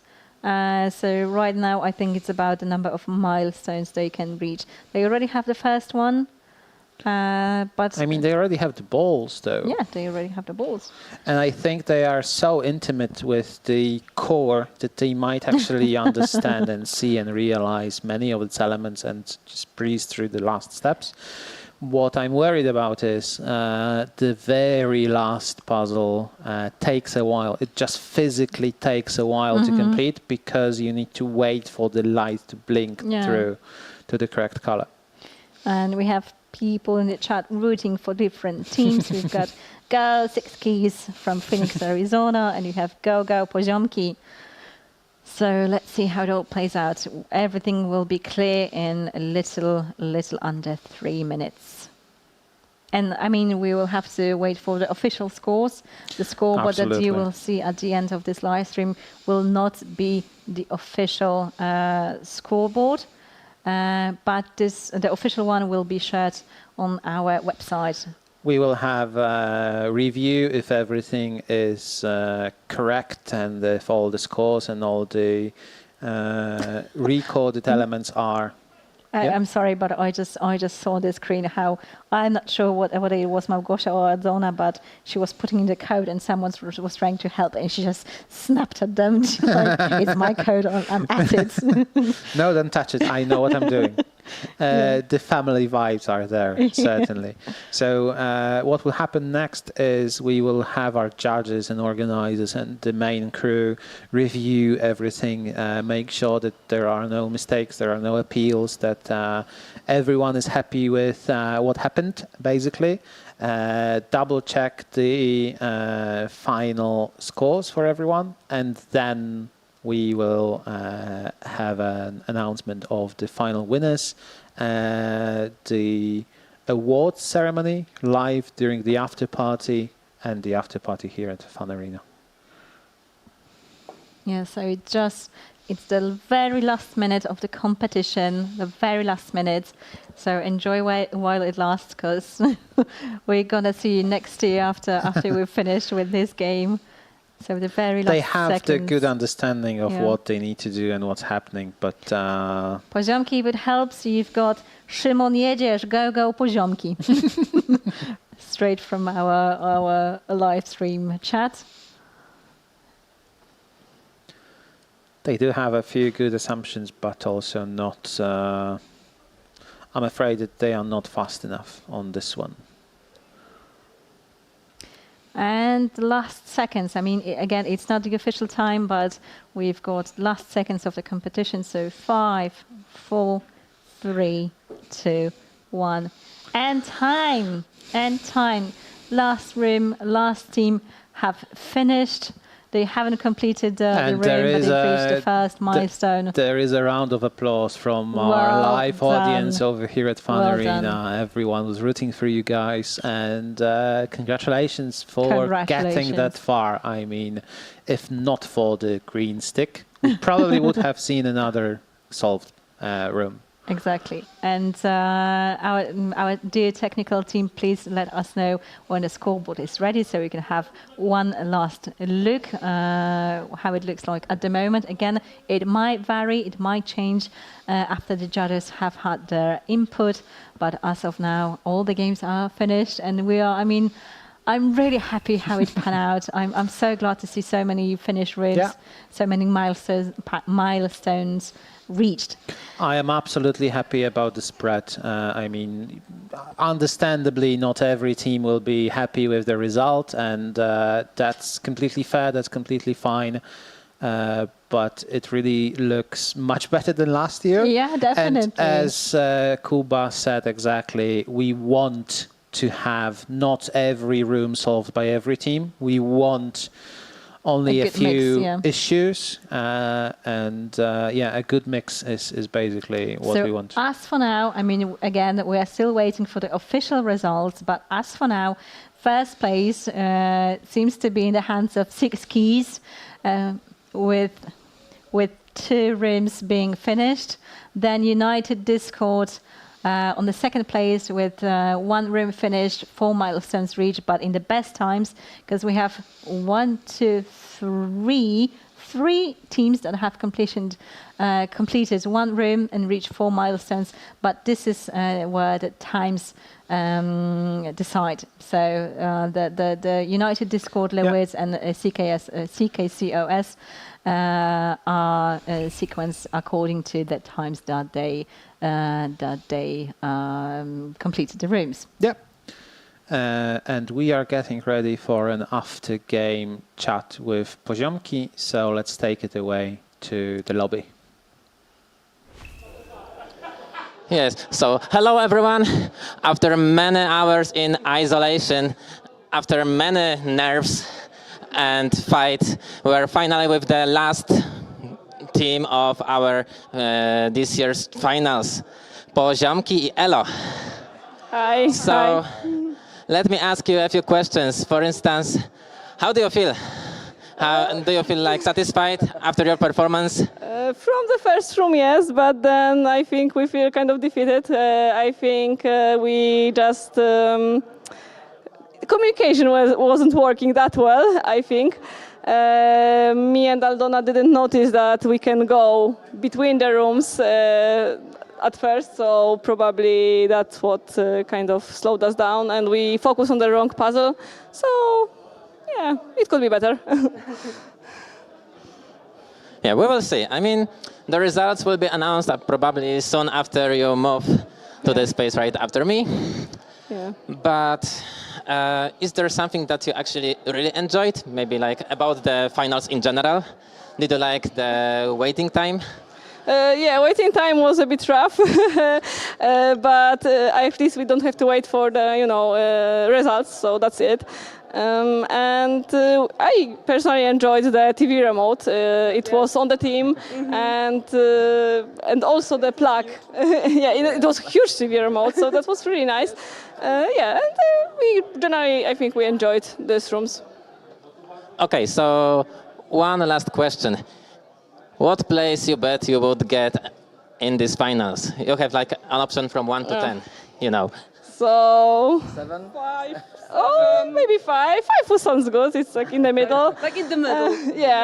We hoped for first, but somehow in the middle. Since we didn't finish the second room, I don't middle think or bottom so. middle? Bottom middle. Unfortunately. Okay, we will find out soon. And now just let me thank you once again and let me congratulate you. I have so much respect for you. Thank you. Thank you. Bartek, the ever teasing out of contestants. And thank you, Poziomki, and congratulations. Yeah. And now it's time to sum up this year's finals. I've got one final thought from our YouTube channel, from Ambient Space Videos. He said, I had a great time. Thank you guys for the scream. You were a lovely background for my work. It's a pity that it's not a weekly competition. Gonna keep an eye to see where the next one is. I mean, if it was a weekly competition, I think it takes a full year to prepare it, run it, review it, wind down, prepare for the next edition, run the qualifications, etc. So yeah. But we are happy to have been entertaining for you, and we wish you all the best and good luck with your escape room.